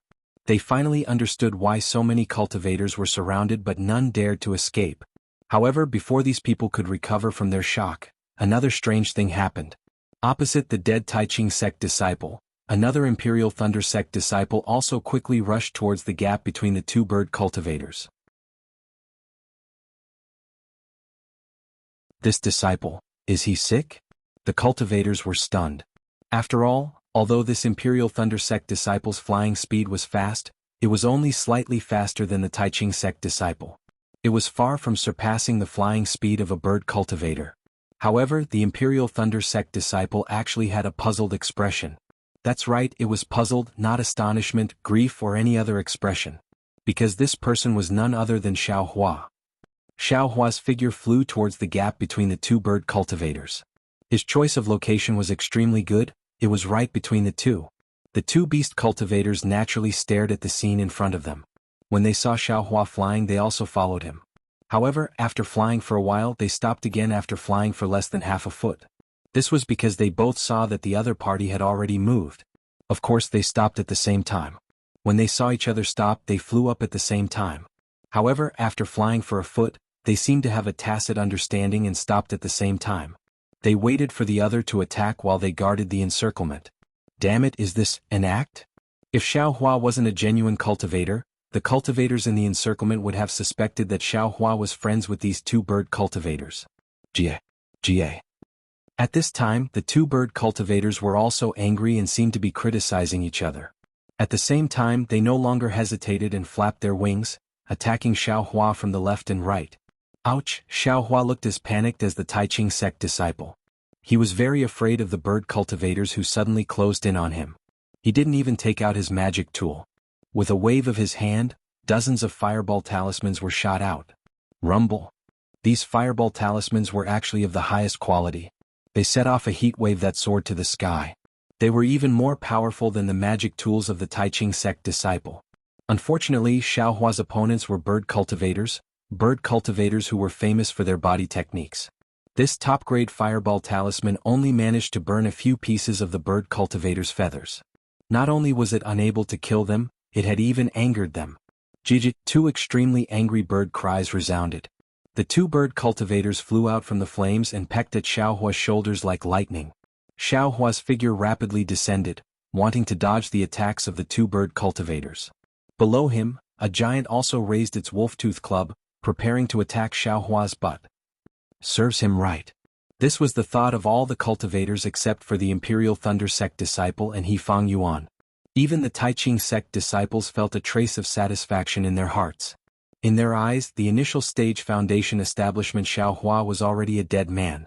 Facing two bird cultivators and a giant, and falling into such a passive situation, even a late-stage foundation establishment cultivator wouldn't be able to escape, right?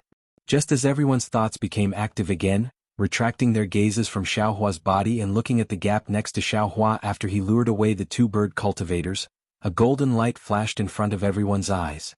Immediately they heard Xiaohua shout, "Damn it, you dare to hit my butt. I'd like to see if your strength is greater or mine." Immediately after, in front of everyone's eyes, Xiaohua suddenly took out an ordinary stick that was 2 feet long and as thick as the mouth of a bowl.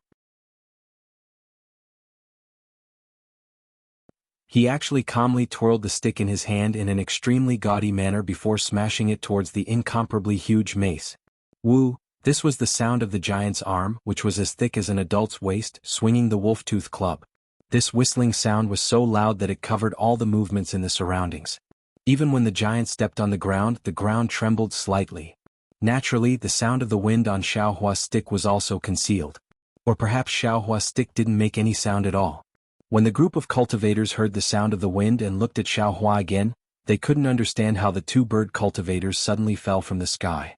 Although they didn't seem to have any injuries in their divine senses, the two bird cultivators were completely dead.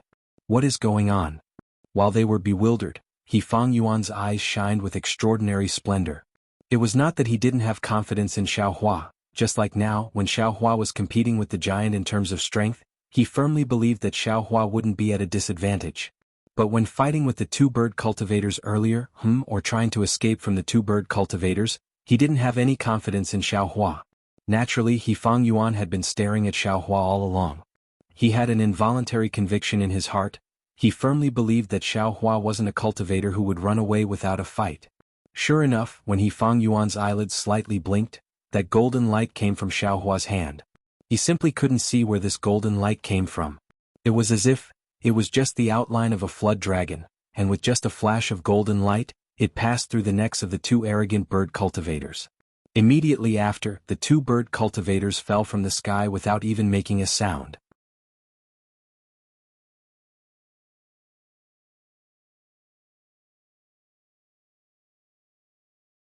Chapter 23:16. However, He Fang Yuan could clearly see that in the short time the golden light disappeared and the staff was raised. Xiaohua reached out and took away the storage pouches on the waists of the two beast cultivators. Dang! A deafening sound resounded. That intense fluctuation came from the place where the staff and the mace collided. Just like the fireball talisman that Xiaohua threw out earlier, it instantly washed away all the snow and other objects within a radius of 6 meters. Immediately after, that fluctuation was like the surging waves of the sea, rushing out in all directions. In the air, whether it was the Tao sect cultivators or the beast cultivators, they were all unable to stand steadily from the impact of this sound wave. Even the Imperial Thunder sect's Qi refinement disciples and the two beast cultivators' bodies swayed a few times before falling from the air. Ha! Xiaohua's loud laughter resounded again after the sound wave. Good strength, good strength. Take another strike from this young master's staff. As he spoke, Xiaohua's figure flew up once again. That long staff streaked across the sky, emitting a whimper sound, and smashed towards the giant who was standing there foolishly. His arm was already completely numb, and his mace was also twisted in the middle.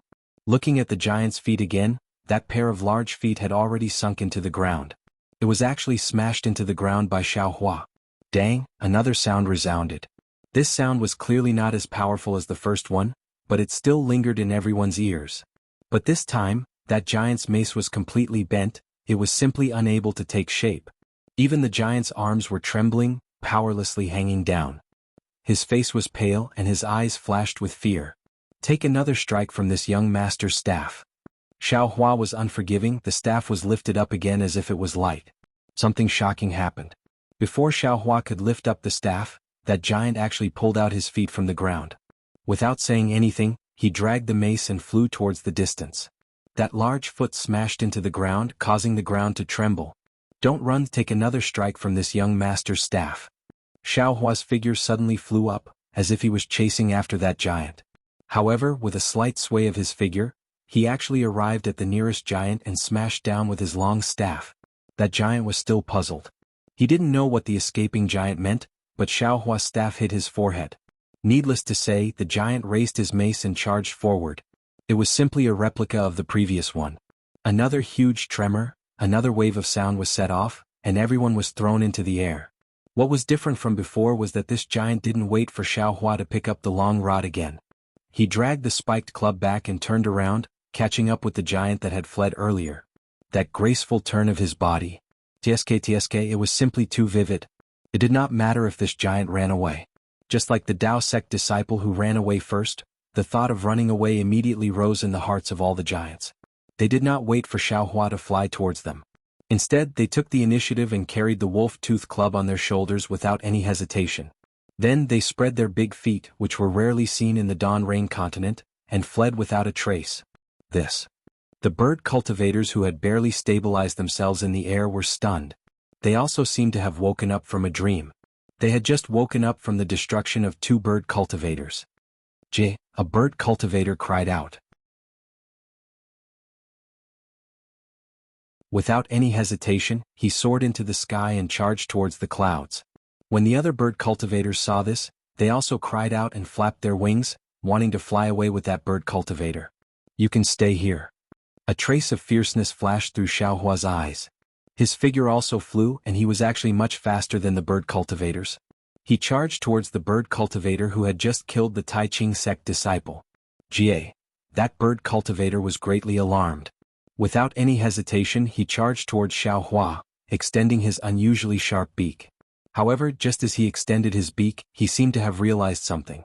His wings flapped, and his figure quickly turned around, drawing an arc in the air as he tried to escape again. At this moment, Xiaohua's figure was only about 3 meters away from him. At such a close distance, how could Xiaohua let him escape? The long staff in his hand danced again, and like a jade pillar supporting the heavens, it stabbed straight towards the bird cultivator's abdomen. Seeing that it was about to hit the bird cultivator's body suddenly emitted a tricolored brilliance. The bird cultivator's flying speed suddenly increased, and the distance between them immediately increased again. Damn it, if it's half a foot longer I'll stop. Xiaohua cursed angrily. Just as he was about to activate the hibernating lightning escape, something strange happened. That 2-foot-long staff suddenly grew half a foot. I owe this. Xiaohua was shocked. Of course, even if the staff grew half a foot longer, it still wouldn't be able to hit the bird cultivator. This half a foot that suddenly grew was not seen by anyone. In a hurry, Xiaohua didn't have time to check. He activated the hibernating lightning escape and suddenly sped up. The long staff suddenly struck out, hitting the bird cultivator's abdomen. Pooh, a mouthful of blood was spat out. The bird cultivator screamed miserably, curled up his wings and fell from Xiaohua's side. Xiaohua casually took the bird cultivator's storage pouch. If he didn't pay any more attention, that bird cultivator's body would have long been smashed to pieces by the long staff. How could he still be alive? Don't go. Leave a few more behind. Xiaohua shouted, but his body slowed down. He no longer used the hibernating lightning escape. The bird cultivators were scared by Xiaohua's beating. These few shouts actually caused the bird cultivators' bodies to sway slightly. They really thought that Xiaohua had caught up to them. When they saw that Xiaohua was only standing in place and didn't chase after them, they finally relaxed. They didn't even dare to look back and directly rushed into the sky. When they couldn't see him anymore, they fled far away.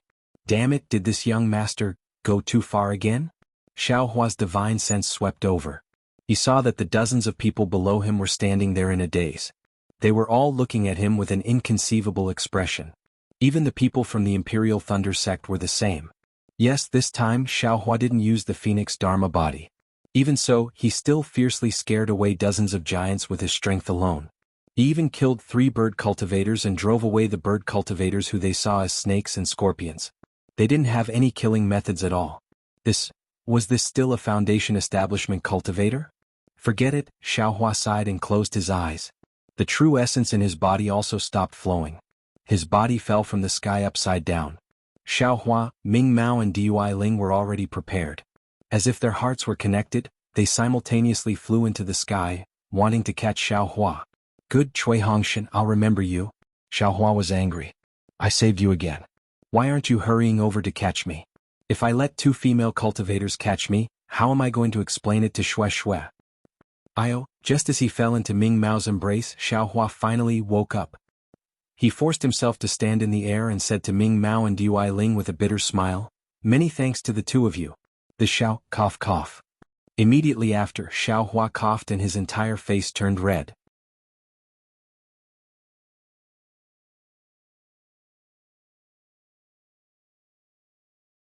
Chapter 23:17. Junior brother Xiao, are you hurt? Ming Mao asked with concern. I'm fine. Xiao Hua waved his hand and took out an elixir. He put it into his mouth without even looking at it. Then he said while gasping, I'm exhausted and my magic power is also exhausted. I need to rest for a while. Then he looked at Zhenhua and said angrily, Nephew Zhen, why don't you come and support your uncle? Yes, I will go now. Zhenhua stared blankly for a moment, then his face was filled with joy. He hurriedly flew over and firmly supported Xiao Hua. At this moment the rest of the people came to themselves. The shock on their faces was replaced by respect. Then they heard a surprised voice, You are Xiao Hua, the disciple of the Imperial Thunder faction who lifted the divine object from the sky at the Feather Immortal gathering of the Taiqing sect? Yes, it must be you. Yes, it's Xiao Hua. I can't be wrong. Another cultivator also yelled with elation. I also participated in the Feather Immortal gathering, and I was stunned by fellow Taoist Zhao's divine power. Who would have thought that we would be reunited again after so many years? Fellow cultivator Zhao's divine power showed off again and saved us. Xiao Hua was stunned. He looked up and saw 2 surprised faces. Then he looked at their robes. One of them was from the Kunlun faction, and the other was from the Utopia faction. However, these 2 people's faces were unfamiliar to Xiao Hua. He couldn't remember them at all. After all, the Imperial Thunder faction wasn't in the same group as these 2 factions at the Feather Immortal gathering. Xiao Hua didn't fight with them in the second stage. Fellow cultivator Xiao, you were famous at the Feather Immortal gathering. The disciple of the Kunlun faction flew over and said while cupping his hands, I'm Kashingshi from the Kunlun faction. Fellow cultivator Xiao, you don't remember me but I have a deep impression of you. Back then you made a name for yourself in one fell swoop. This coup is truly envious. I'm Yang Fangqing from the Utopia faction. The disciple of the Utopia faction said while cupping his hands, Fellow cultivator Xiao, thank you for saving my life. Oh, you are from the Feather Immortal gathering. Xiao Hua thought to himself. Then he weakly cupped his hands and laughed in a low and deep voice, so it's an old acquaintance of mine. What a coincidence. It wasn't a life-saving grace, it was just to save himself. Alas, it's actually a fluke. I'm just a paper tiger. If those giants and beast cultivators hadn't been scared away by me, I would have been in your care. Haha, junior brother Xiao has already done his best.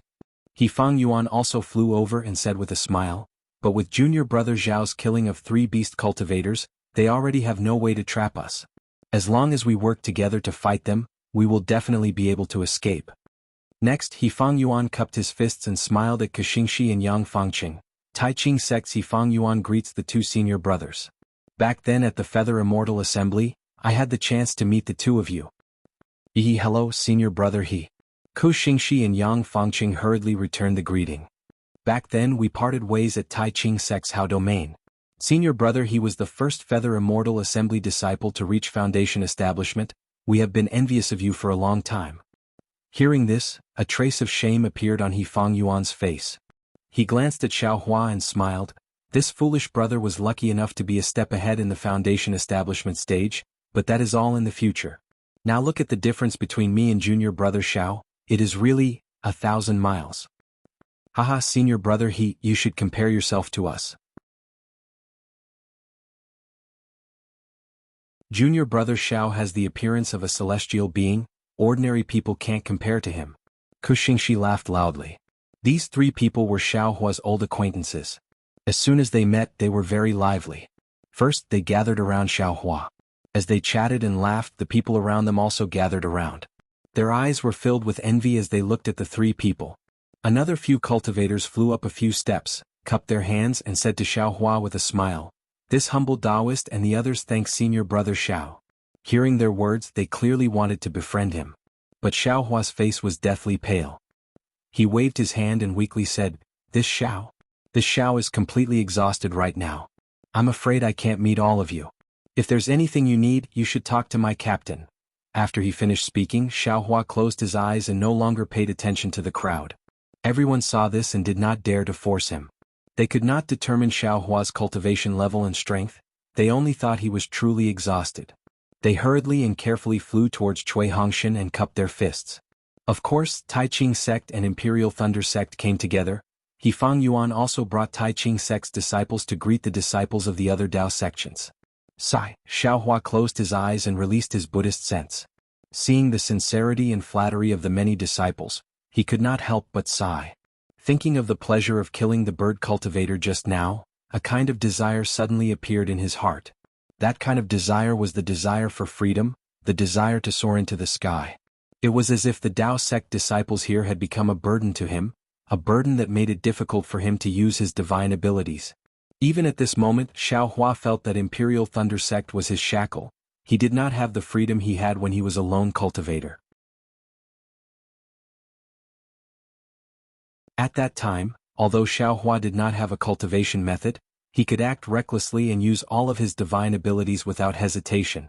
But after arriving at the Imperial Thunder sect, although he had access to cultivation methods and medicinal pills, he had no choice but to conceal himself. He was afraid that if he revealed too much about himself, the master would discover something fishy about him. It is hard to live up to the reputation, sometimes it is indeed like this. Xiao Hua sighed, but then he laughed inwardly. If I did not enter Imperial Thunder sect, I would not have had so many fortuitous encounters. Even when I was chased by that old ghost Jianghu, where could I have run to? Wouldn't I have been killed? This young master is being insatiable. But, on this Dawn Rain continent, there are giants? Back then, when Master said that I had the special bloodline of giants, he only said that there were giants in the Guihe Sea. Even the Blood Ray Island disciple who claimed to have an ancient bloodline was not as tall as this giant. I just don't know, if this giant can really find out about my origins? Xiao Hua guessed inwardly. But thinking about the giant's silly appearance, Xiao Hua shook his head vigorously in his heart. He did not want to have anything to do with them. After the group of cultivators exchanged greetings, they began to discuss their itinerary. The few team leaders whispered to each other, knowing that they were heading to Golden Spring Mountain for a mission. And this place was not far from Golden Spring Mountain. With so many cultivators gathered together, it was obviously not easy to conceal their whereabouts. If the location of Golden Spring Mountain was exposed, not only would it be disadvantageous to the Spirit Stone mine, it would also be detrimental to their own safety. Therefore, the few team leaders discussed for a while and decided to use the old method, which was to split up and enter Golden Spring Mountain from different directions. Of course, since these few teams had already gathered here, the few team leaders naturally had to exchange messaging charms. They even agreed on the distance between each other to prevent the situation of being surrounded by the bird cultivators and giants again. At this moment, Cui Hongshan's messaging charms were snatched away by the other team leaders. Obviously, they had placed all their hopes on Xiao Hua. After the arrangements were made, everyone cupped their hands and released their divine senses. Then, according to the plan just now, they each chose a route and flew up. Let's go. Cui Hongshan saw that everyone had left and waved his hand. Yes. Zhen Minghui and the others replied in a low voice, but they did not get up. However, Dui Qiming said in a low voice, Xiao Hua's body has not recovered. I'm afraid it's not suitable for him to move now. In my opinion, it's better for him to rest for a while. Cui Hongshan had considered this. But the other apprentices of the Kunlun sect and the Utopia faction all wanted to leave this place as soon as possible. Cui Hongshan also felt a little nervous. He wanted to take Xiao Huafei with him for a while before stopping to rest. It's better for us to leave first. Cui Hongshan thought for a while and said, the beast cultivator and the giant have just been defeated here. Who knows, they might come back. Xiao Hua was very brave just now. I'm afraid he won't be able to fight now. If we stay here, we'll be the prey of the beast cultivator and the giant. It's really unwise. Moreover, the 10 people of my Imperial Thunder Sect's first small team are still here. I want to quickly bring you all into Golden Spring Mountain. This way I can be at ease. Cui Hongshan's words were very selfless. If others heard it, they would definitely feel that he didn't care about his own junior brother's injury and only cared about everyone's life and death.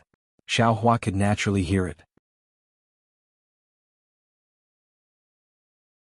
He was slightly angry in his heart and secretly said, if it wasn't for me, I'm afraid your wish would have been strangled to death by the sword cultivator. But after thinking for a while, wasn't this also his own wish? Moreover, if the beast cultivator was really at a loss and the group of people came back, should he attack or not? Forget it. Xiao Hua sighed, opened his eyes and said in a low voice, I'm fine. I'll listen to fellow Cui. Let Jianghu support me at the end. Dui Qiming nodded. She knew that the soul of the entire small team was Xiao Hua. If he really wanted to rest, then he must rest. Cui Hongshan and Zhen Minghui's hearts were no longer at a loss. They looked at each other and Zhen Minghui said with a smile, I'll lead the way. Captain Cui will bring up the rear. And that's fine too. Cui Hongshan slightly hesitated before agreeing. After waiting for everyone to fly, Xiao Hua also flew up with Zhenhua. Cui Hongshan urged his magic power and flew behind Xiao Hua. Fellow Cui, let me ask you a question. Xiao Hua didn't turn his head and asked in a low voice. Speak less. Cui Hongshan said coldly, Master always said that you have a lot of questions and don't do proper work. Sure enough, it's true. Last time, you used a magic treasure and a Dharma body to deal with the sword cultivator. This time you actually used some divine artifact. Don't you think you have too many tricks up your sleeves? Why do you have the same tone as Master? Xiao Hua sneered, if I didn't use the wishful rod, do you think those giants would be scared away? Wishful rod? That's a good name. Cui Hongshan nodded and said, is that the thing you obtained at the Feather Immortal Assembly?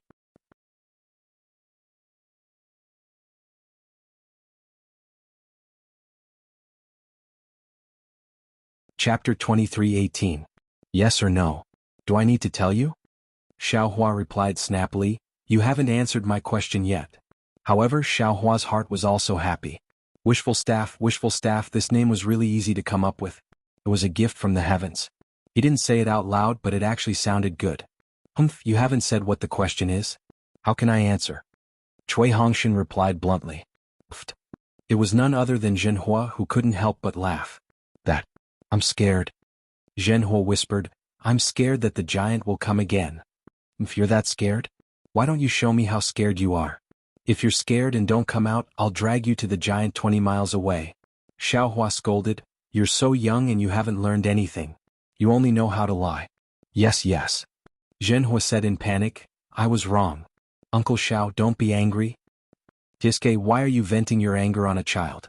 Cui Hongshan couldn't figure out whether Xiao Hua was scolding him or not. He could only reply, how do you know there's a giant 20 miles away? I remember Master said that you used the Jade Kirin fruit to stimulate your divine sense. There's no reason for your divine sense to be farther than mine. Why should I tell you the reason? I'm lying, okay? Xiao Hua rolled his eyes, you haven't answered my question yet. What's the question? Cui Hongshan was a little anxious. Those disciples of the Extreme Happiness faction, Kunlun sect, Immortal Ascension sect and Blue Li sect. How will they be dealt with? Xiao Hua asked in a low voice. This. Cui Hongshan glanced at Zhenhua and said, if we weren't there, they ran away. As long as the disciples of the four sects don't investigate, who will know? But these 10 people ran away in front of us. The disciples of the four sects didn't dare to cover it up. They could only report it directly. Otherwise they would also be punished. The fate of these 10 disciples was already decided the moment they ran away. They're bound to die.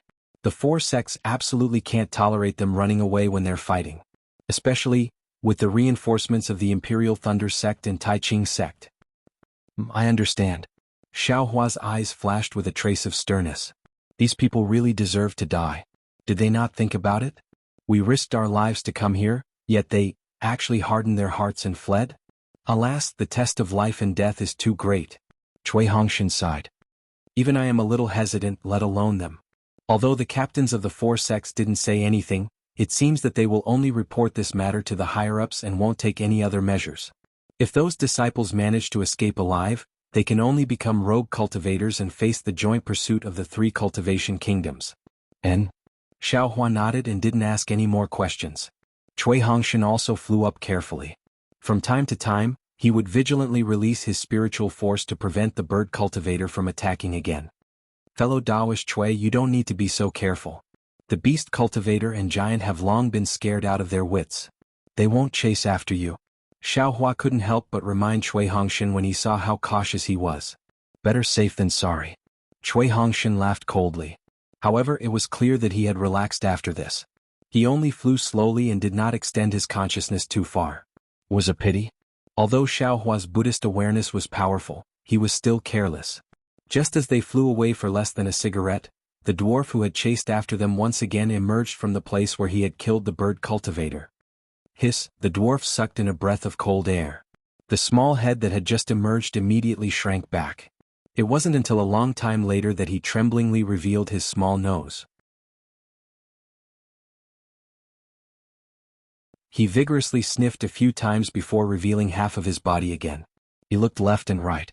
Looking at his appearance, he was afraid that if there was even the slightest sign of trouble, he would escape into the ground and escape. However, apart from the sound of the wind, the snow, and the smell of blood that lingered for a long time, there really wasn't any other danger.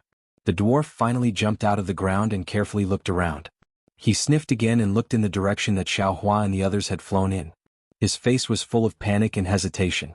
Finally, the dwarf decisively turned around and escaped into the ground, heading into the distance.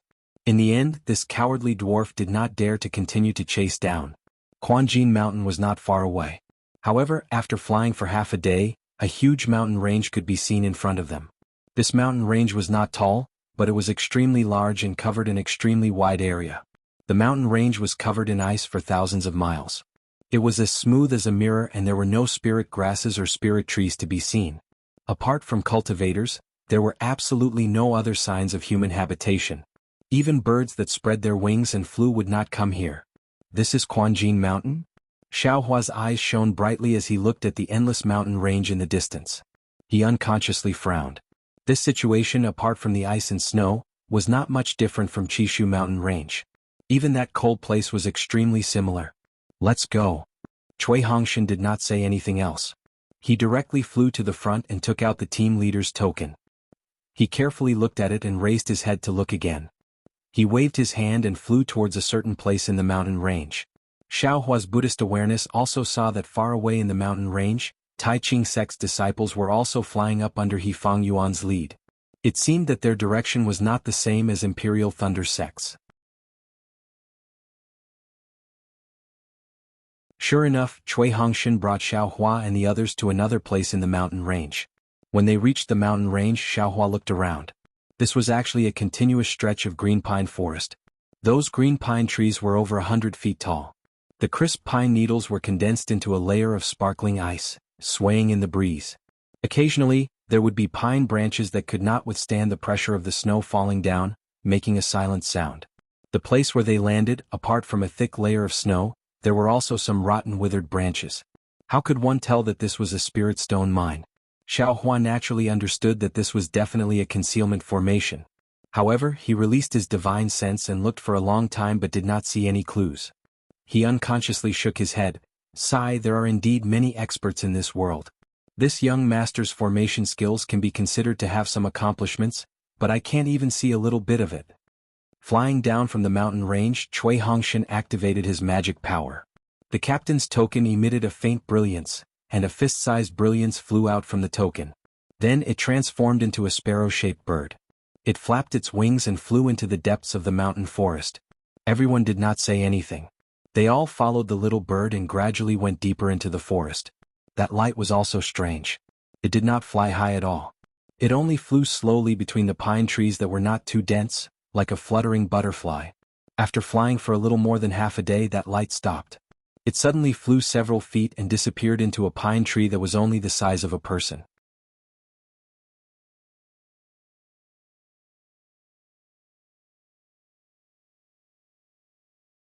Chapter 23:19. Is it here? Xiaohua was not in a hurry. He looked at the pine tree and used his divine sense to scan the surroundings. Jin Minghui and the others were also puzzled. It seemed that there was no fluctuation of magic power in the surroundings. When Xiaohua and the others saw Cui Hongshan's movements, they suddenly realized. Cui Hongshan walked to the pine tree and gestured up and down. His body flew up about 2 zhang and extended a finger, pointing at an inconspicuous spot on the tree. However, there was no movement from him at all. But Cui Hongshan was not surprised. His body landed again. This time he actually lowered his body and pointed at the spot opposite the tree 3 inches from the ground. Then, he left the pine tree again and waited quietly for the time it took to brew a cup of tea. Then he flew up again and pointed at the tree spots high up. After Cui Hongshan pointed at it 3 times, he flew to the side of the pine tree again. This was different again. It was actually 3 tree spots in a triangular shape. There was nothing special at all. Cui Hongshan pointed 4 times. When Cui Hongshan flew to another place, Xiaohua simply stopped looking. Needless to say, there was some mechanism on the pine tree. It was not set up by magic. What was the use of looking at such a complicated method? But the strange thing was, when Xiaohua released his divine sense and carefully looked under the pine tree, where was there any trace of magic? There wasn't even a single passageway or mechanism. Damn, this is really interesting. Xiaohua smiled and released his Buddhist sense. His Buddhist sense was still the best. Xiaohua finally found a trace of abnormality. But before he could take a closer look, Cui Hongshan smiled and said, "All right, let's go in." After speaking, Cui Hongshan's figure floated and entered first. Xiaohua looked up and saw that about 2 zhang above the pine tree, there was a hole the size of a person. It was like the pine tree's eye, looking at him with ridicule. Okay, Xiaohua did not look anymore. He withdrew his Buddhist sense and followed everyone into the hole. The inside of the tree hole was extremely dark. When his divine sense swept, the inner wall of the tree actually blocked everyone's divine sense. I'm afraid this isn't some ordinary pine tree.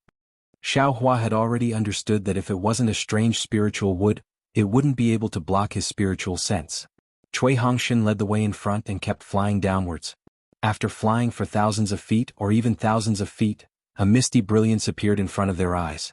It was the light of the bright flower stone. At this time the space gradually became bigger. The entire downward passage was actually an inverted loophole. Oh my god, this is incredible. Xiaohua's divine sense slightly swept out. He was just as curious as everyone else. He couldn't help but secretly sigh in his heart.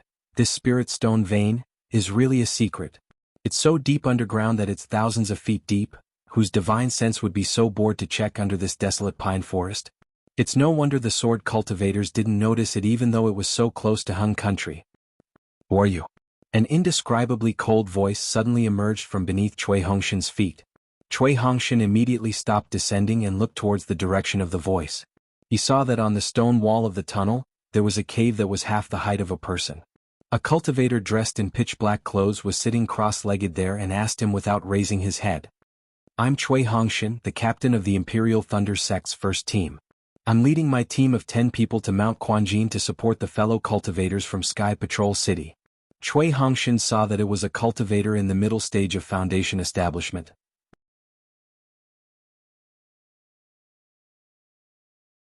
He didn't dare to hastily report his name and took out the captain's token.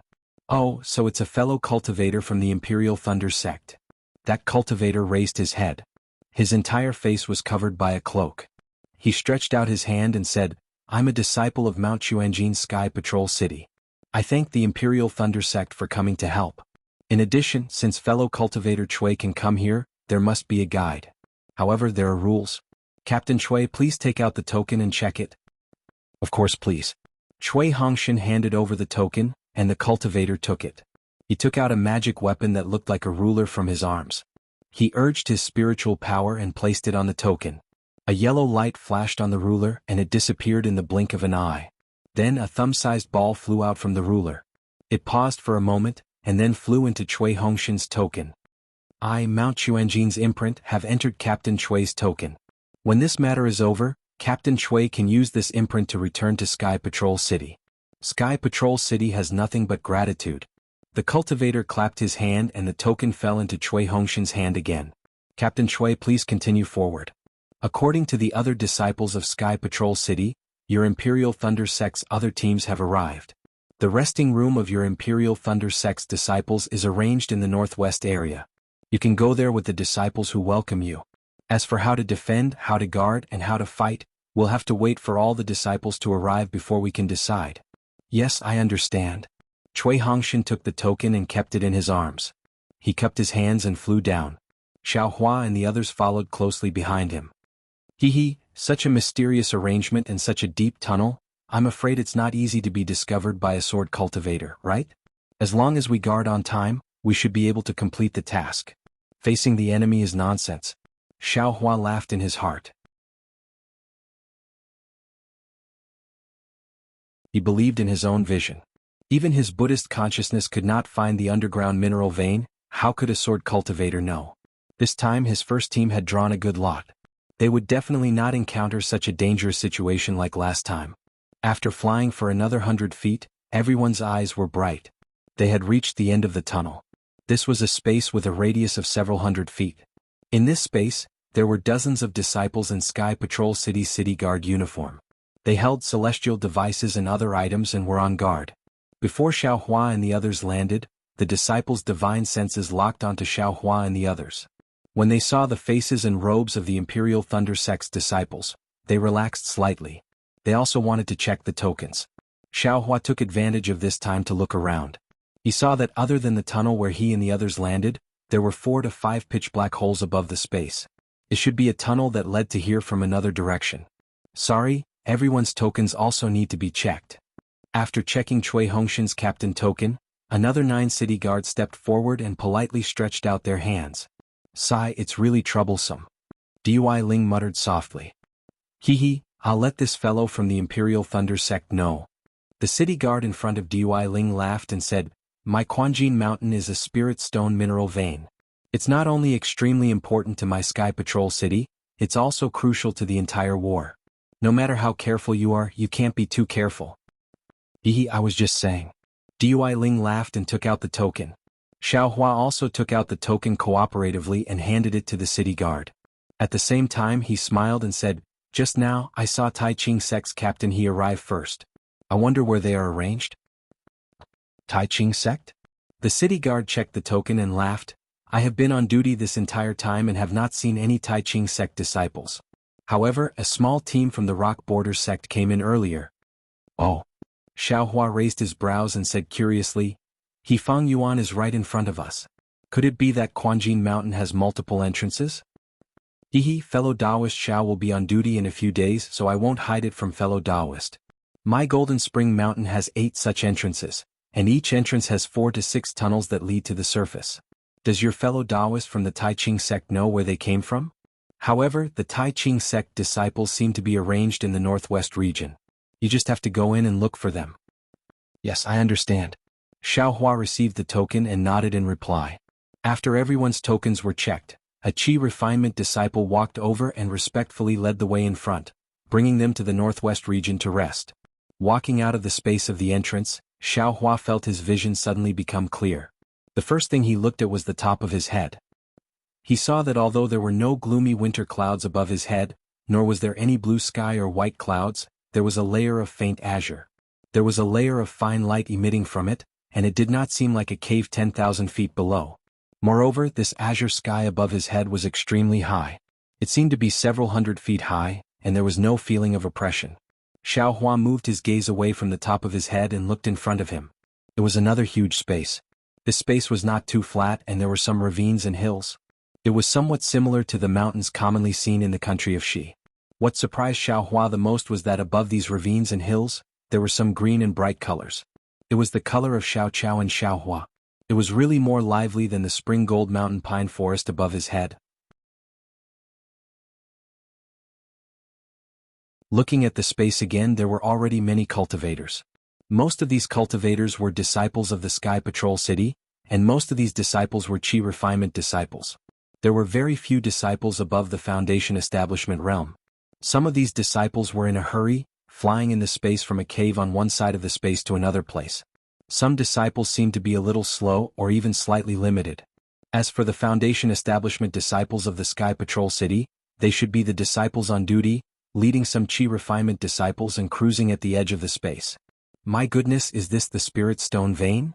Xiaohua didn't dare to extend his divine sense too far, and only swept it to the left. The rich and familiar Earth-type spiritual energy of heaven and earth filled the entire space. Taking a deep breath, he was able to feel the coolness of the spiritual energy in the air. It seems, this task is not as difficult as I thought. Xiaohua thought again, even if I am on duty here, I can still cultivate during normal times. In this place where the spiritual chi of heaven and earth is rich, my cultivation will definitely improve faster. This young master needs a lot of spiritual chi of heaven and earth for cultivation. I'm afraid this spiritual chi is useless.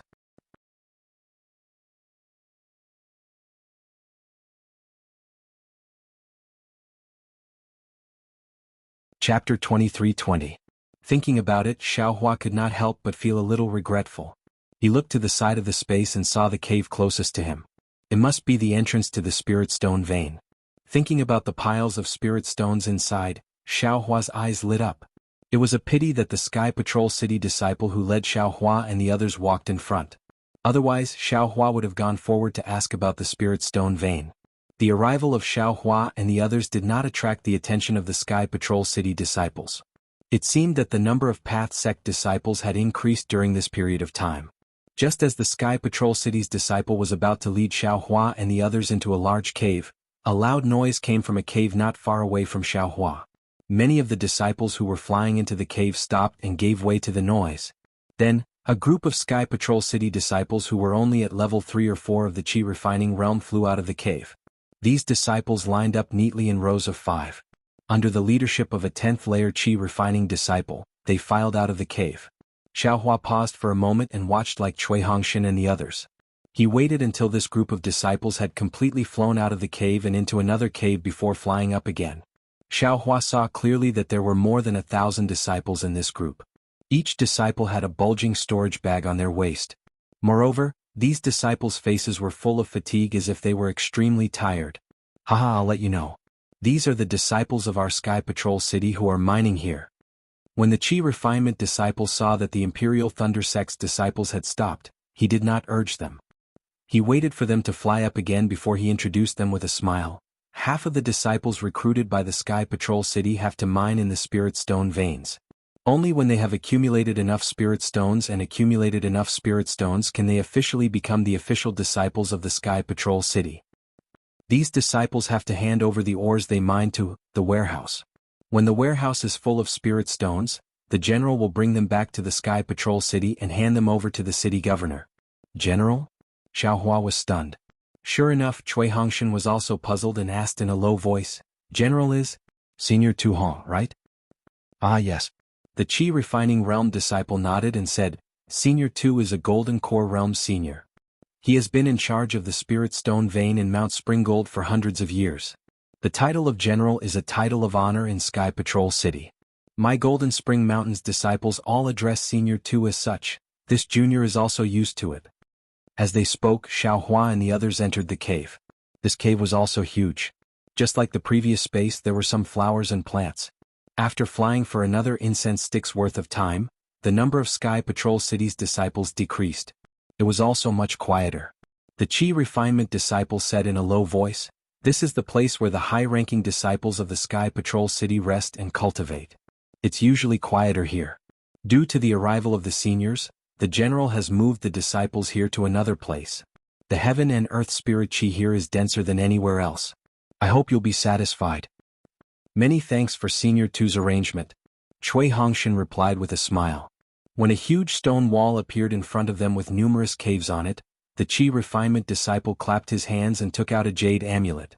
He handed it to Cui Hongshan with both hands and said, Inside each cave are 10 quiet rooms, all of which can be used for cultivation.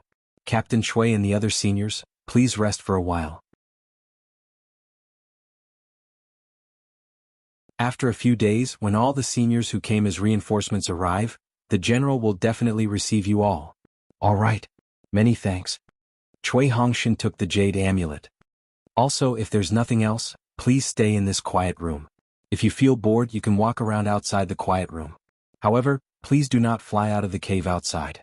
The Qi refinement disciple smiled apologetically and reminded, our Sky Patrol City has set up many powerful restrictions here.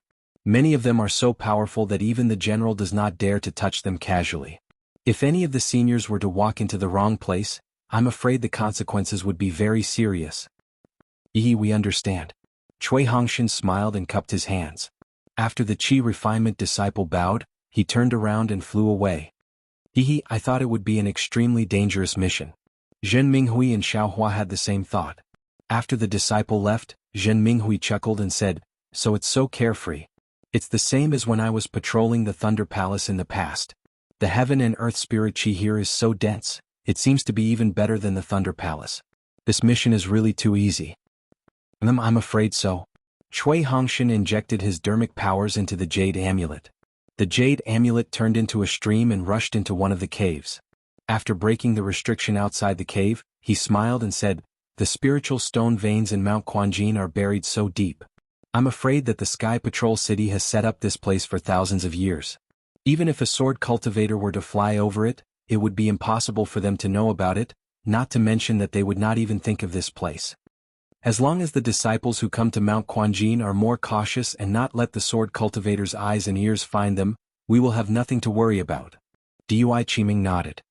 What about the dozens of disciples who escaped?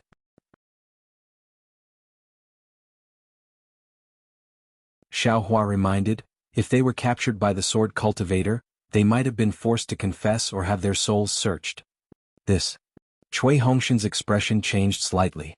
He frowned and said, I'm afraid it's not good to ask. This is a shameful matter between the Utopia faction and Kunlun sect. It's not good for me to mention it. I just hope that they don't know about Mount Quanjin, or that they were killed by the sword cultivator once they saw him. Let's go. Xiaohua was the first to enter the cave. He smiled and said, if the sky falls, there are tall people to hold it up. Senior 2 is a golden core cultivator.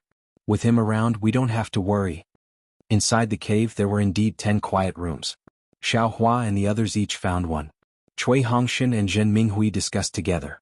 Dui Qiming and Ming Mao chattered together. Xiaohua was the first to activate the restriction of the quiet room. Without waiting to sit cross-legged, he took out the wishful rod. The scene of killing the bird cultivator really shocked him. Along the way he wanted to take it out and take a look. Xiaohua was a little frustrated and scratched his head. Grow, Xiaohua looked at the wishful rod that was less than 2 feet long and shouted in a low voice. With a whoosh, Xiaohua's hand moved slightly as if his arm had stretched out. The wishful rod indeed stretched out less than half a foot long. Haha. Xiaohua laughed. He reached out and touched his nose. He shouted again, grow. Whoosh, the wishful rod once again grew half a foot long. Grow, grow. After Xiaohua called out twice, he shut his mouth. The wishful steel rod grew again, reaching a total of 3 feet before stopping. Xiaohua's hand also felt that it had stretched to the end, and could no longer stretch any further. In the records of ghost cultivators, the wishful rod of the 5 elements can pierce the 9 heavens and explore the 9 underworlds. How can this wishful rod only reach 3 feet? Xiaohua said.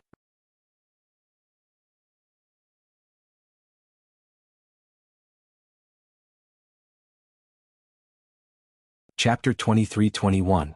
Then Xiaohua secretly laughed, damn, this is already good. I still don't know how to refine the 5 elements wishful heaven staff. I can get such a prototype. With this thing I will try my best to find the refining method and the materials used. As long as the opportunity is right, I will be able to refine the 5 elements wishful heaven staff sooner or later. Alas, I am afraid I will not see the great wisdom heavy sword in the future. This guy seems to have accompanied me for a long time. Xiaohua played with the wishful heaven staff technique in the quiet room and shrunk the wishful heaven staff. Similarly, he could only shrink it to about 1 foot and could not shrink it anymore. After putting the wishful heaven staff into the space, Xiaohua looked at the duckling. After these days of recuperation, the duckling was obviously out of danger just like Goldie. However, her recovery was also very slow and she still had not woken up. Alas, this space is a bit strange. I don't know how many years these eggs have been here, but why haven't there been any changes? Why can't anything hatch? Xiaohua swept his gaze over those insect eggs again. He actually had the intention to take these insect eggs into his spirit storage pouch, but then he had another thought. In any case, I have no use for these things. I want to see what exactly is stopping these insect eggs from hatching. Immediately after, Xiaohua took out the items from the 30 sword cultivators, as well as the 3 storage pouches from the bird cultivators. The sword cultivator storage pouches were mostly filled with sword slips, spirit stones and unknown medicinal pills. The bird cultivator storage pouches had even more spirit stones, as well as some sword slips and medicinal pills. However, the bird cultivator's medicinal pills were very strange. They were as big as chicken eggs and incomparably smelly. Xiaohua sniffled and hastily put away these medicinal pills, and only then did he carefully look through the sword slips. After looking at them for a long time, Xiaohua was disappointed again. These sword slips didn't contain any primordial spirit sword controlling techniques, and they were only ordinary sword techniques for sword cultivators. The storage bag is a bit strange. When he picked up the last storage bag, Xiaohua's eyes lit up. The storage bag space was very large, and there was a faint sword light flowing inside. It seemed that the sword light could fly out. Moreover, in this storage bag, there was only a sword slip and a palm-sized purple-red wood. There was nothing else. That's strange. Xiaohua thought for a moment, then raised the storage pouch and looked around. After thinking hard for a moment, he somewhat understood. This storage pouch seemed to have been taken from the sword cultivator's bosom when he killed that sword cultivator who could resist the soul-absorbing bell.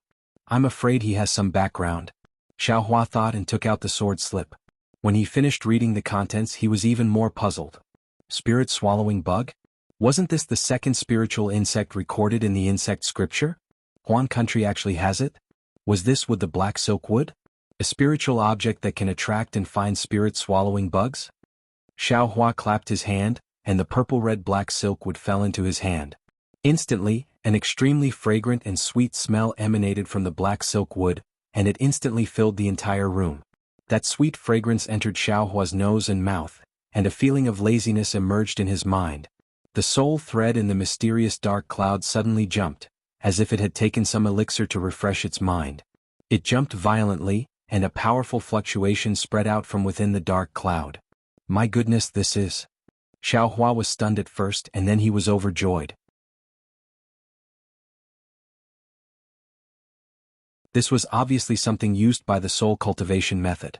Without the slightest hesitation, Xiaohua released his soul strands, which wrapped around the entire black silk wood.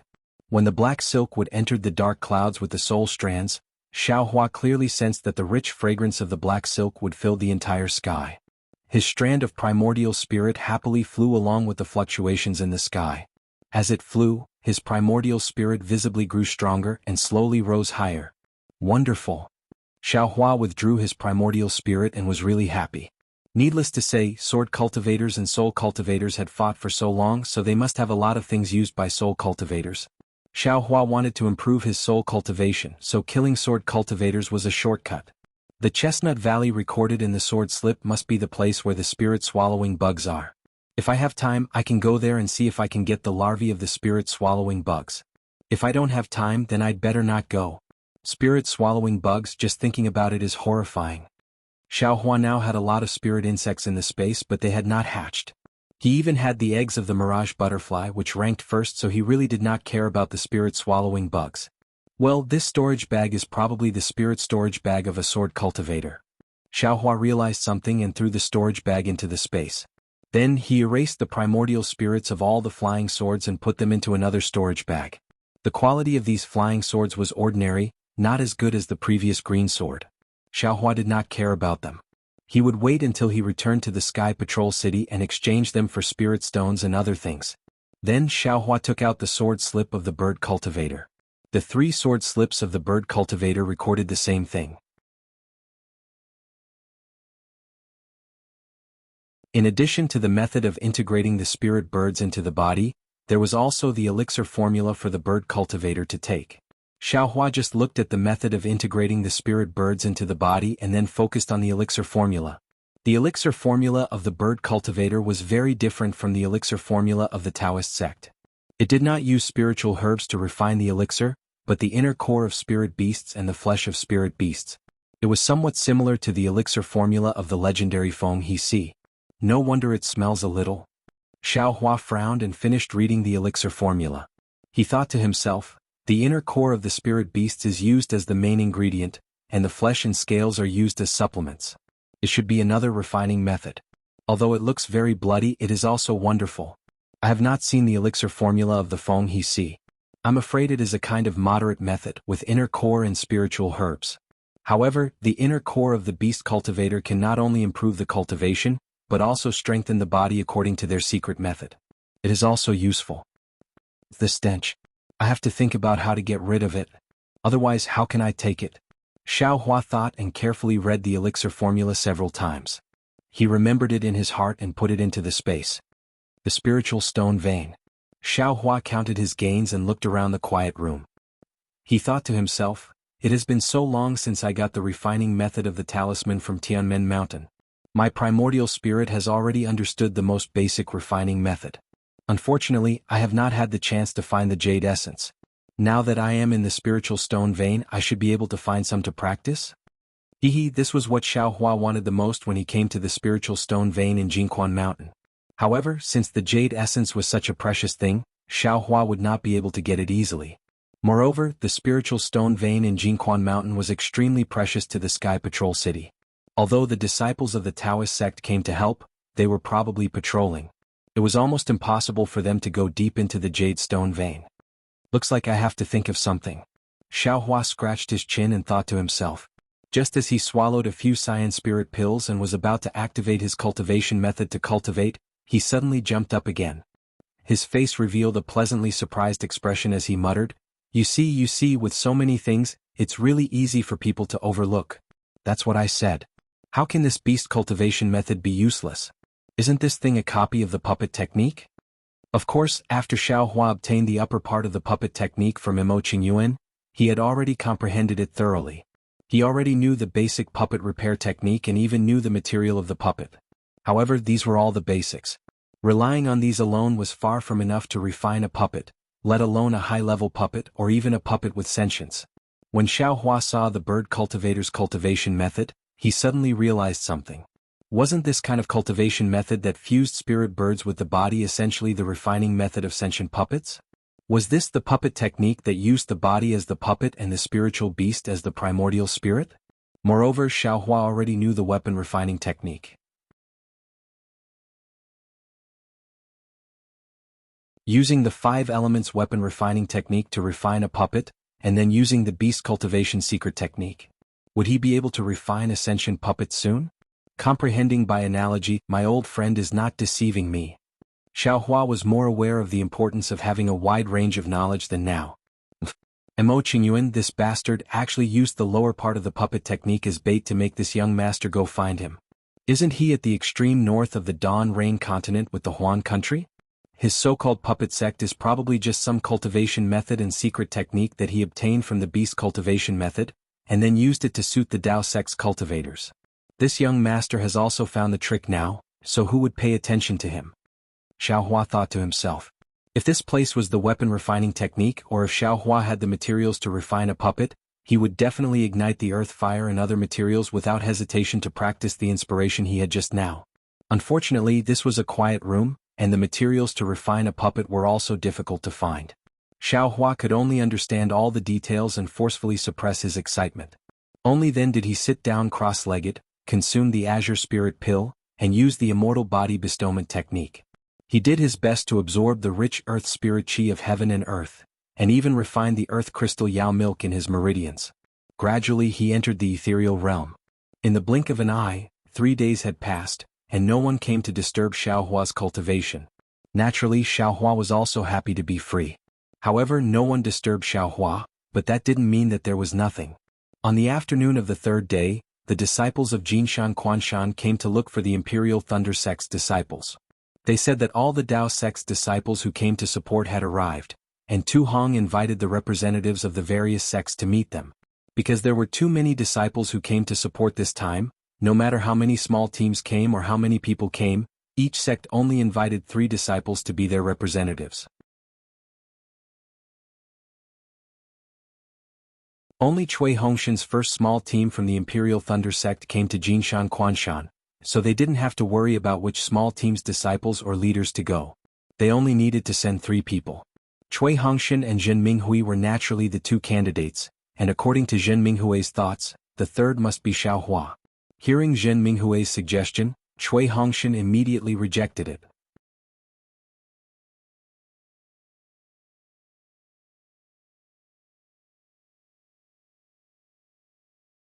Chapter 23-22.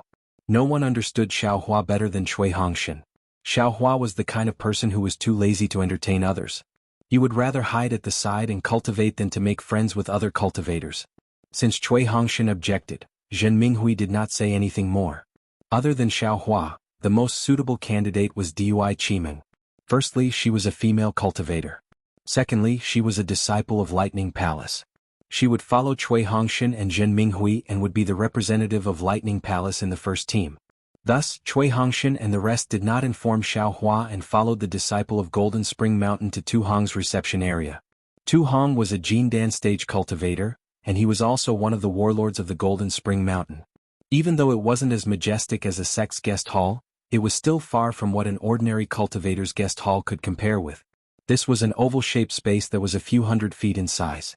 There were thick yellow pillars that even a few cultivators would not be able to hug all of them. The pillars were engraved with complicated runes that were connected to the runes on the ground and ceiling of the space. There was a faint fluctuation of magic power. However, if one used their divine sense to scan it, they would not be able to find any trace of it. The pillars were extremely tall, at least 100 feet. The top of the pillars was similarly blue in color, like the clear blue sky. The white clouds and the blue sky were connected to each other.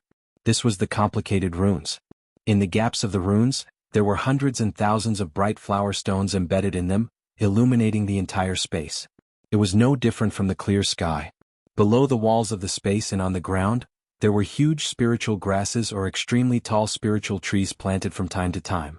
The fragrance of the spiritual grasses and the branches and leaves of the spiritual trees swayed in the wind. At first glance, no one would think that the space was underground. Cui Hongshan was also from a cultivator family and was quite knowledgeable. Following the disciple of Golden Spring Mountain into the reception area, he did not use his divine sense to scan the place. Instead, he used his eyes to think about the ravines and plants outside. He knew that General Tu Hong, who he had only heard of and had never met before, was a senior with good taste, who knew how to enjoy life and even had some elegance. Hongshan, this reception area is so big. It should be able to accommodate all the disciples, right? Why is there a need to send only 3 people each? Dui Qimeng's eyes shifted as she transmitted a message in a low voice. Cui Hongshan had long noticed that some disciples from other sects had already arrived. They were standing right in front of the hall, and in front of them was a jade table that was half the height of a person. On top of the table was a square vessel with more than a dozen token arrows inserted into it. Behind the table was a jade chair. Cui Hongshan narrowed his eyes and transmitted his voice. Senior Tu Hong is a gold core cultivator, and we are merely juniors. There are even qi refining disciples among the disciples who came as reinforcements. How can he meet us one by one? This method of meeting the leaders of the various sects is precisely Senior's choice. Following which, he said with admiration, this Cui really wants to see what this general of Quanjin Mountain's disciple looks like. If this Cui has such cultivation and authority one day, I will certainly build my cave residence in such an elegant manner. Yes, Cui Lang can definitely do it. Dui Qimeng had a smile on her face, and her eyes were filled with tenderness. She quietly extended her hand and held Cui Hongshan's hand. Dui Qimeng didn't particularly like Cui Hongshan in the past. She even felt that the myriad Thunder Valley of Seismic Thunder Palace wasn't worthy of her. In particular, the myriad Thunder Valley had always been weak, which made her master somewhat hesitant. She was afraid that Dui Qimeng would suffer some grievances after marrying into the myriad Thunder Valley. She had also mentioned this in front of Dui Qimeng. Dui Qimeng had also vaguely revealed this matter to Cui Hongshan during their interactions. It could be considered as a warning in advance, such as Xiang Yang's cowardice, Xiao Hua's jokes and so on. She had even pointed out that this might be the reason why the 2 of them couldn't dual cultivate in the future. Therefore, this was also the reason why Cui Hongshan had some resentment toward Xiao Hua. However, Cui Hongshan's performance was different from Xiang Yang and Xiao Hua's. He had a wide range of connections in Thunderclap Palace. While others mocked Myriad Thunder Valley, He endured the humiliation and became friends with them. In addition, his own aptitude was not bad. Gradually, he had some reputation in the Seismic Thunder Palace. Dui Qiming and her master naturally also heard of him. Dui Qiming also gradually agreed to Cui Hongshan's dual cultivation in her heart. She felt that Cui Hongshan could revitalize the Myriad Thunder Valley. Xiang Yang and Xiao Hua's weakness was also a good opportunity for Cui Hongshan to rise and even control the Myriad Thunder Valley. When Xiang Yang returned to the mountain, Xiang Zhili suddenly became a new force to be reckoned with, and the Myriad Thunder Valley became even more dazzling. Dui Qiming's master's eyes were naturally very sharp. She knew that the Myriad Thunder Valley would definitely obtain the favor of Thunder Meng Daoist in the future by relying on Xiang Zhili. This was the best time for her to become friends with the Myriad Thunder Valley. In addition, the Myriad Thunder Valley had promised Dui Qiming a mysterious betrothal gift that could allow Dui Qiming to attain a gold core. She naturally agreed to Dui Qiming marrying the Myriad Thunder Valley. Unfortunately, things didn't go according to the person. At this crucial moment, a great sword battle appeared. It completely messed up the dual cultivation ceremony that the two had planned long ago. Just as Dui Qiming's heart was in a mess, she unexpectedly discovered that Cui Hongshan, who she thought highly of before, had unexpectedly exceeded her expectations. He had actually placed her in the same small team as him, and moreover, it was the first small team of the Imperial Thunder Sect. Her heart, which was already in love with him, became even sweeter than honey. She knew that she had entrusted herself to a great husband, who far exceeded her expectations. Naturally, the sudden changes in the situation and the rise of strange peaks exceeded her expectations. It was the most inconceivable thing she had ever encountered since she became sensible. The joke, that the Myriad Thunder Valley was ridiculed by others, was actually not a joke, but a true legend. An early-stage Foundation establishment cultivator whose cultivation was comparable to a gold core was precisely capable of turning the entire Seismic Thunder Palace into a joke. With a fierce person like Xiao Hua in the Myriad Thunder Valley, would they still be bullied by the other disciples of the Seismic Thunder Palace? If he didn't bully other disciples, they would be secretly happy. Of course, Dui Qiming naturally also considered for her sweetheart. With Xiao Hua, how would Cui Hongshan stand out in the Myriad Thunder Valley?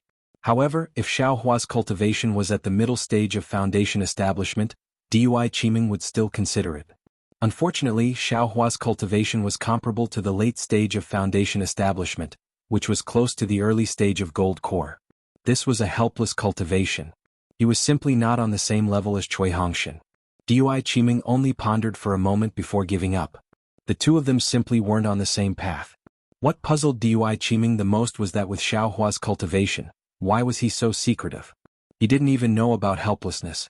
Of course, Cui Hongshan was still dazzling in the Myriad Thunder Valley even though Xiao Hua had concealed it. What made Dui Qiming feel the most at ease was Xiao Hua's attitude towards Cui Hongshan. She knew very well that the filth between the two of them was precisely because of Xiao Hua's narrow-mindedness. Dui Qiming was a woman and she was very clear. Xiao Hua treated Cui Hongshan as a fellow disciple. Otherwise, not to mention rescuing them from the hands of the sword cultivators, even if he killed them all, who would know? And Xiao Hua gave them a lot of pills and flying swords without the slightest bit of stinginess.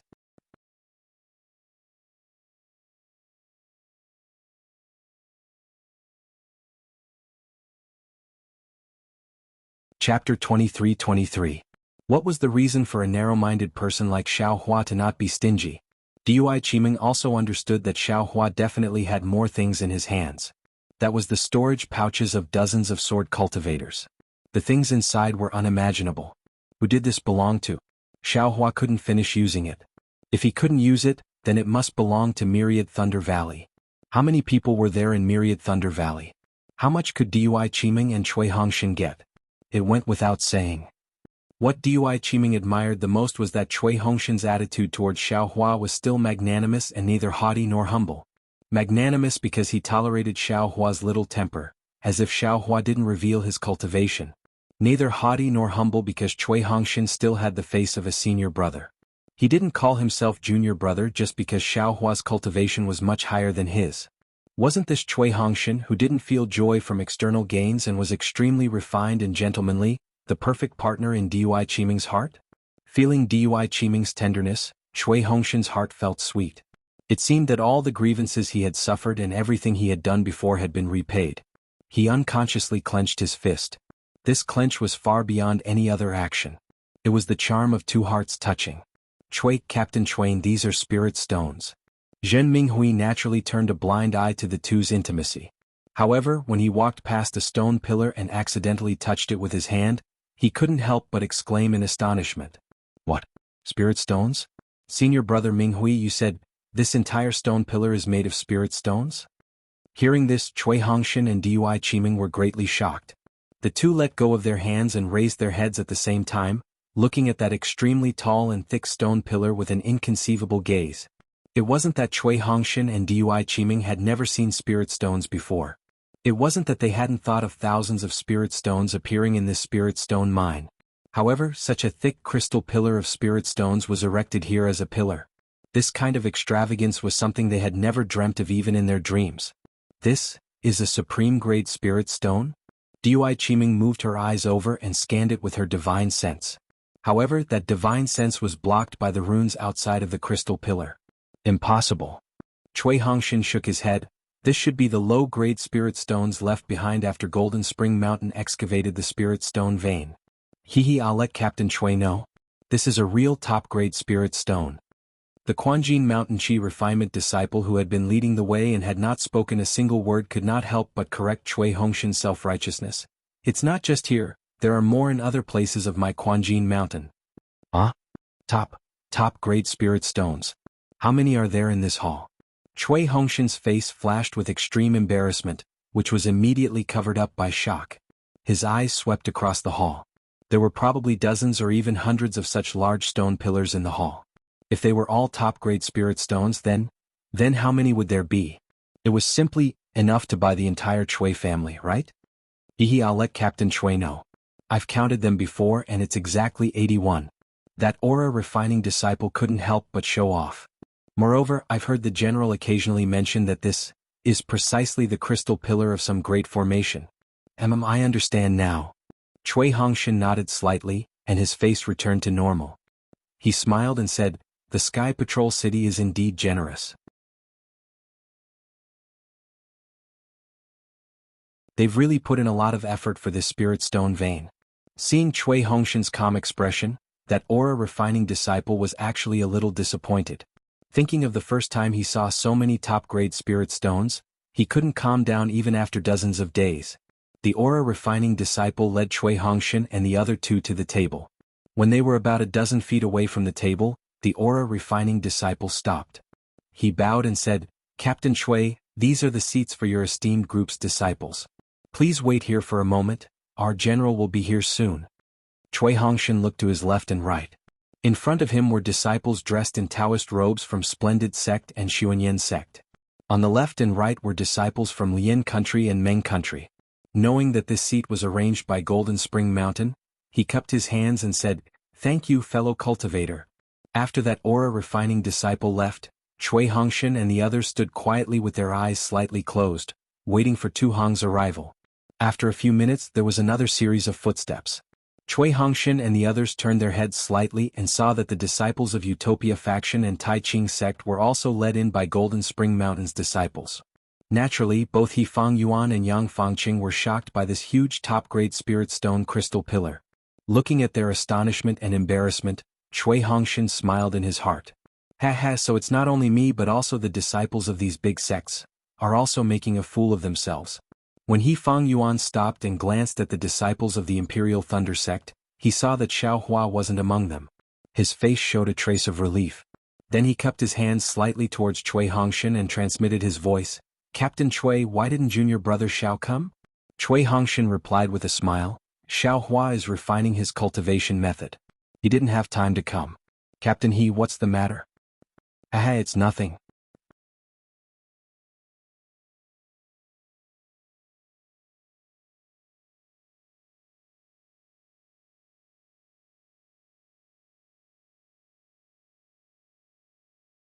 Facing Cui Hongshan, He Fang Yuan could say it. We are all fellow Taoists who bathed in blood together in the sword battle. Not to mention others, fellow Taoist Yang Fangqing and Ku Xingxi have long had the intention to befriend fellow Taoist Chui. Although we can't be sworn brothers with the secular world, we can share blessings and misfortunes together. Good. Cui Hongshan nodded. Just as captain, he said, we are fellow Taoists who have gone through life and death together. Tai Ching sect's captain, his matter is my matter, and fellow Taoist Yang and Kuxingxi's matter is also my matter. Captain He, please rest assured I will agree to this matter. Great. He Feng Yuan was very happy and cupped his fists at Cui Hongshan again.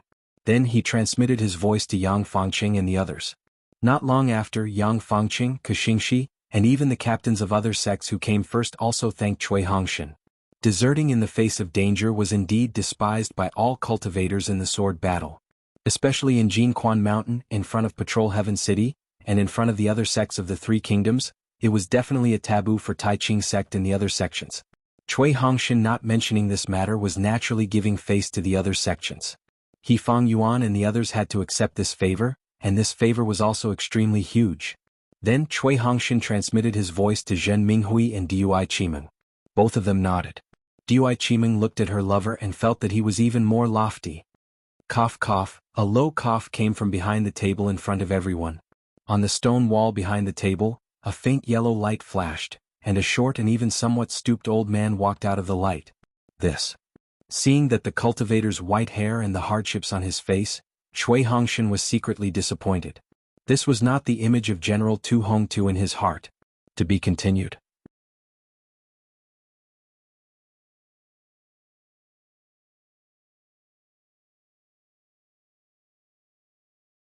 Chapter 23-24.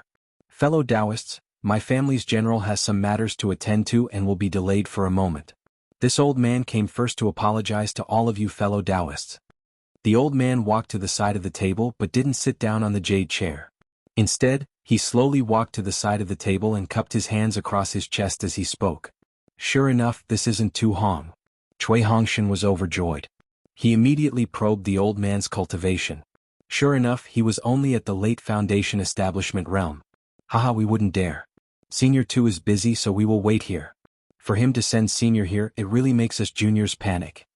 A disciple of the Splendid Flower sect respectfully said. Haha, this old man is Lan Xian. I am the general's assistant. The old man smiled. Fellow Taoists have come to help and are honored guests of my Golden Springs Mountain. How could this old man not come to receive you? However, because this is a war, wine is not allowed. Otherwise, with the general's hospitable personality, he would have already prepared a feast to welcome you.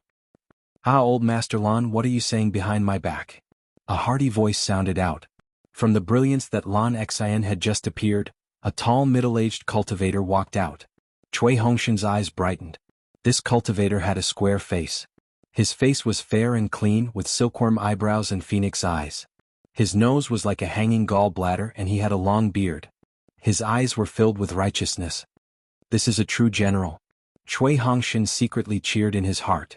Not only does he have a dignified appearance, but he is also kind and approachable. He only delayed us for a moment and yet this subordinate has to come here and apologize. He is truly admirable. Looking at Tu Hong's body, he wasn't wearing an ordinary Taoist robe, but a soft armor that protected his vest. The valiant aura of this armor accentuated his scholarly elegance, making him stand out from the masses. Ah, General, how could this old man dare to speak ill of the General? I was only casually chatting with fellow Taoists. As Lan Xian spoke, she turned to the cultivators and nodded with a smile. But at this time, Lan Xian's eyes swept over the disciples of the Imperial Thunder sect and saw the smiling Dui Qimeng. Lan Xian's eyebrows shot up, her eyes flashing with amazement. But then she turned to look at Tu Hong.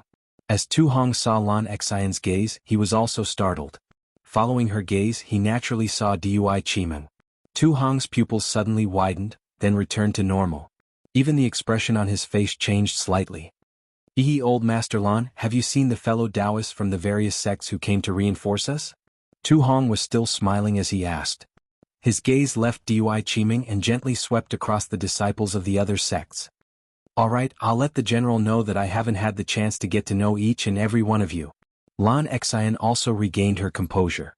She bowed and said, this old woman didn't think that the High General would arrive so quickly. And all of you are my Jinquan Mountain's guests, they risked their lives to come here, how can this old man treat them badly? There's no need to mention other trivial matters. As Tu Hong spoke, he cupped his hands across his chest and said, "This old man is Tu Hong, the guard of my Sky Patrol city at Jianghu Mountain. Fellow Taoists have come to my Jianghu Mountain for many days, but this old man has not seen any of you, so I feel very uneasy. I ask that fellow Taoists be magnanimous and forgive me. We greet Senior Tu." The cultivators didn't dare to be negligent. They all bowed in respect. "Ah, do you think this old man is old?" Tu Hong stretched out his hand and stroked his 5 strands of beard.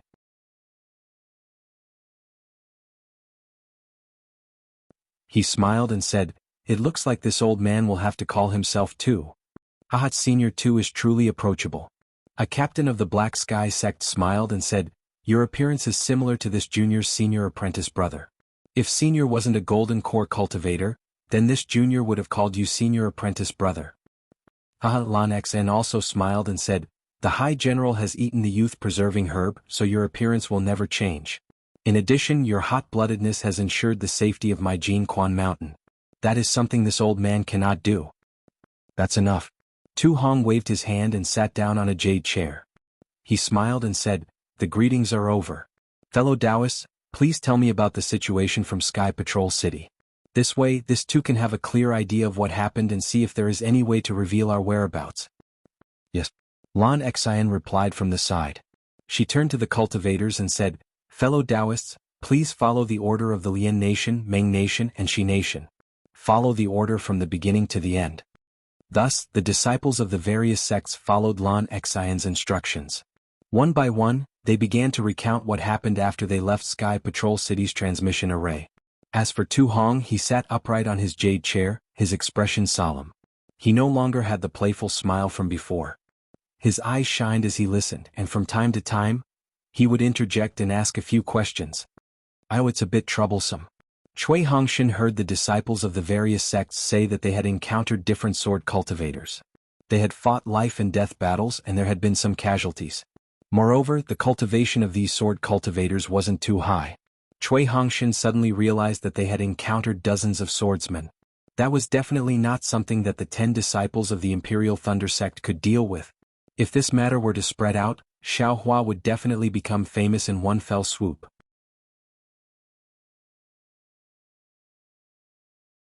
But that bastard concealed his cultivation, wasn't it because he didn't want others to know?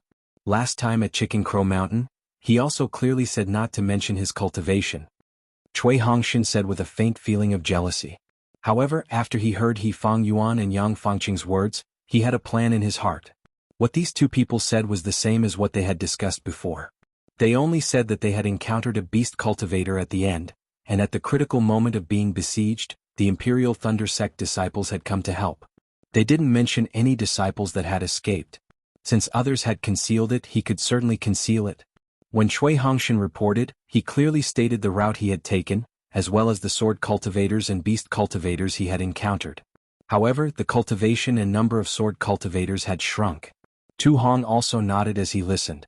After Cui Hongshan finished, he said, "In a great battle of the sword path, our Dao sect's cultivators should work together to resist the enemy. This time, Imperial Thunder sect came to help our Jianghu Mountain Spirit Stone Mine. They had done well in this matter. When the other sect's disciples were in danger, they stepped forward despite the difficulties and risked their lives. They should be rewarded." Then he looked at the others and said, "I would like to report this to Sky Patrol City and award Jianghu Mountain's first great merit to Imperial Thunder sect's first team. Does anyone have any objections? My Tai Ching sect supports it." He Fang Yuan was the first to raise his hand without hesitation. Yang Fangqing, Kaxingxi and the rest also agreed. The other cultivators looked at each other helplessly. It was very obvious that although there were more than a dozen disciples behind the Imperial Thunder sect who hadn't reported from the previous reports, it seemed that apart from the first team of the Imperial Thunder sect who acted to save others, most of the other teams didn't care about their own safety and escaped if they could. Even if someone acted, it was only to save one team. How could they save 4 or 5 teams at once? We have no objections. The other disciples naturally knew that Tu Hong was trying to motivate them and raise their morale. They had no objections to Imperial Thunder sect's reward, so they raised their hands and agreed with a bitter expression.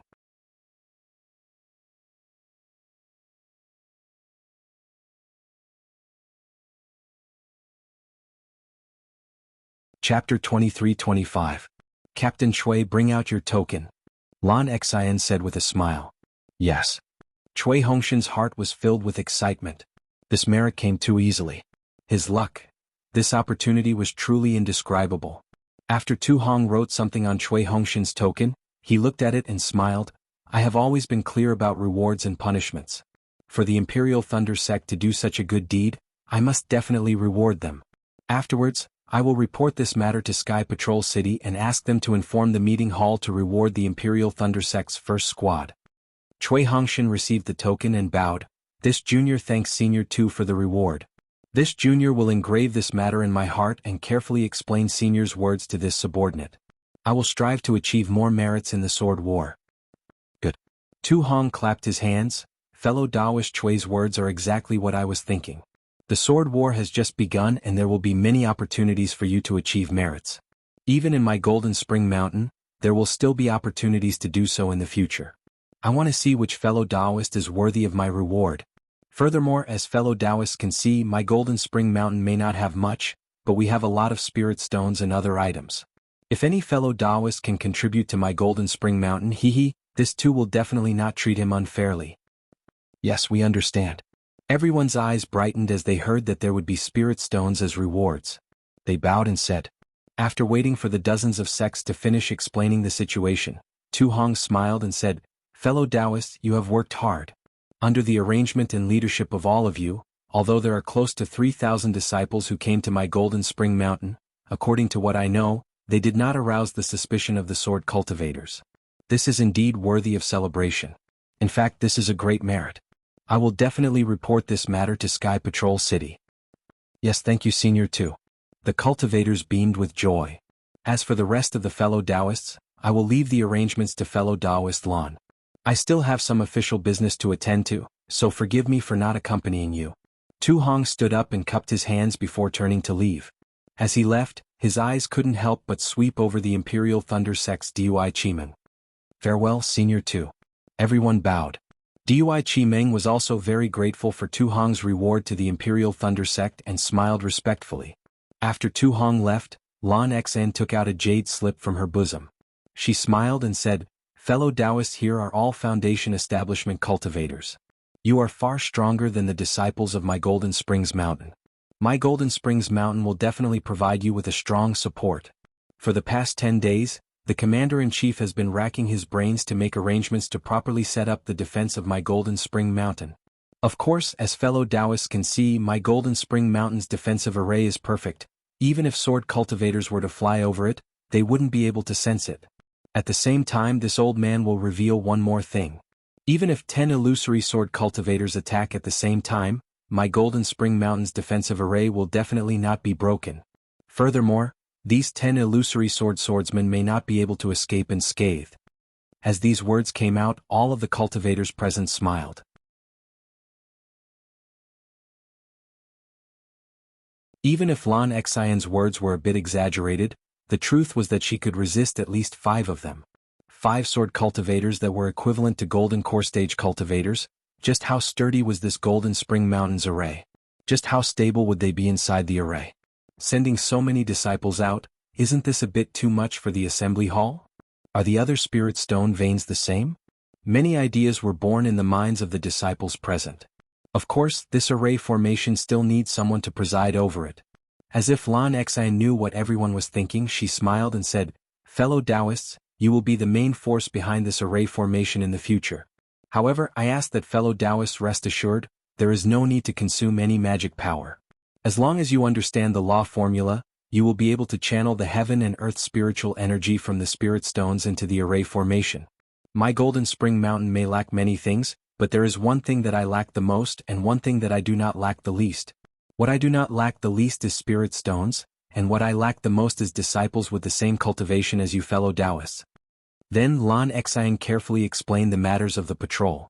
She divided the days and areas that each squad would patrol, and finally gave out the jade slip for the defensive array formation.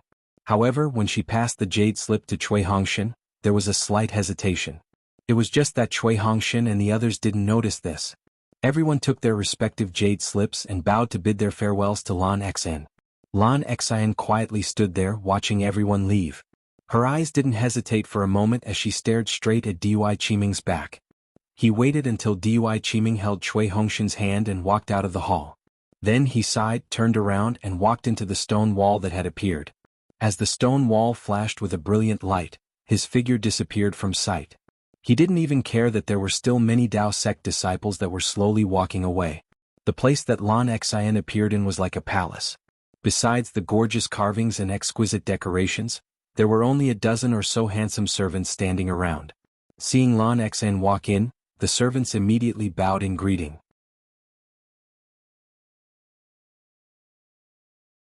Lan Xian simply ignored them and didn't ask where Tu Hong was. She walked down the corridor heading towards the deepest part of the palace. She knew that besides that place, Tu Hong absolutely wouldn't go anywhere else. As Lan Xian walked, the decorations of the palace became even more gorgeous. But the number of servants also decreased. When she arrived at a secluded quiet room, there was no one left. The quiet room was very empty. It wasn't too large and was quiet. Lan Xian stood in front of a stone wall, quietly standing there without speaking. After waiting for half a cup of tea's time, a slightly tired voice sounded out, "Old brother Lan, you can come in." This voice was Tu Hong. "Yes, this old man obeys." Lan Xian respectfully responded. Then she saw a yellow circle appear on the stone wall. The circle slowly rotated, forming a deep vortex. A massive suction force covered Lan Xian, sucking her in.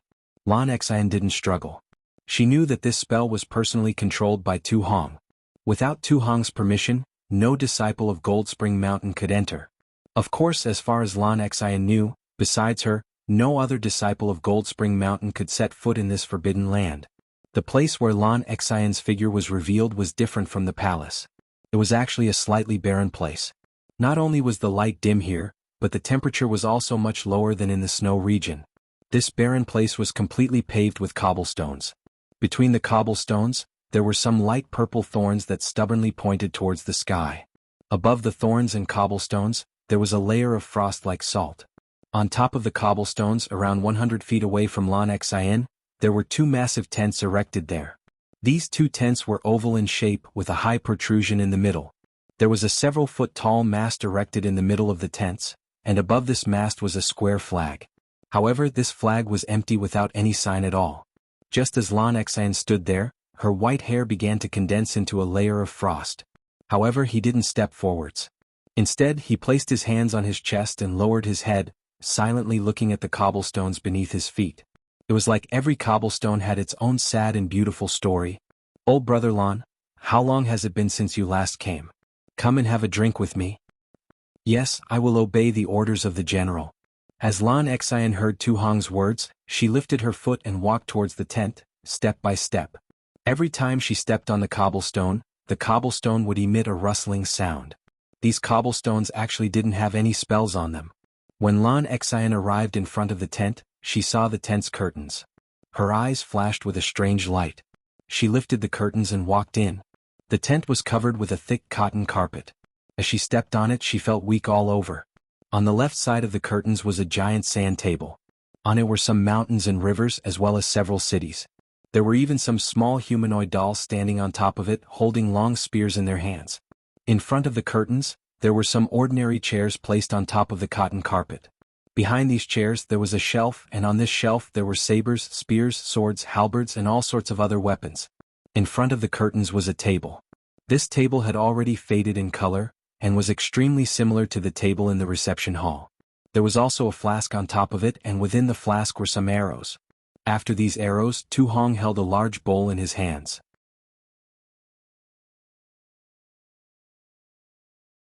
He glanced at Lan Xian, tilted his head back, and drank all the strong wine in the bowl. And on top of this table there was a blue porcelain jug. Gold Spring Mountain Tu Hong, a Golden Core Realm cultivator's secret hideout, was actually a military tent. Lan Xian walked in front of the table and picked up the blue porcelain jug. She respectfully poured wine into the bowl that Tu Hong had placed down, and then filled another bowl to the brim. She picked up the wine bowl with both hands and raised it above her head. She respectfully said, "Lan Xian offers a toast to the general." "Good." Tu Hong stretched out his hand, placing his index and middle fingers on the inside of the wine bowl and his thumb on the outside. He gently lifted the wine bowl and brought it forward until it touched Lan Xian's bowl. He said, "Come, cheers." Gulp, gulp, gulp. As Tu Hong gulped down the wine, the strong liquor flowed down his long beard and actually soaked his armor. If Cui Hongshan was here, he would definitely open his eyes wide. He couldn't believe that the refined Tu Hong actually had such a bold and unrestrained side to him. "That's great." Lan Xian also drank in a single breath. Her clothes were soaked through. She sighed, "This is still a burning knife. Spicy and satisfying, the taste doesn't change at all. It's far better than any spirit wine. Since you haven't drunk in a long time, let's have 2 more cups." With a loud crash, Tu Hong slammed the wine bowl on the table and reached out to pick up the wine jug. Lan Xian didn't dare to be negligent. She quickly grabbed the wine jug and apologetically smiled, "This old man will." As she spoke, she poured out 2 more bowls of wine and accompanied Tu Hong to drink 2 more cups. Suddenly, a dark red color rose up from Lan Xian's face. "Old brother Lan. Your capacity for alcohol. Hee, even though you've reached foundation establishment, you still haven't changed." Tu Hong smiled. He reached out for the wine jug and poured himself a bowl, not giving one to Lan Xian. "This old man can't compare to the general." Lan Xian smiled and said, "I don't need to use true essence to refine this strong wine. 2 bowls are enough."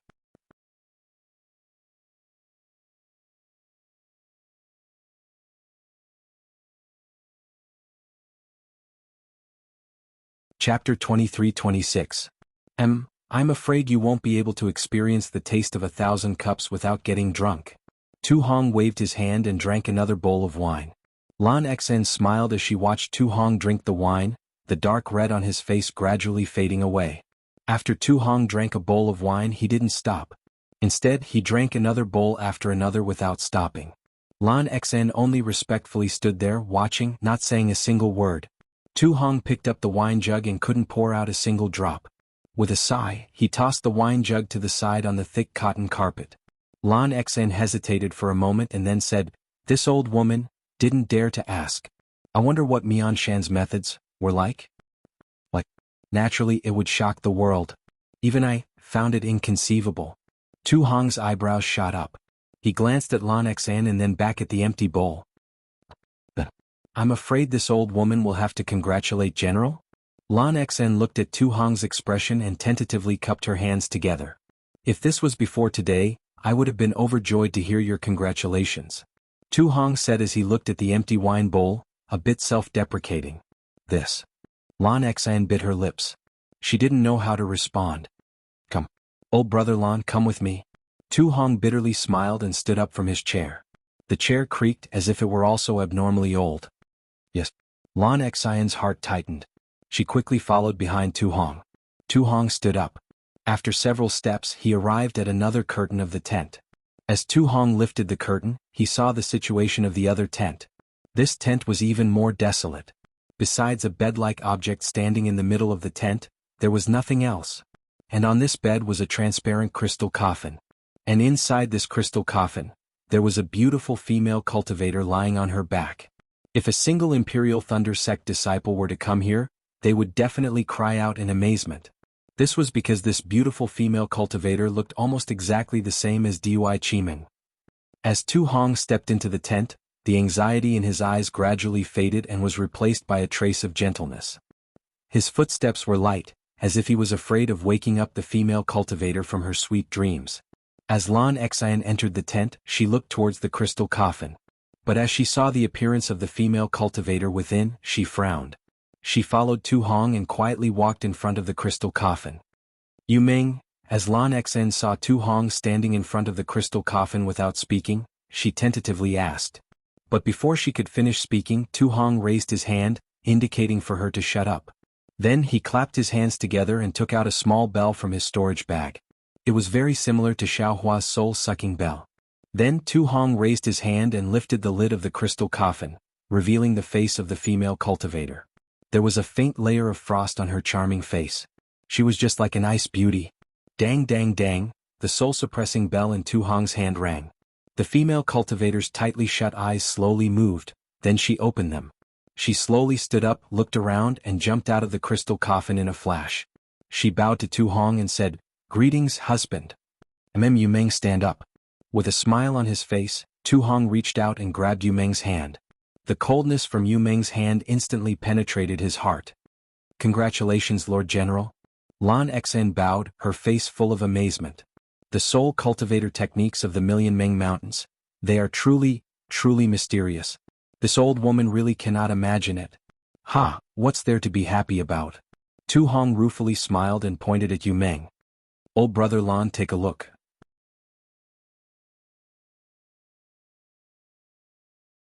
Is there any difference between Yu Meng and the past? Or perhaps, is there any difference between us? Lan Xen didn't know if she had seen clearly just now, but she looked again and again. She smiled and said, Lord General, this old woman saw that Yu Meng's eyes were dull, without any emotion. She is somewhat similar to a puppet. But she is indeed Yu Meng. She is similar to the Million Meng Mountain soul cultivators. The promise is also similar.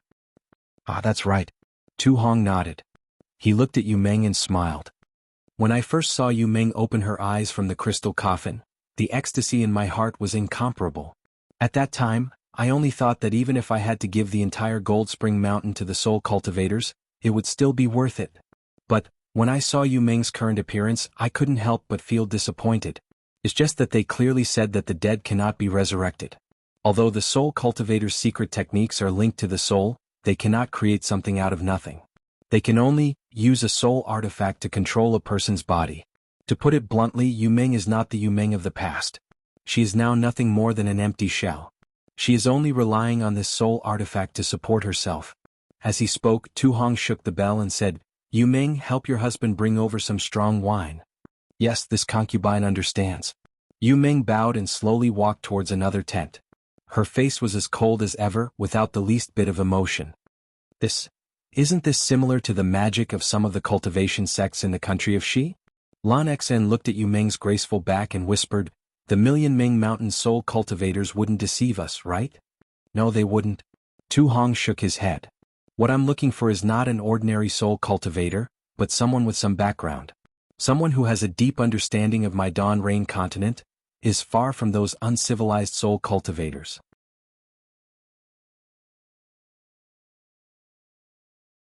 Moreover, they have clearly stated that those aristocratic families in the country of Xi are refining Yu Meng's body into a puppet.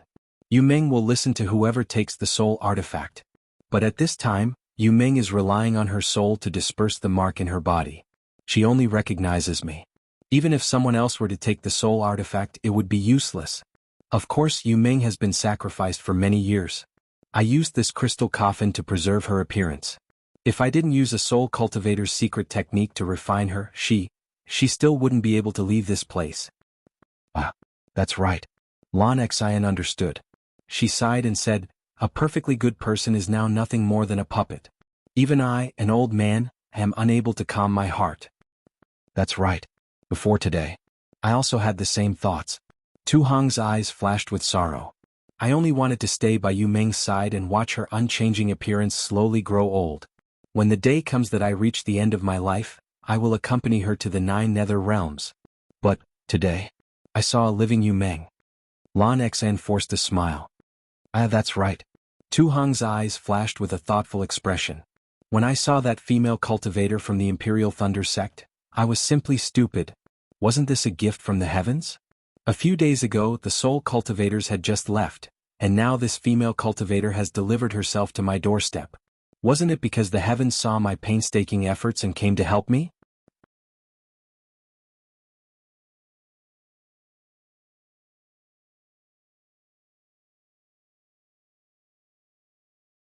Chapter 23-27.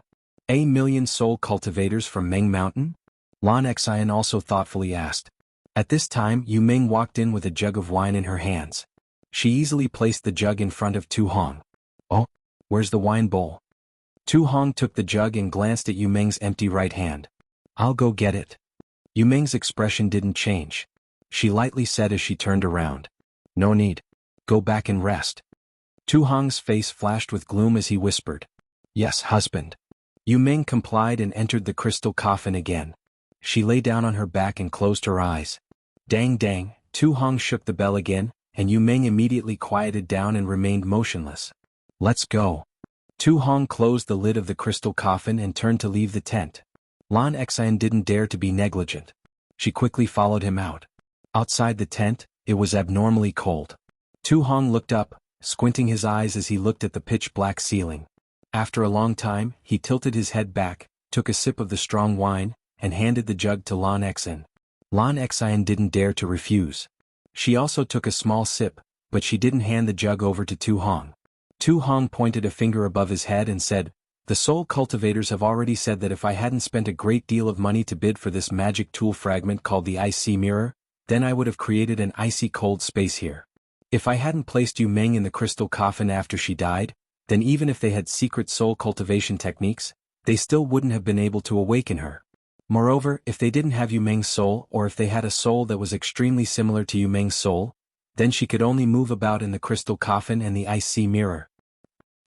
"A soul that is similar to Yu Meng's soul?" General is saying. Lan Xian cried out in surprise. Tu Hong didn't even look at Lan Xian. He lifted his hand and took the jug of wine from Lan Xian's hand.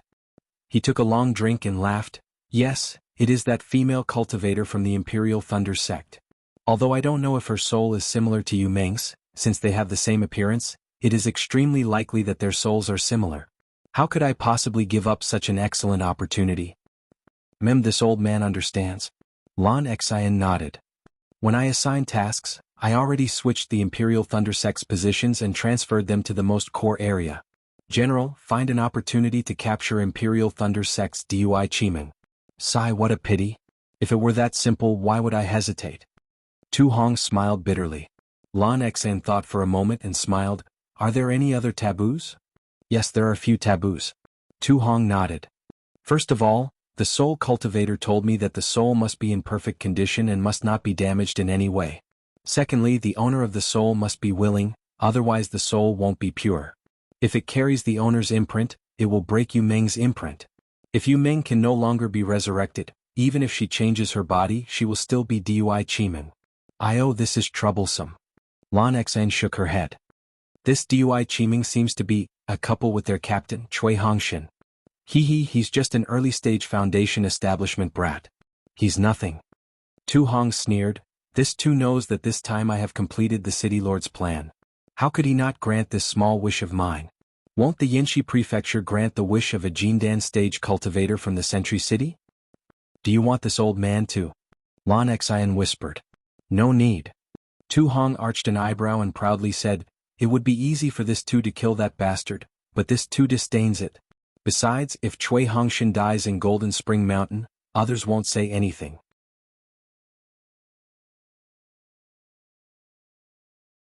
"But when this two asks the city lord for Dui Chiming in the future, wouldn't those people be able to use it against me? If those self-righteous fools from the Yinshi prefecture investigate this matter, then it will become an obstacle. This old man understands." Lan Xian nodded but then asked, "Then Golden Spring Mountain, won't protect Cui Hongshan? Won't I let him die here?" "This too won't do it, old brother Lan won't do it, and even my Golden Spring Mountain disciples won't do it." Tu Hong drank another mouthful of wine and smiled. "But who can guarantee that a sword cultivator won't do it? This too can't protect the Imperial Thunder sect disciple just because he has scruples. Wouldn't that be even more of a weakness?" This old man understands." Lan Xian nodded. "This old man knows what to do. In this war, 5 out of 10 will remain. If the Imperial Thunder sect disciples are lucky, then they will survive. If they aren't, then let them die." Tu Hong picked up the wine jug and slowly walked back into the tent. In Lan Xian's eyes, his back was increasingly lonely. Lan Xian sighed. She knew that it wasn't appropriate for her to stay here any longer. She bowed and said, "General, this old man will retire." Go. Tu Hong waved his hand. "Arrange everything well. Perhaps that sword cultivator will come in a few days." "Yes." Lan Xian turned and walked towards the stone wall. A powerful vortex sucked her in and she disappeared from sight. "What? There are actually so many top-grade spirit stone crystal pillars in the reception hall?" Xiao Hua had been called out from Cui Hongshan's seclusion room and was very unhappy in his heart. But when he heard that Golden Spring Mountain's top-grade spirit stones were used in such a manner, his eyes began to shine. He smacked his lips and said, Isn't this too much of a waste of heaven's gifts?" Looking at Xiao Hua's appearance, Cui Hongshan gave birth to a trace of contempt.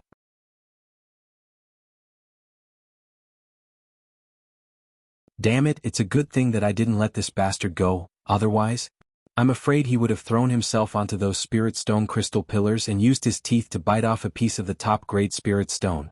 A wandering cultivator, no matter how high their cultivation is, they are still different from my cultivation family's upbringing. No matter how high Xiaohua's cultivation is, compared to Senior Tu Hong, the difference is like clouds and mud. Junior apprentice brother Xiao, Golden Spring Mountain's crystal pillars are array formations. They are used for defense. Zhen Minghui chuckled as he explained. He naturally understood Xiaohua's shock. Wasn't he also dumbfounded at that time? Also, what that disciple of Golden Spring Mountain said was correct. Golden Spring Mountain may lack anything, but they will never lack spirit stones. That's great, that's great. We came to the right place. Xiaohua rubbed his fingers together, as if he were already holding some top-grade spirit stones in his hands. Immediately after, Cui Hongshan said a few more things, but Xiaohua didn't listen in his heart. His mind was filled with the shiny spirit stones. Xiaohua, Cui Hongshan shouted. What's the matter? Xiaohua obviously didn't hear what Cui Hongshan said, he was slightly stunned. Cui Hongshan was happy in his heart, he didn't care about Xiaohua's expression and said, Golden Spring Mountain Senior Tu Hong gave my Imperial Thunder Sect a great merit the moment we met. This Cui knows that this is all thanks to you. Now this Cui wants to discuss with you, should this Cui directly record your merit in the captain token? Or should this merit be recorded on my first squad's disciples? Cui Hongshan mentioning this matter in front of everyone was quite thought-provoking. It could be said that he was frank and sincere, but it could also be said that he had ulterior motives. However, Xiaohua was too lazy to think about what he was thinking. He waved his hand and said with a smile, naturally it's everyone's merit. If it wasn't for everyone trying their best to kill the beast cultivators, I'm afraid you would have already been killed by them. Junior Marshal Brother Xiao. Dui Qiming glanced at Cui Hongshan with some dissatisfaction and advised, actually, against the sword cultivators, we did put in some effort, but against the beast cultivators and giants, it was all thanks to Junior Marshal Brother Xiao. It's all thanks to Junior Marshal Brother's strength. If we lose the credit, we won't feel at ease. Merit or storage pouch, which is more important? Xiaohua pursed his lips and extended his hand. Senior Marshal Sister Dui, feel free to ask for the merit. Just give the items to Junior Marshal Brother. Junior Marshal Brother doesn't know. Dui Qiming was anxious. After the Sword Dao battle, we will return to the Imperial Thunder Sect and be rewarded according to our merit. Isn't this merit good stuff? NN. Xiaohua nodded. When the time comes, just give the good stuff to Xiaohua. All right. Dui Qiming sized up Xiaohua with her beautiful eyes. She really didn't understand why Xiaohua didn't like to be famous. If she had Xiaohua's cultivation, she would have already made a name for herself in the Sword Dao tournament. By the time she returned to the Imperial Thunder Sect's Dui Lei Palace, wouldn't she be able to get whatever cultivation method and spirit pills she wanted? Maybe everyone has their own ambitions. Dui Qiming could only think like this. After that, Cui Hongshan took out Quan Jinshan's jade slip and told them the area that the Imperial Thunder Sect's first squad had to guard, as well as the location of the supporting array. He then made 10 copies of the jade slip and gave each of them a copy. The Imperial Thunder Sect was responsible for a very large area. If 10 people patrolled together, they wouldn't be able to take care of the entire area.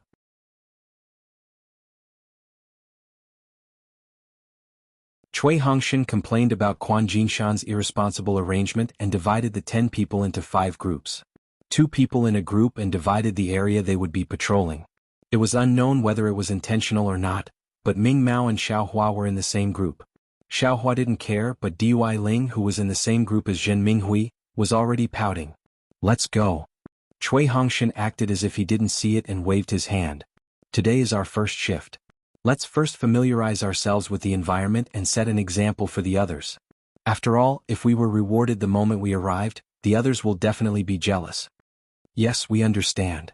Zhen Minghui and the others nodded with a smile, but Xiaohua didn't care and secretly said, he really is a fan of politics.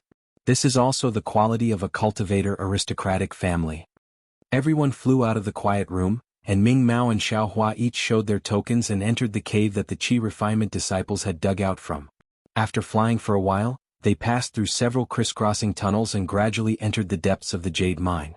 The 10 people of the Imperial Thunder Sect's first small team were divided into 5 groups and flew towards different tunnels. Junior brother Xiao. After flying for a while, seeing that Xiaohua didn't say anything and didn't make any arrangements, Ming Mao couldn't help but ask in a low voice, "How should we patrol? Should we follow the route or go against it?" Ah? It's so troublesome? Xiaohua was stunned when he heard this. He didn't expect that there would be so many ways to patrol. He thought that he only needed to fly once. I'll teach junior brother Xiao that when doing something there should be a plan. What to do first and what to do afterwards, all of these must be thought out in advance. Ming Mao said with a smile, otherwise it'll be a mess.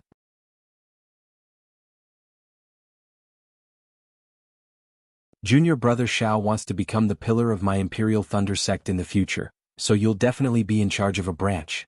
It's better to nurture these abilities as early as possible.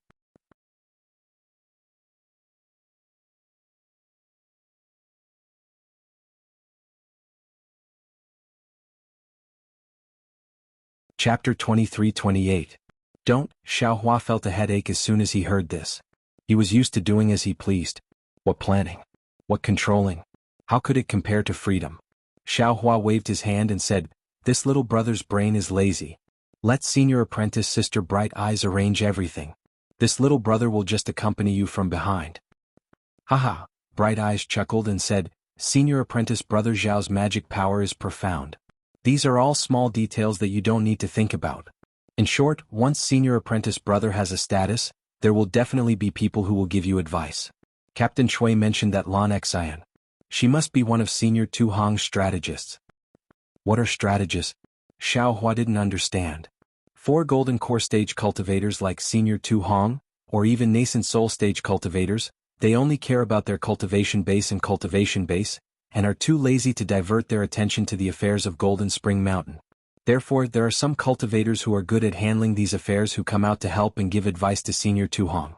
These are the so-called strategists. Bright Eyes patiently explained. Oh, so that's how it is. Xiaohua nodded. He understood that there were some cultivators who didn't have much of a future in terms of cultivation, so they attached themselves to high-level cultivators in order to find a way to improve themselves. Thinking of this, Xiaohua inexplicably thought of the Immortal Beauty School. Senior apprentice brother Xiao is really smart. Just a hint and you understand. Bright Eyes smiled and flattered. Senior apprentice sister Bright Eyes, please don't praise me. This little brother will be your strategist. You should lead the way. Xiaohua smiled and stretched out his hand. Strategists? Bright Eyes was surprised at first. Then she covered her mouth and laughed.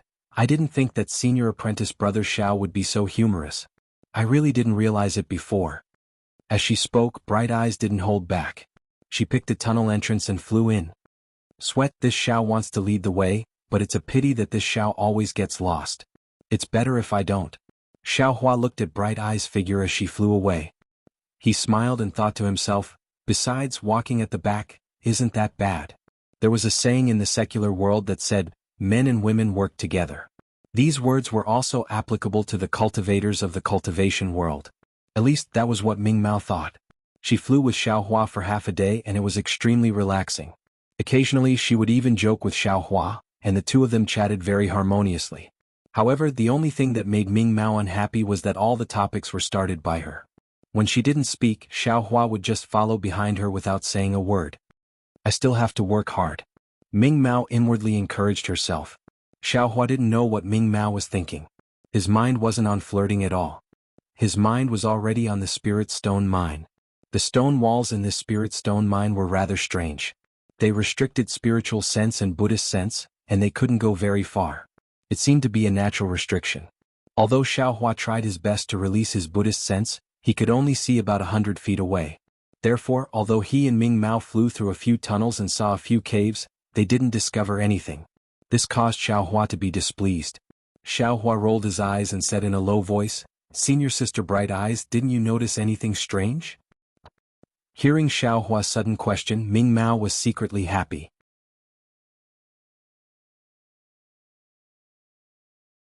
She hurriedly asked, "Junior brother Xiao, did you notice anything? Senior sister Bright Eyes, don't you feel strange?" Xiaohua's eyes darted around as he looked at the spacious tunnel and said, "This is the interior of the Golden Spring Mountain Spirit Stone Vein, It must be bustling with noise and excitement. Not to mention the disciples mining the spirit stones, there must be many disciples patrolling the area. Why haven't we seen any disciples of Jianghu Mountain after flying for so long? Ming Mao didn't think so much. Her thoughts were the same as Xiao Hua's and they weren't on patrol. I guess this isn't the center of the spirit stone mine. Ming Mao thought for a moment and said with a smile, "We are only here to help. Jianghu Mountain won't let us see the center of the spirit stone mine. It's good enough that they let us patrol without worry. They still want us to contribute to the defensive array, right?" And senior sister Bright Eyes is right. Xiao Hua nodded, "But I'm still worried." "How about this? Senior sister will patrol according to the plan that we discussed earlier. I'll go take a look, see if there's anything wrong." Saying that, Xiao Hua's figure flashed and quickly rushed towards a cave on the left. His figure quickly disappeared into the cave. "Junior brother Xiao?" Ming Mao was shocked. She stretched out her hand and shouted, "This is an important place of Jianghu Mountain. How can we?"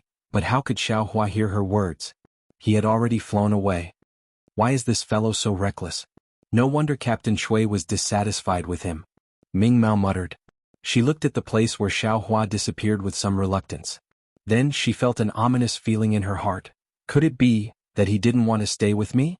That's why he found an excuse to escape? My appearance isn't any worse than Shui's. It's just that my master isn't as powerful as her master. My Dui Lei Palace is just slightly worse than Sun Lei Palace. No, I can't miss this good opportunity. Senior sister Dui said it right. Opportunities are meant to be grasped by people. Otherwise it wouldn't be an opportunity.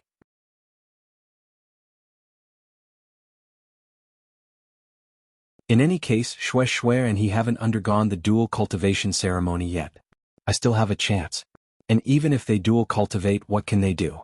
For a cultivator with an outstanding cultivation like Xiao Hua, what's so strange about having a few more dual cultivation partners?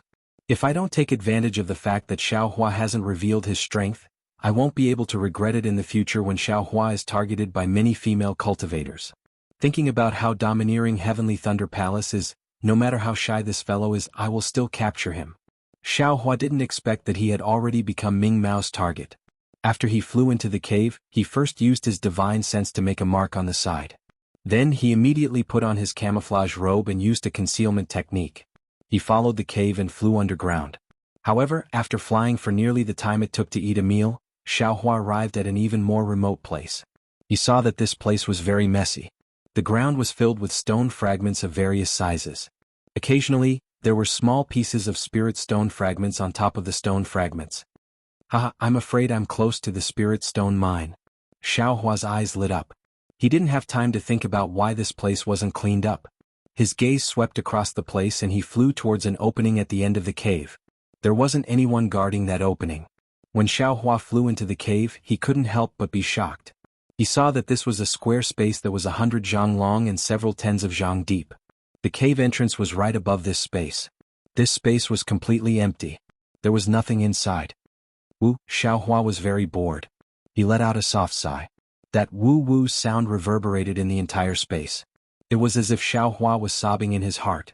Damn it, Xiao Hua's divine sense swept over and he cursed. This is definitely an abandoned mine that has already been mined. Without waiting for this sound to finish reverberating in the space, Xiao Hua immediately turned around and went back to search again. However, Xiao Hua's luck didn't seem to be good today. It wasn't suitable for him to make a fortune. He searched for a while more. When Ming Mao's patrol was about done, he had no choice but to go back. He found 2 more empty and abandoned mining sites. Are you kidding me? Xiao Hua was depressed.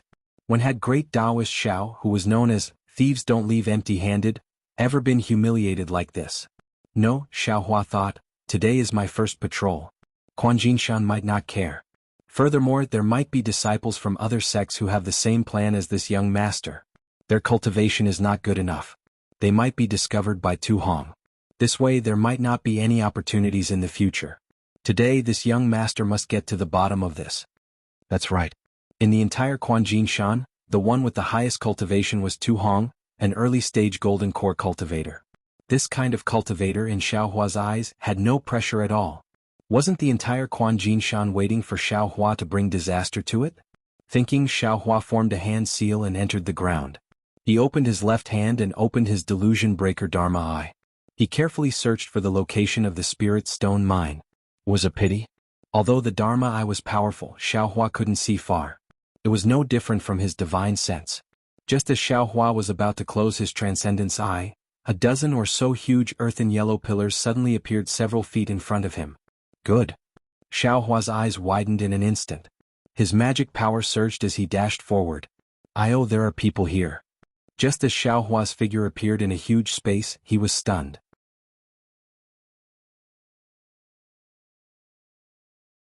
He saw that this space was actually densely packed with cultivators. And these cultivators were all sitting cross-legged in groups of 3 to 5, surrounding these huge pillars. There was even a faintly discernible gaze that unconsciously swept past the place he appeared. This is bad. Xiaohua hurriedly dodged and used the trace concealment technique again. There's someone? Sure enough, the gaze that saw Xiaohua unconsciously swept past Xiaohua's body and was immediately stunned. He shouted and his gaze returned to the place where Xiaohua disappeared. At the same time he jumped up. Who? Hearing the strange movement of that cultivator, the nearby cultivators all opened their eyes and looked towards the sky. Beside the cultivator, a middle-stage Foundation establishment cultivator also jumped up and swept his divine sense over there. However, Xiaohua disappeared without a trace. It was as if he had never appeared. The cultivator's divine sense swept for a moment but did not find any trace of him. Suhu, what did you see? That cultivator frowned and glared at the cultivator who jumped up first and asked. This subordinate seems to have seen a figure appear. Suhu gritted his teeth. He himself was also not sure. You saw it? That cultivator looked up and down, half believing and half doubting. What did he look like?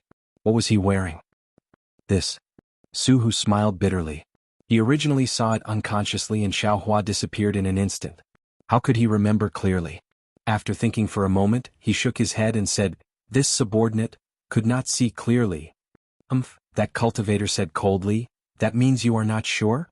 Also, you did not carefully comprehend the details of the array. Instead, you were casually looking around? Captain. Suhu hurriedly said, It's not that this subordinate did not want to comprehend it. It's just that the details of this array are too profound. This subordinate was worried that I would delay the great general's plan. This subordinate opened his eyes and wanted to relax.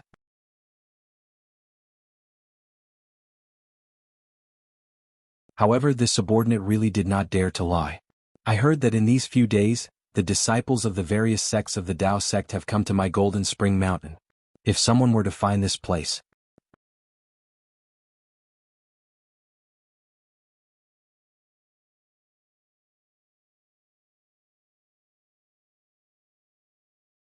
Chapter 23-29. Shut up. The team leader berates, You only need to comprehend your own technique. Where are the other matters for you to worry about? Yes, this subordinate understands. Suhu is still unwilling to give up. He looks over and uses his spirit sense to scan the area. There really isn't a single trace of magic power, nor is there any trace of him. You go sit down and continue comprehending. The team leader looks around and berates, All of you hurry up and work hard. The general said that after the Tao sect cultivators come, we won't be able to stay peaceful for long. We must familiarize ourselves with the array before the sword cultivators come. This matter is crucial. Whoever dares to delay the general's plan, even if I don't say it, all of you should know the consequences, right? Yes, this subordinate understands. When everyone hears, they don't dare to look anymore. Even the disciple who opened his eyes earlier hurriedly sits down and closes his eyes to comprehend. The team leader waves his hand and directs a dozen disciples who are also in the middle stage of Foundation establishment to fly into the air and surround Xiaohua's hiding spot. Unfortunately, Xiaohua has already flown away. How can they find him? Following which, the dozen disciples searched the entire space once again but still couldn't find any trace of him. They can't help but hesitate. A cultivator says worriedly, Team leader, this matter is a little difficult. If we report this to the general, he will definitely be furious. We actually allowed the Tao sect cultivators to find this place. But if we don't report this and there really is such a person here, I'm afraid it will cause trouble. And actually, from what this old man sees, there isn't anyone here. The team leader thinks for a moment and smiles. The ordinary invisibility talisman can't use magic power. If someone is flying in the air, he will definitely reveal himself. Furthermore, this place is within the mine, even the 5 elements escape technique can't penetrate deep. Team leader means? We don't need to report? Of course we need to report. The team leader smiles. If we don't report, how will the general know of our hard work? How will he know that our vigilance is high? Yes, this subordinate understands. The disciple suddenly realizes, this subordinate will go over now. You stay here and comprehend, this old man will personally go over. Yes. The disciple's eyes reveal a trace of disappointment. He follows the other dozen people to their seats and sits down while the team leader flies out. After Xiao Hua concealed his tracks, he directly walked over the heads of these Jingquan Mountain disciples. These middle-stage Foundation establishment disciples didn't notice at all. I'm overjoyed. Xiao Hua was still remorseful as he flew. Needless to say, this must be the top-grade spirit stone crystal pillar that Jin Minghui was talking about. That Golden Spring Mountain disciple was right. Other than the array formation in the guest hall, there should be 9 more in the other places. This is one of them. I was wondering where all the patrolling disciples of Golden Spring Mountain had gone to. So they were all hiding within the array. Tuhong's plan is really well thought out. He wants the disciples of Jin Shan Quan to control the main part of the array and the Dao sect disciples to control the unimportant parts. He wants my Dao sect disciples to work for him. That's why I'm looking for spirit stone veins. I can't waste my magic power for nothing. Xiao Hua knew that the disciples in the formation would definitely search for it, and they would definitely report it to Tuhong.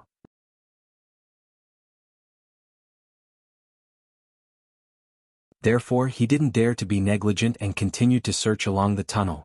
When he found an abandoned mine next to the array formation, Xiao Hua scratched his head. Fuck, are you kidding me? Don't tell me that all the spirit stone veins in Jinshan Quan Mountain have already been emptied by Sky Patrol City? Why didn't they leave anything for me? Following which, Xiao Hua turned around hatefully and was about to escape back. But just as he turned around, Xiao Hua still wasn't satisfied. With a wave of his hand, he took out the spirit-seeking mouse and scolded, "Little Silver, your mother isn't here. I'm your mother's mother, why can't you understand what I'm saying? Quickly go and find the spirit stone veins, otherwise I won't let you eat any more spirit herbs."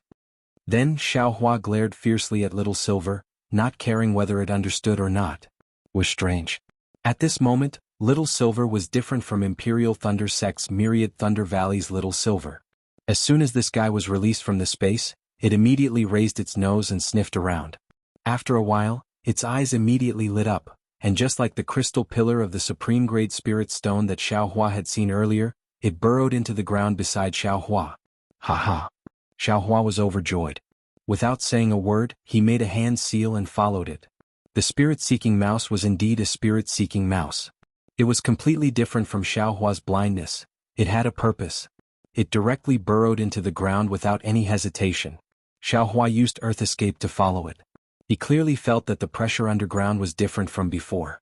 Not only was there an extremely heavy force pressing down on his head, faintly imprisoning all the vital essence in his body, but there was also a strong force pushing him out.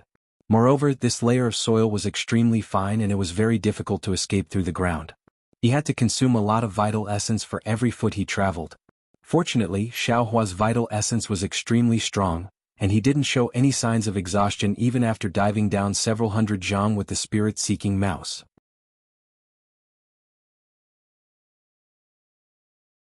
However, the force pushing him up was even stronger, and Xiao Hua gradually found it a little strenuous.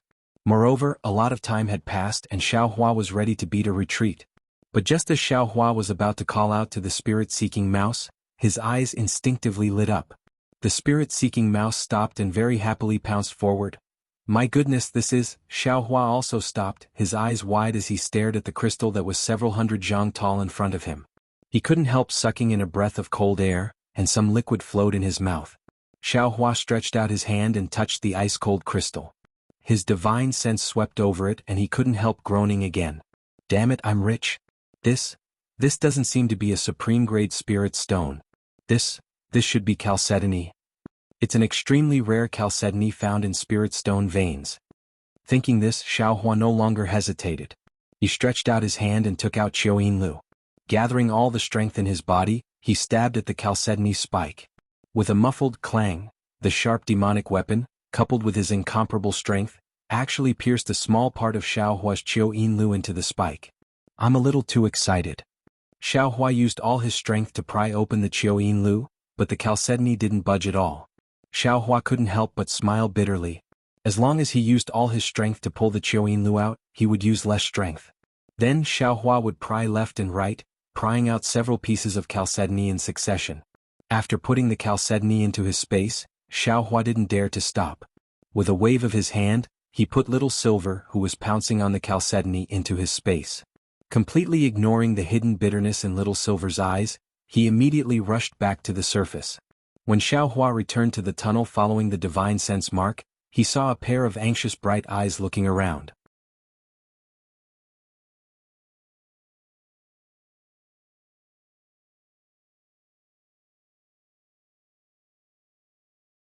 Chapter 23:30. Oh, what's wrong? Xiaohua turned around the cave and asked with a smile. Xiaohua, where did you go? Seeing Xiaohua appear, Ming Mao was pleasantly surprised. She immediately pounced over, hurriedly and naturally holding Xiaohua's hand as she said anxiously, I didn't go anywhere? I'm just watching from the side. Xiaohua also pulled his hand out without leaving a trace and pointed behind him. Then, why did you take so long? Captain Chui's communication talisman has been here for a long time, urging us to hurry back.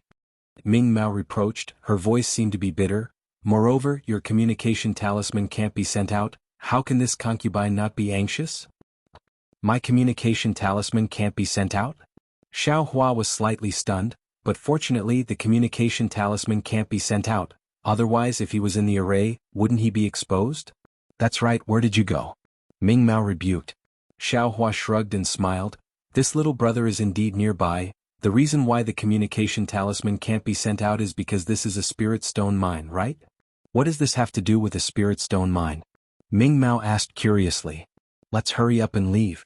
Xiaohua smiled and flew up. Didn't senior sister say that Cui Hongshan sent a communication talisman? Cui Hongshan is your senior brother, why are you still calling him that? Ming Mao asked with a smile. Xiaohua's brows twitched, but he didn't reply. Ming Mao blinked her eyes, knowing that Xiaohua wasn't willing to talk about it, so she didn't ask any more. The two of them flew back from their patrol area. Just as they flew back to their resting area, they saw that in front of the quiet room, there were disciples from various sects standing there with displeasure on their faces. What took you so long? Cui Hongshan reproached again. Ming Mao hurriedly said, Captain Cui, this concubine received your communication talisman and hurried back, but because it was the first time I was on patrol, I flew slowly and just happened to be at the farthest place. Fortunately, Jinshan Quan's disciples haven't come yet. Cui Hongshan muttered and didn't ask any more. What's going on? Ming Mao asked curiously. Junior brother Xiao and I were just patrolling the area. According to the disciple of Golden Spring Mountain, he vaguely mentioned that there seems to be a problem with one of the patrolling guards in Lian country. Cui Hongshan frowned slightly. Xiaohua rolled his eyes. The place he went to was really far away from the place where the Imperial Thunder sect was patrolling. As for where he went, he really didn't know. He didn't even know which sect helped him take the blame. However, with him, the main culprit here, that sect would not suffer any losses. Sure enough, after another cup of tea's worth of time, Lan Xian personally arrived. As she looked at the many disciples gathered in front of the quiet room, Lan Xian smiled and cupped her hands across her chest. Fellow Taoists, I've disturbed you all. That was a false alarm. I'm really sorry. What's going on, fellow Taoist Lan? One of the captains asked in a displeased manner. It's nothing. Lan Qin didn't hide anything and said, I found traces of an enemy in one of the array cores of my Golden Spring Mountain array. But, my Golden Spring Mountain disciples didn't find any sword cultivators that entered, so this old man thought that it might have been a fellow Taoist that came as reinforcements that mistakenly entered the array core. Of course, the fellow Taoists from Lian country's variant beast sect were also patrolling at that time. The disciples of the other nearby sects also didn't go to the array core. So this old man thought that my Golden Spring Mountain disciples had made a mistake. That disciple was severely punished just now. Oh, so that's how it is. The captain nodded. This matter is truly important.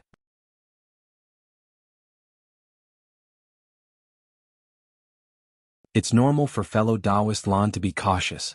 If fellow Taoists can understand this old man's difficulties, then that is for the best. Lan Xen cupped her hands across her chest and said, Fellow Taoists, when patrolling, it is best that you follow the predetermined area and do not overstep it. Also, because my Golden Spring Mountain collects spirit stones, there are many underground caves that are similar to a maze. If some fellow Taoists are curious and go in the wrong direction, they really might not be able to return. Remember this, remember this. Then Lan Xan bid everyone farewell and left. Cui Hongshan looked at Xiao Hua and the others, but didn't say anything. In his heart, he faintly felt that there was something strange about Xiao Hua and Ming Mao coming back so late, but he also didn't ask anything. In the next few days, although Xiao Hua restrained himself a bit, he still found time to directly take Little Silver underground and crazily mine for jade marrow. It was just that this jade marrow was really hard. At first it was fine, but later Xiao Hua directly took out the wishful iron rod and used it to cut off a small piece. Just as Xiao Hua was overjoyed, in the vicinity of the Spirit Stone mine at Golden Spring Mountain, a dozen sword cultivators came. The sword cultivator in front of them was none other than Ling Yunwu of the High Wind Sword sect. Ling Yunwu's eyebrows were tightly furrowed. The flying sword under his feet slowly flew as he swept out with his divine sense, slowly searching. Poor Ling Yunwu. The first time he came to White Jade Mountain, he couldn't find any clues at all. When he came the second time, he relied on a secret technique to find some clues, and found the place where the dozens of bright sword swordsmen he trusted had been killed. Even if he found it, what was the use? Ling Yunwu still didn't have the slightest clue. This place is very far away from Sky Patrol City. Furthermore, it's barren.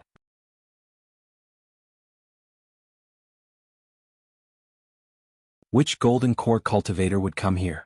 Or hundreds of Foundation Establishment cultivators? To completely surround my swordsmen? The cultivators of Sky Patrol City were forced by LV Ruochang's plan to guard the Spirit Stone mine. Then there must be hundreds of Foundation Establishment cultivators coming to reinforce White Jade Mountain. If they were just passing by, it's impossible for there to be hundreds of them, only a few or a dozen. Only in the vicinity of White Jade Mountain can they gather together. But, where is this Spirit Stone mine? It's not like I haven't been here before, but I've never found any signs of a Spirit Stone mine. Ling Yunwu was really going crazy. He also had a mission to attack the Spirit Stone mine, but it wasn't near White Jade Mountain. Furthermore, compared with attacking the Spirit Stone mine, his mission was more important. That was Dark Silk Wood, which LV Ruochang had obtained by chance in Million Mountain Meng. Now that he needed it, where was he going to find another piece? Moreover, there was also the sword pouch, which was also a very precious thing. He had lost it just like that. He felt ashamed just thinking about it. He was really too careless. After flying for half a day, Ling Yunwu arrived at the mountain range of Spring Gold Mountain. Ling Yunwu sighed and landed on the mountain range. The disciples scattered around him also flew over. Everyone's face was full of embarrassment. Obviously they didn't find anything. Senior Brother Ling? A disciple who was also an illusory sword cultivator said softly, "Those Foundation Establishment cultivators? I'm afraid they've already returned to Sky Patrol City? The possibility of success is extremely small if we search inch by inch." Sigh, that's strange. Ling Yunwu sat on a huge rock in the mountain range and smiled bitterly. LV Ruochang sent a flying sword message saying that she couldn't find the sword pouch's trace even with her secret technique. That sword pouch was either imprisoned by a powerful magic power, or it was too far away from the sword region. Maybe I've guessed wrong? Is there really a late-stage golden core or nascent soul cultivator? A nascent soul cultivator wouldn't attack a drawing sword disciple, right? At most, it would be a golden core cultivator. The disciple said softly. Sigh, maybe? Ling Yunwu didn't comment. The most important thing now is to find the black silk wood. Otherwise, the beast cultivator senior's life will be lost. I won't have the face to see anyone. I've been here before, but I haven't seen any spirit stone veins. The disciple looked at the endless pine trees and shook his head. We can't find it, but it doesn't mean it's not here. Maybe it's under the forest? Ling Yunwu snorted and waved his hand. The flying sword flew out like a raging fire. Boom, boom, boom. It destroyed all the trees in a radius of hundreds of feet under the mountain range. For a moment, flames soared into the sky. Looking at the crackling flames burning and slowly extinguishing, the charred trees fell to the snow-covered ground. A bitter smile appeared on the disciple's face. He bowed and said, "Why don't I bring the disciples to the forest to have a look?" Go. Ling Yunwu nodded. "Find more places." Yes. The disciple accepted the order and left. Following which, boom boom boom sounds came from the forest. Trees began to fall to the ground. Sigh, it feels like searching for a needle in a haystack. Although the Ling Feng sword sect's disciples moved quickly, The area they searched was still pathetically small compared to the entire forest. Who knew how long it would take for them to search through the entire forest?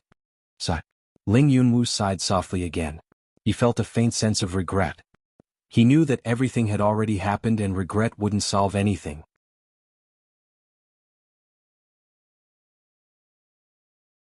However, he couldn't help but think, of course this wouldn't have happened, right? After the time it took to brew a cup of tea, Ling Yunwu seemed to have rested enough. He flew up and stepped on his flying sword. He charged into the sky and flew towards the other side of the Golden Spring Mountain. However, just as he flew for 100 feet, another sword light came from the northeast. This sword light was as blue as water and incomparably clear. Oh! When Ling Yunwu saw this sword light, a smile appeared on his face. He covered up all the dejection he felt earlier. With a push, the fiery red sword light under his feet flew forward to meet the incoming sword light. When the sword light flew closer, a beautiful middle-aged woman could be seen on the flying sword. She was dressed in the standard sword cultivator attire. She had big eyes, a towering chest and snow-white skin that was very eye-catching. "Husband!" the female swordsman shouted when she saw Ling Yunwu. "Oh, why aren't you on duty in Swords Gate? What are you doing here?" Ling Yunwu smiled and stretched out his hand as if he was going to catch the female swordsman. This female swordsman was Ling Yunwu's wife, Yuan. Yuan's face was full of smiles. Before she flew to Ling Yunwu's side, she couldn't wait to take out a sword scroll and shouted, "Husband, I have good news to tell you."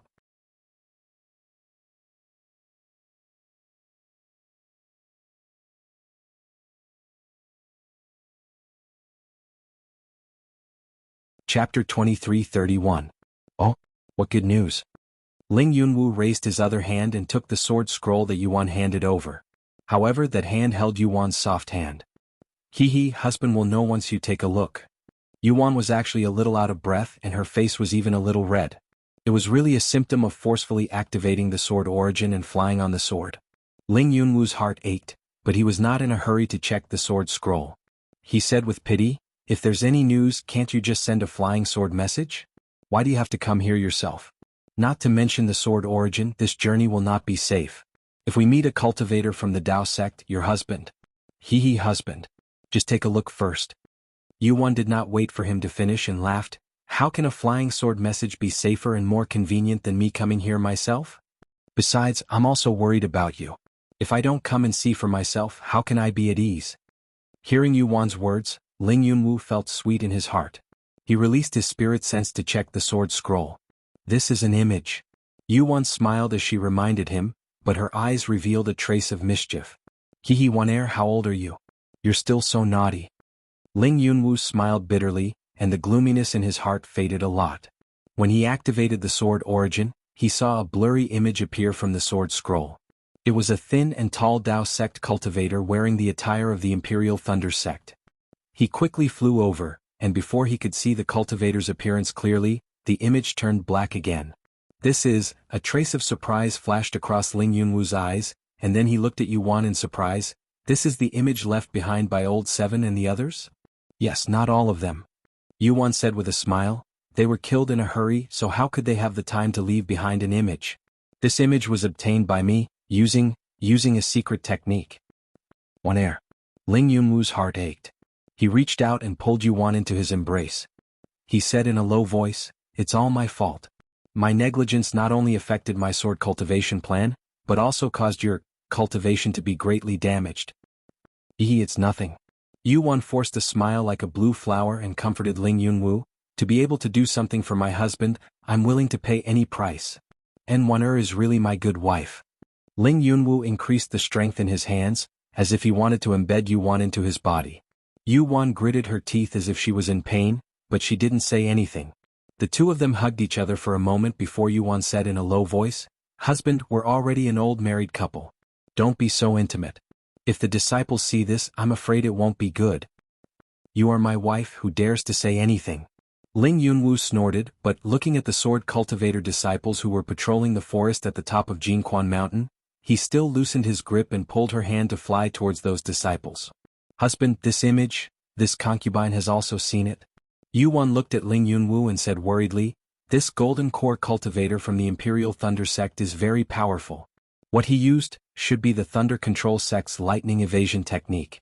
According to the legends, this was the fastest flying technique in the Daybreak continent. My advantage as a sword cultivator was completely gone in front of him. Moreover, you also saw that when he dealt with Old Seven he didn't use any spells at all and just used close combat.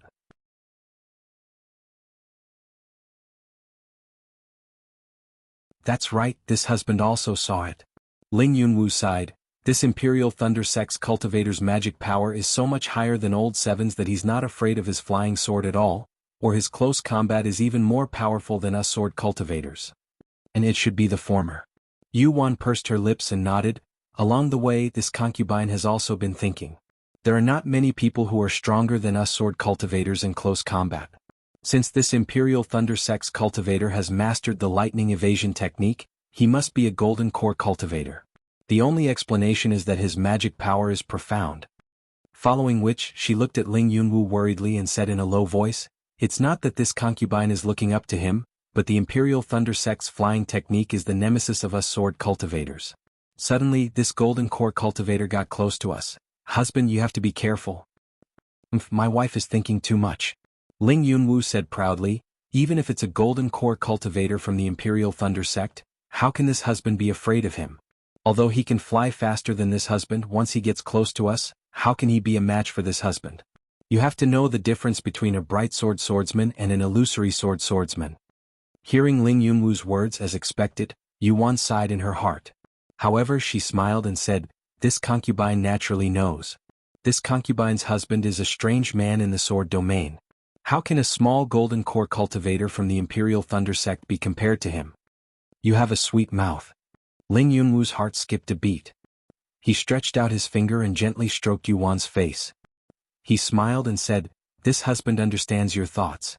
This husband will definitely be careful when he sees this guy."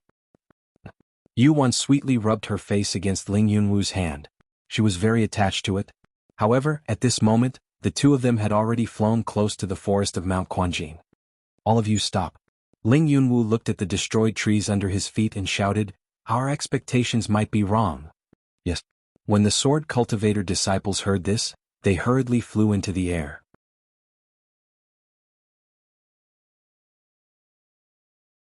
After greeting Yuan, Ling Yunwu showed them the image in the sword scroll and said, "I reckon that the one who killed our soaring windsword sect is a golden core cultivator from the Imperial Thunder Sect. If I'm not wrong, he should be passing by here and heading to Sky Patrol City. He won't stop here. We have to think of another way." Imperial Thunder Sect cultivator? Tall and thin figure?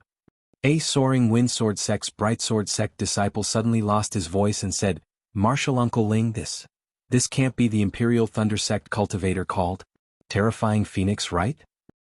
"Terrifying Phoenix?" Yuan frowned and whispered, "What kind of cultivator is that? Could it be related to this golden core cultivator?" "No," Ling Yunwu stared at that disciple and hurriedly laughed. "That's just a Foundation Establishment disciple with the Phoenix bloodline. He's not the same person as this golden core cultivator." "This concubine knows." Yuan smiled and said, "This concubine just doesn't know what's going on with this terrifying phoenix. This person has nothing to do with us. My wife, you don't have to care about who he is." Ling Yunwu said with a smile, "My wife has already sent the sword slip over. It's better to go back as soon as possible. Dao sect cultivators can appear at any time. It's quite dangerous." Then he turned and ordered, "Yunfei, send your senior sister back." "Yes, senior brother Ling." The swordsman, who was also an illusory sword cultivator, cupped his hands and answered, "Husband, you have to be careful." Yuan was very obedient. She didn't ask who the Phoenix man was anymore and said, "Why don't you ask fifth senior brother and the others to come over and help you?" Ling Yunwu originally wanted to refuse, but after thinking about it he nodded and said, "That's good too. Yunfei, go back to the sword sect and tell the sword master about this. Or ask the senior brothers in the sect to help, or ask other sword friends who are close to you. In short, find about 10 illusory swordsmen. Only with so many sword friends working together will this golden core cultivator of the Imperial Thunder Sect not be able to escape." You're tuning in to the Han Li's Wuxia Adventures YouTube channel. We're so grateful for your support, and don't forget to subscribe to join us on this incredible journey through captivating stories. Your generosity through donations truly makes a world of difference, as it's the primary source of revenue that allows me to expand and enhance this channel for you. Thank you from the bottom of my heart for being a part of this adventure.